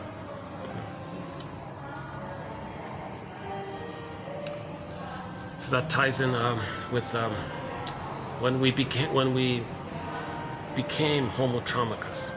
So the worthy goal is that he talked about at the end there, the clip. The worthy goal seems to me, if we're homo traumicus, one shrink said, well, let's study trauma.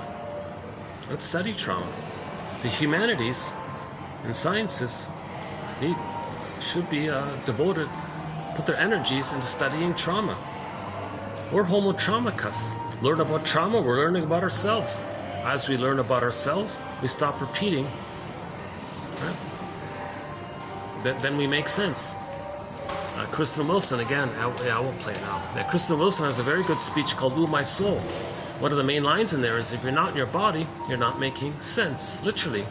And it's disembodied discourse that causes these problems. So the disembodied discourse is a lot of people are going around doing something in the present that's symbolic of the past, not being aware of it.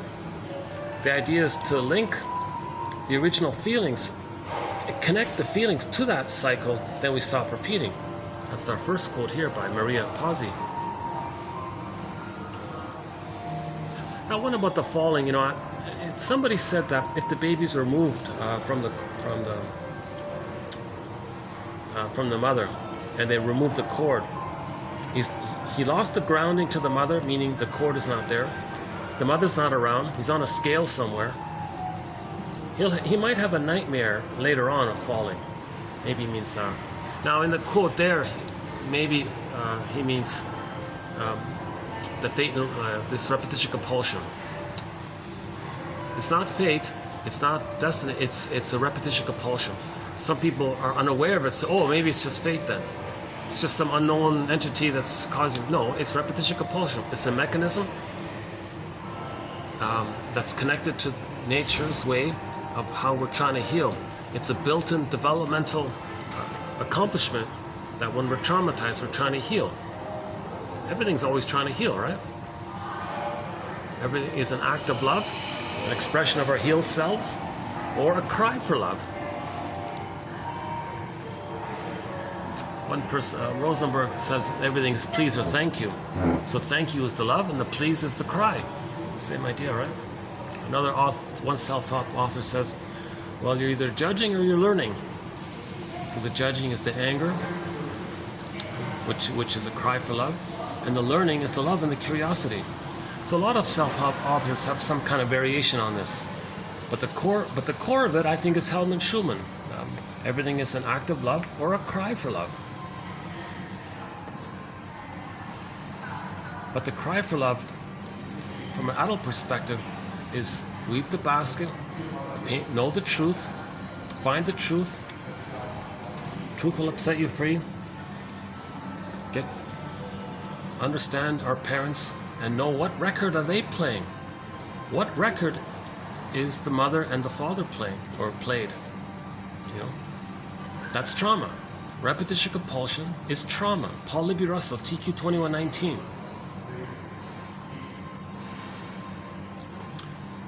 I'll tell you the truth, I'm afraid to unplug this, because last time I unplugged, my phone just suddenly went out, as if there was no battery. Because I'd like to walk around a little bit and, just stretch and relax and make some concluding comments. Something I like to do at the end of every video. I'll tell you the truth, let me just play it safe this time and leave it the way it is. I hope this video has been, of interest. It's a 4 hour. I spent already 4 or 5. This is, to tell you the truth, this is a 9-hour video, but the first 5 hours got lost.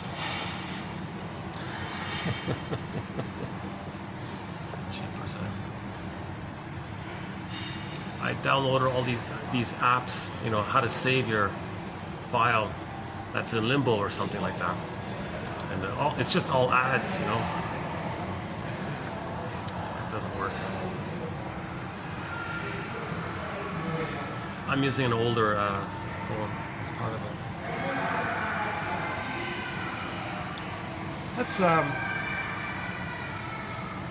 Let's pick some kind of a upbeat song here. Borderline, Anshel, one of our musical voices. Anshel, what about this one? Borderline? What about this one?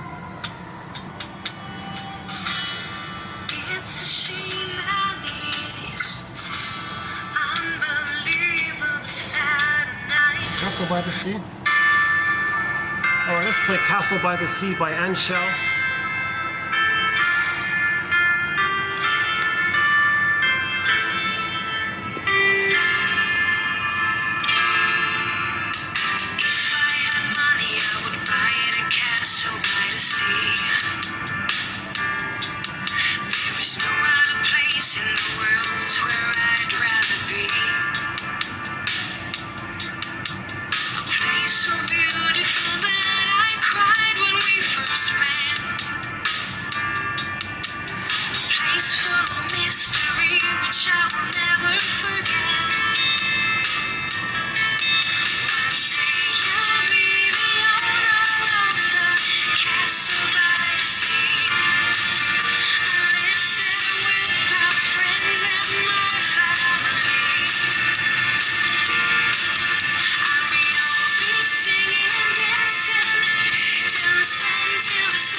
our theme song, Windmills of the Mind by Katja Epstein.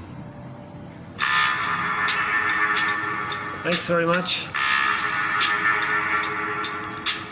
Nachts, wenn die Straßen plötzlich still sind, wenn die Stadt auf einmal schweigt, wenn aus steinernen Kaminen stumm der Mond zum Himmel steigt, wenn es hier in meinem Zimmer leer und einsam wird um mich, suche ich in den dunklen Schatten die Erinnerung an dich und ich fühle, wie ein Augenblick zur Ewigkeit gerinnt, wenn das Spinnrad meiner Träume links zerrissene Fäden spinnt und sich leis zu drehen beginnt, wie sich Mühlen drehen im Wind.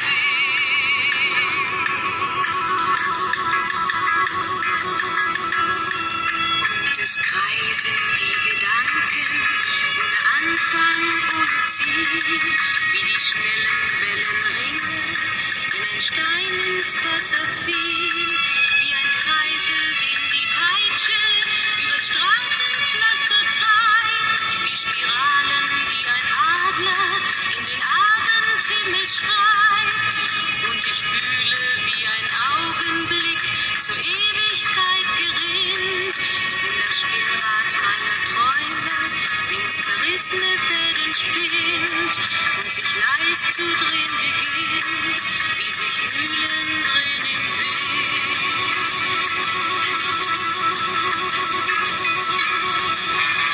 Tausend Fragen ohne Antwort, tausend Fragen ohne Sinn. Warum flog für uns der Sommer wie ein Pfeil so schnell dahin? Hat der Herbstwind gar die Spuren unserer Liebe schon verweht? Wenn erst weiße Flocken fallen, ist es dann für uns zu spät. Seit eben nicht im Dunkel, deinen Schatten an der Tür. Hoffte für ein paar Sekunden, du kämst doch zurück zu mir. Doch warum sich selbst belügen? Längst ist meinem Herzen klar, dass der Pulsschlag dieser Hoffnung nur mein eigener Schatten war.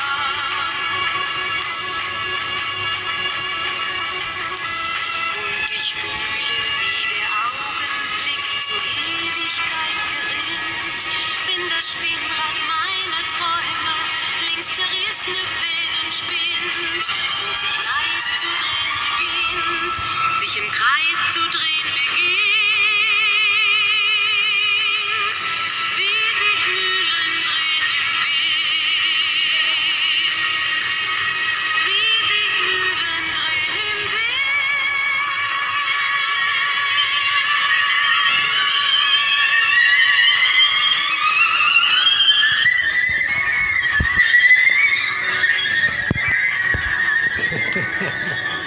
Okay, so thanks very much. This has been TQ 2670 something and something. 26. Hold on, let me say it. 26.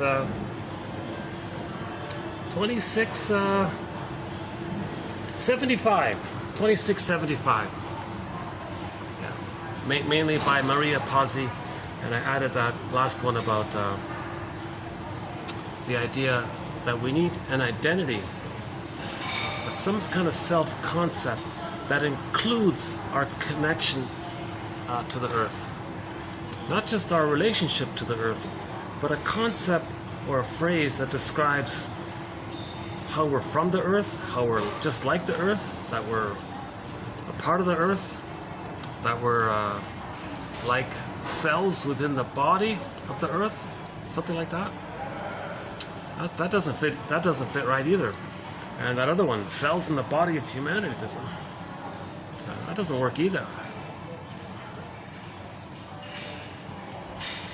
So human family, yes, we all live under the same sun because we're one. We all live under the same sun, reminding us that we're one. We're all from Homo botuensis, by the way. One theory, we all came from Homo botuensis, an earlier version of us. Homo botuensis is the one hominid that adapted. Didn't hurt anybody, we just adapted took us a million years to adapt, to develop the cortex. Then we called ourselves Homo sapiens. But we had a tolerant personality. Joy ran the console. Temperament was carried, long life, healthy, and all this. And then we became Homo traumicus. We're still Homo sapiens, i.e. Homo bodoensis 2.0. We're all from that same one hominid line.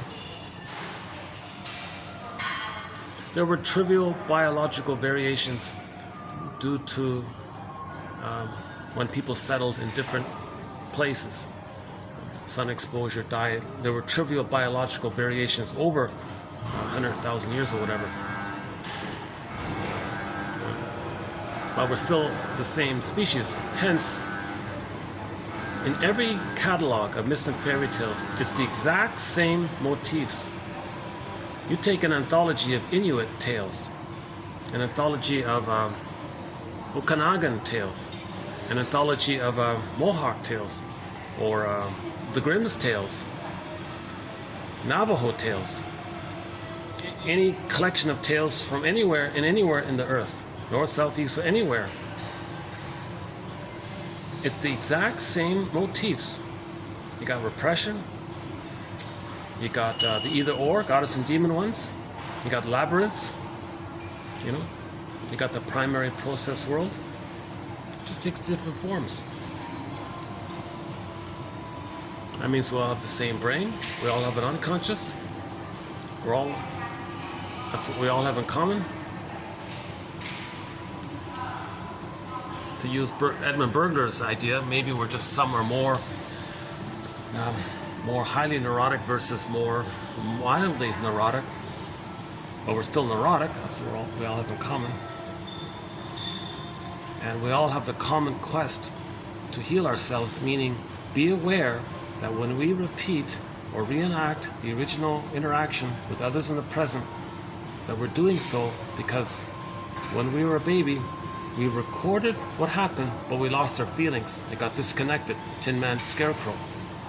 So we repeat to get back our feelings in our body. We need the knowledge to line it up. So back to Wizard of Oz. We got, I think at the end of that film, the four of them were skipping along the yellow brick road, right? They were all lined up. Yellow. So there's the gold, the yellow brick road, the golden road, right? So we talked about the key under mother's. I think that's a little bit of a contribution here in 1001 Windmills of the Mind. To the best of my knowledge, this is sort of a link. I don't know others have made it or not, about the meaning of the key under mother's pillow, that image. Okay. So we talked about the 4 ways a mother may unknowingly use the baby to meet her unconscious needs. Not blaming her. Yes, we're going to be angry at it, but that's part of the grief work process. Blame doesn't help. That's just a sign of anger. Blame just tells you that anger's at the console. So we got to get sadness back at the console. When sadness is at the console, we kind of admit all this somehow. This is done in the presence of a caring witness. It's hard to do this alone. Alone we can weave the basket, but it's with the interaction of a caring witness and the safety it provides and the ritual space. That's why indigenous people are very good on containers to create a safe space. You call in directions, do a smudging, call in your ancestors, hang up a dream catcher or something. They have this intention to create like a space, and everyone knows what they're doing. And they have like protocols and all this. And I think it's the Navajo, they said that if there's a member who's wounded or something, the whole tribe enacts a fairy tale, like a mythological story, the creation, the birth, and the whole thing. He participates, every member participates, song, dance, ritual, and they're all doing like a theater of a myth. They're not watching a myth on they're not going to an opera stage watching an opera. They're all participants, all members of the village or whatever. They're all participants. They dress up and play the role. And the wounded guy, I guess he's the protagonist, I guess. And he's got to play his role, and others are all there for him. You know, it's like community healing kind of thing. We don't really have that, right? We lost our rituals. indigenous people are saying to us, come on, bring back your rituals, sit in a circle, smudge it, call it the directions, north, south, east, west, etc. We have to create new rituals, I guess. A ritual that includes acknowledgement that we all have an ecological self, meaning a sense of who we are that's part of the earth, that we come from the earth. I like what that NASA scientist said, you know. Treat the earth at least as well as you treat yourself. And what's her name? Dorossi, is that? She gave a famous speech, I think in the 80s or something, about the 70% water idea. That it's very similar, that the salt water in a person has the same chemistry as the salt water in the earth. So it seems like each person is like a mini earth. We came from the earth. We're an expression of the earth. We're all little elements of this earth, right? And everything, vegetation, animal, everything. Ecology. You see, when the baby's traumatized, the ecology of the mother-infant interaction is damaged. So we break the ecology outwardly to reflect and to communicate that the ecology got damaged between the mother and the baby. There's meant to be a certain ecology. The symbol for this, one interpretation, it's that snake in a circle who bites its tail, that mother-infant dual unity, meant to be like an ecology, like a cycle there. Don't remove the baby from the mother during the first 4 to 5 months. Baby doesn't understand time. If he's removed from the mother, poof, no mother. He's traumatized. He can be traumatized. Now, if the baby's returned, mother's able to reestablish it, things can heal up like that. Sometimes the mother can heal it up. Why take that chance? Let the baby sleep on the mother, skin-to-skin contact, warm room. If the mother has to use the washroom, gently carry the baby. Keep the continuity there for 4 to 5 months. And then at 4 to 5 months, the child's gonna hatch out. Now he can physically crawl around and all this, you know. And then the baby can start to meet other people on his terms. Let him crawl to, oh, who are you? Oh, I'm your dad. Oh, wow. Don't like push it kind of thing. Let the child blossom like a flower, you know. Just create the safe conditions for it.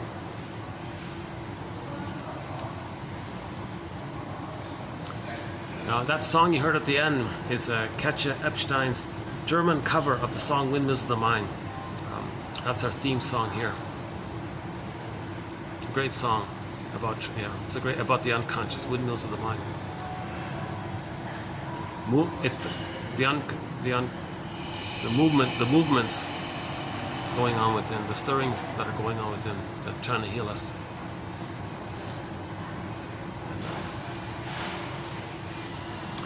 I'd like to sometimes play the English. Barbara Lewis has a very good English rendition of Windmills of the Mind. Unfortunately, YouTube blocks it. They block the whole video and you got to trim it out anyways.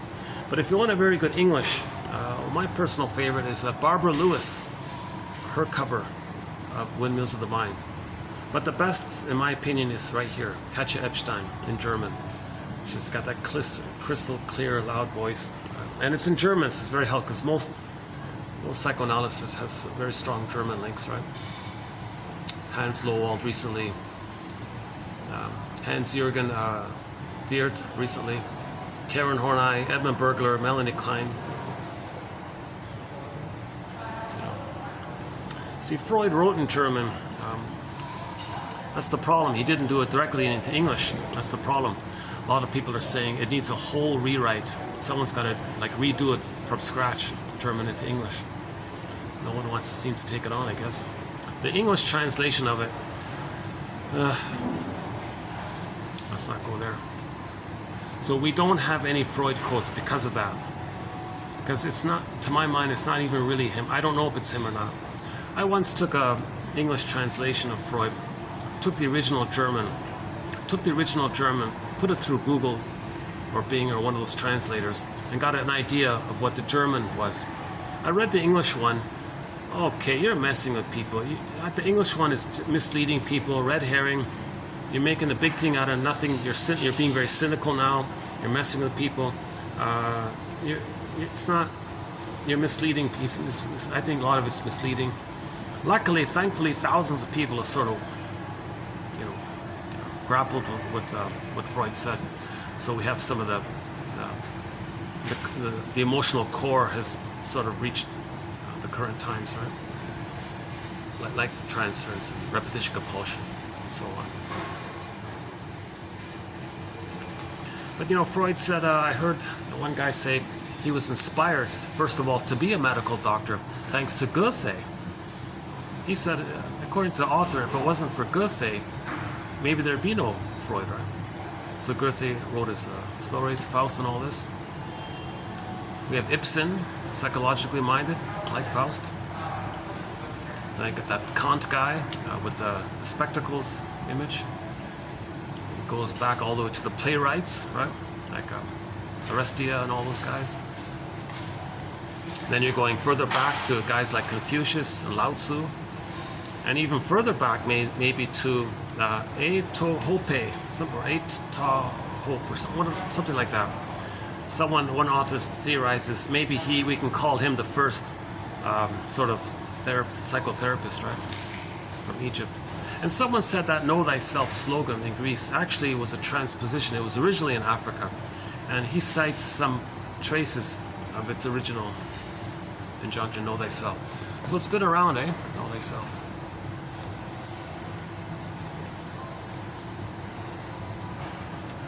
Any final thoughts here? So I'm trying to do a concluding here without unplugging this thing.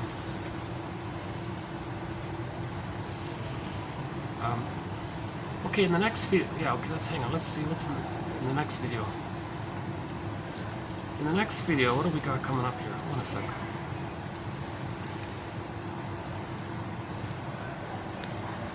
Oh yeah, okay. We got some quotes from Moroni.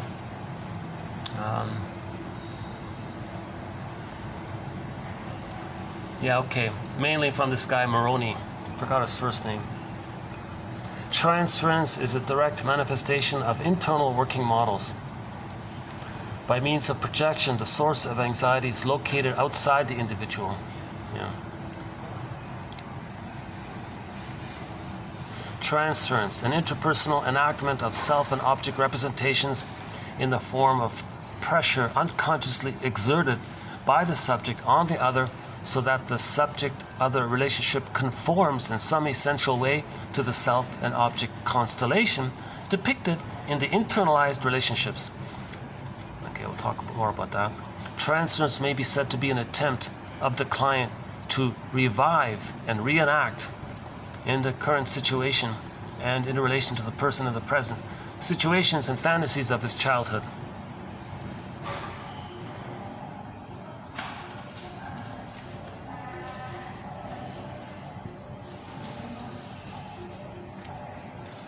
Transference, a client is relating to the therapist in a way that is a repetition of his or her childhood relationship with the parent, often not congruent with the reality of the situation. No kidding, right?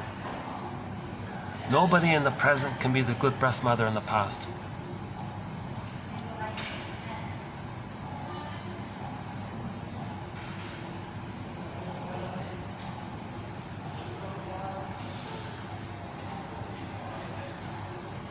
The repetition compulsion consists of a repetition of infantile traumatic constellations.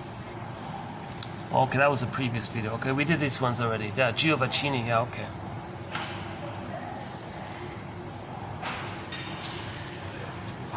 I gotta say, I'm very confident in each video one will find an excellent quote. So on average, we post about 10 quotes per video. I think there's chances are there's going to be one that you might want to write down in your notebook or copy or paste or do something with it, record it somehow, write it down somewhere, look it up, research it. Robert Bly, one of our guest mentors, read The Study of the Soul, Psychology, The Study of the Soul, read psychology every day for 10 minutes. So each video, I think, mainly offers about 10 minutes of quotes. So my hope is that at least one quote will be, you know, I would say for me, let's see. For me today, it's, I think it's the first two. Actually, the third one as well. The first three, I like. This point about how the, you know what, if you want to follow up to, a very good follow-up to the idea how when the baby is satisfied with the mother, okay, that's my mother, and suddenly the mother's frustrating, oh, that's not my mother, that's not my mother. This idea of two people now, heaven and hell characters. David Solani, he goes into this. So if you want a further clarification about the splitting mechanism, I highly recommend David Solani's book called Fraiberg's Object Relations Theory. So Fraiberg, yeah, one of our mentors, Fraiberg, William Fraiberg. So Fraiberg's work, Margaret Mahler's work, and Melanie Klein's work has been synthesized by James F. Masterson, another one of our mentors. A good place to start with Masterson's work is called The Search for the Real Self.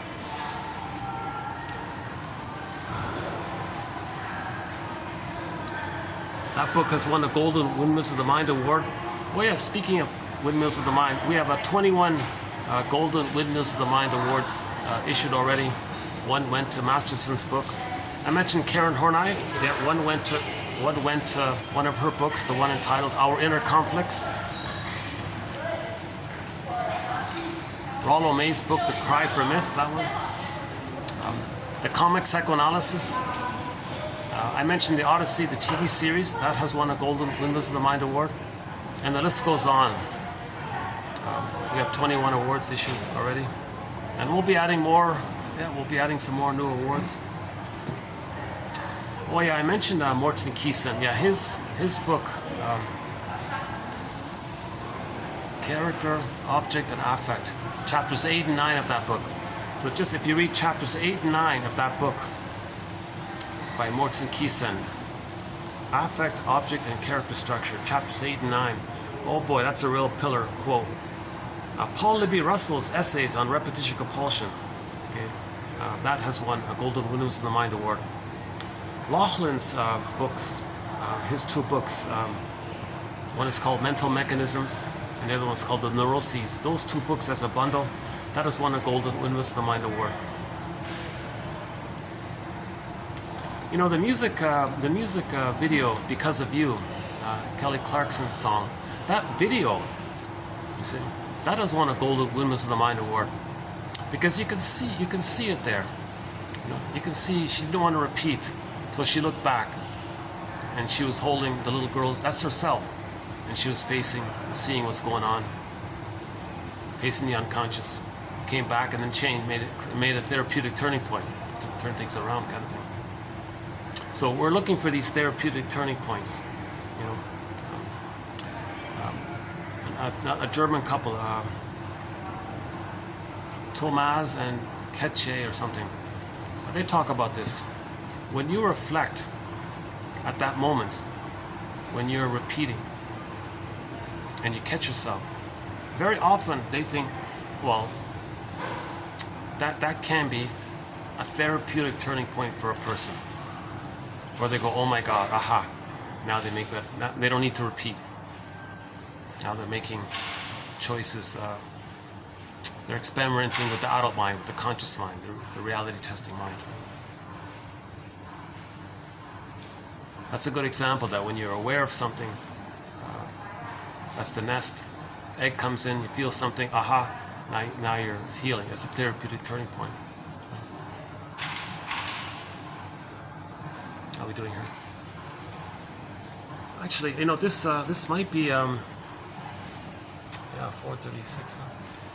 I think this is officially the longest video I've done so far.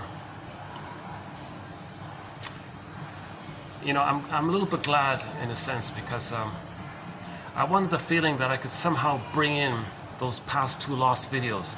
I feel a real loss with the past two videos that I tried to give.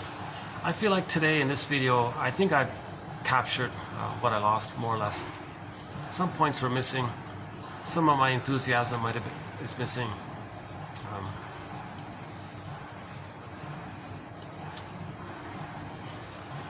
Yeah. In one of the 2 lost videos, I was in a fairly good mood. I was telling some jokes a little bit. So, we have a major thread on the psychoanalysis of humor.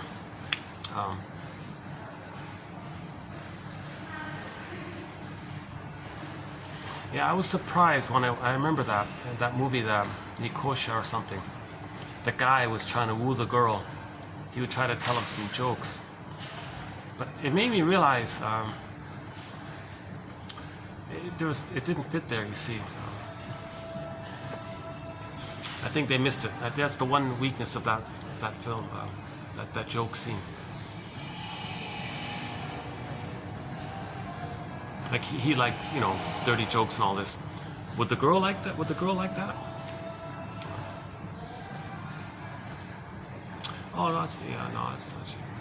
It's sort of half there, yeah. But what I'm trying to say is, if somebody has very negative jokes, that can be a manifestation of an underlying paranoid schizoid psychic structure. The Schadenfreude, devaluing, laughing at someone else's pain. You know, that's the Schadenfreude is from the paranoid schizoid mode. The healthy pleasure is when everyone's enriched. Maybe something's ironic, you see things in a new light.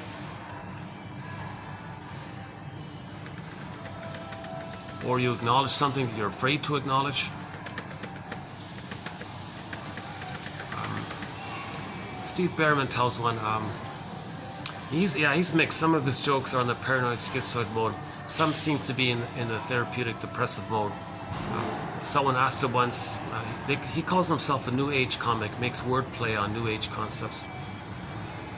Someone asked him, so Mr. Behrman, are you an evolutionist or a creationist? Oh, I'm both. Both and, I'm both. I believe we were born to be created. No, sorry. We were created to evolve. Born to be created. At the answer, he said, I believe we were created to evolve. Well, there it is.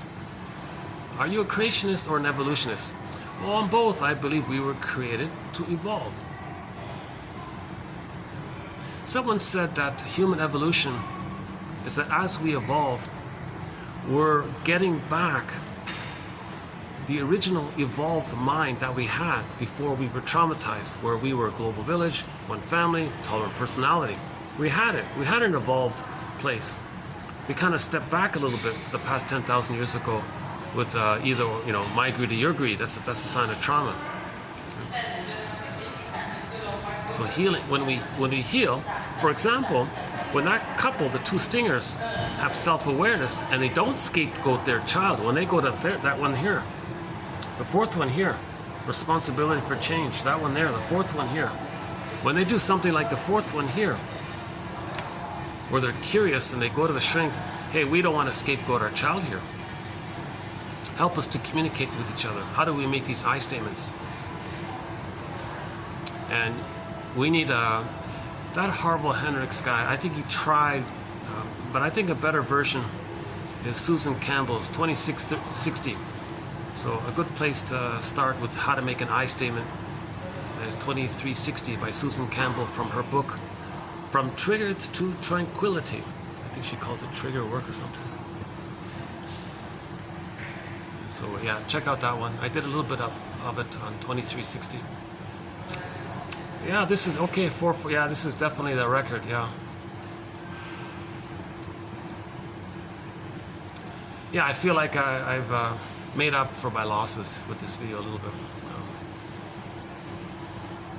It's going to take 3 days to upload this video, but that's okay.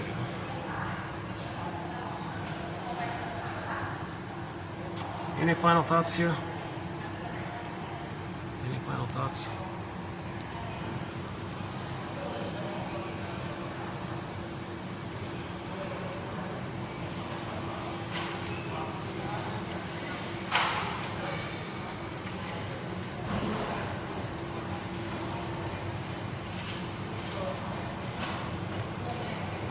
Oh, I mentioned Street Heart. Yeah, okay. Earlier in this video, I mentioned a Street Heart song called Storyteller, where he has a line in there about, it's not, don't think in either or heaven or hell. Think it's like in the middle area. Under heaven, over hell. Let's finish up with this one here. Storyteller by Street Heart.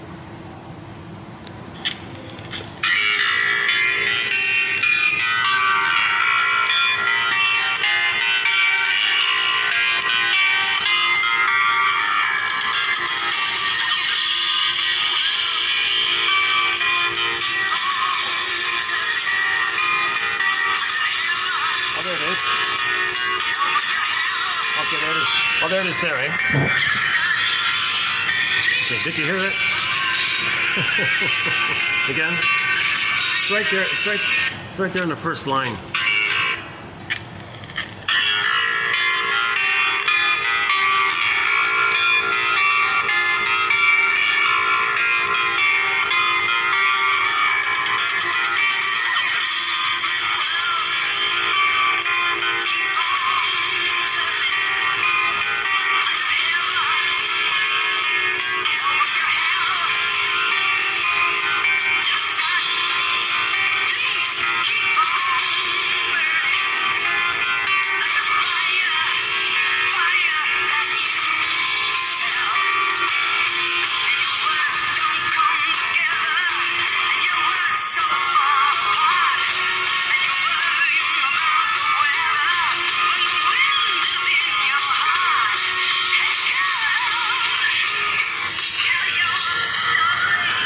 Okay, thanks for tell your story. Tell your story. Yeah, tell your story. Heal yourself. Okay, thank you very much. I'll see you in the next video.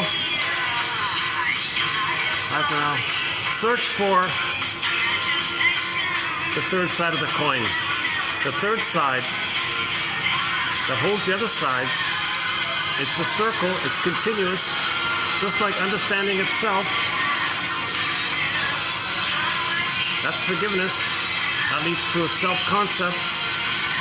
The yin-yang symbol actually helps in that area. You want harm, it holds the two sides like a coin. We do it through forgiveness.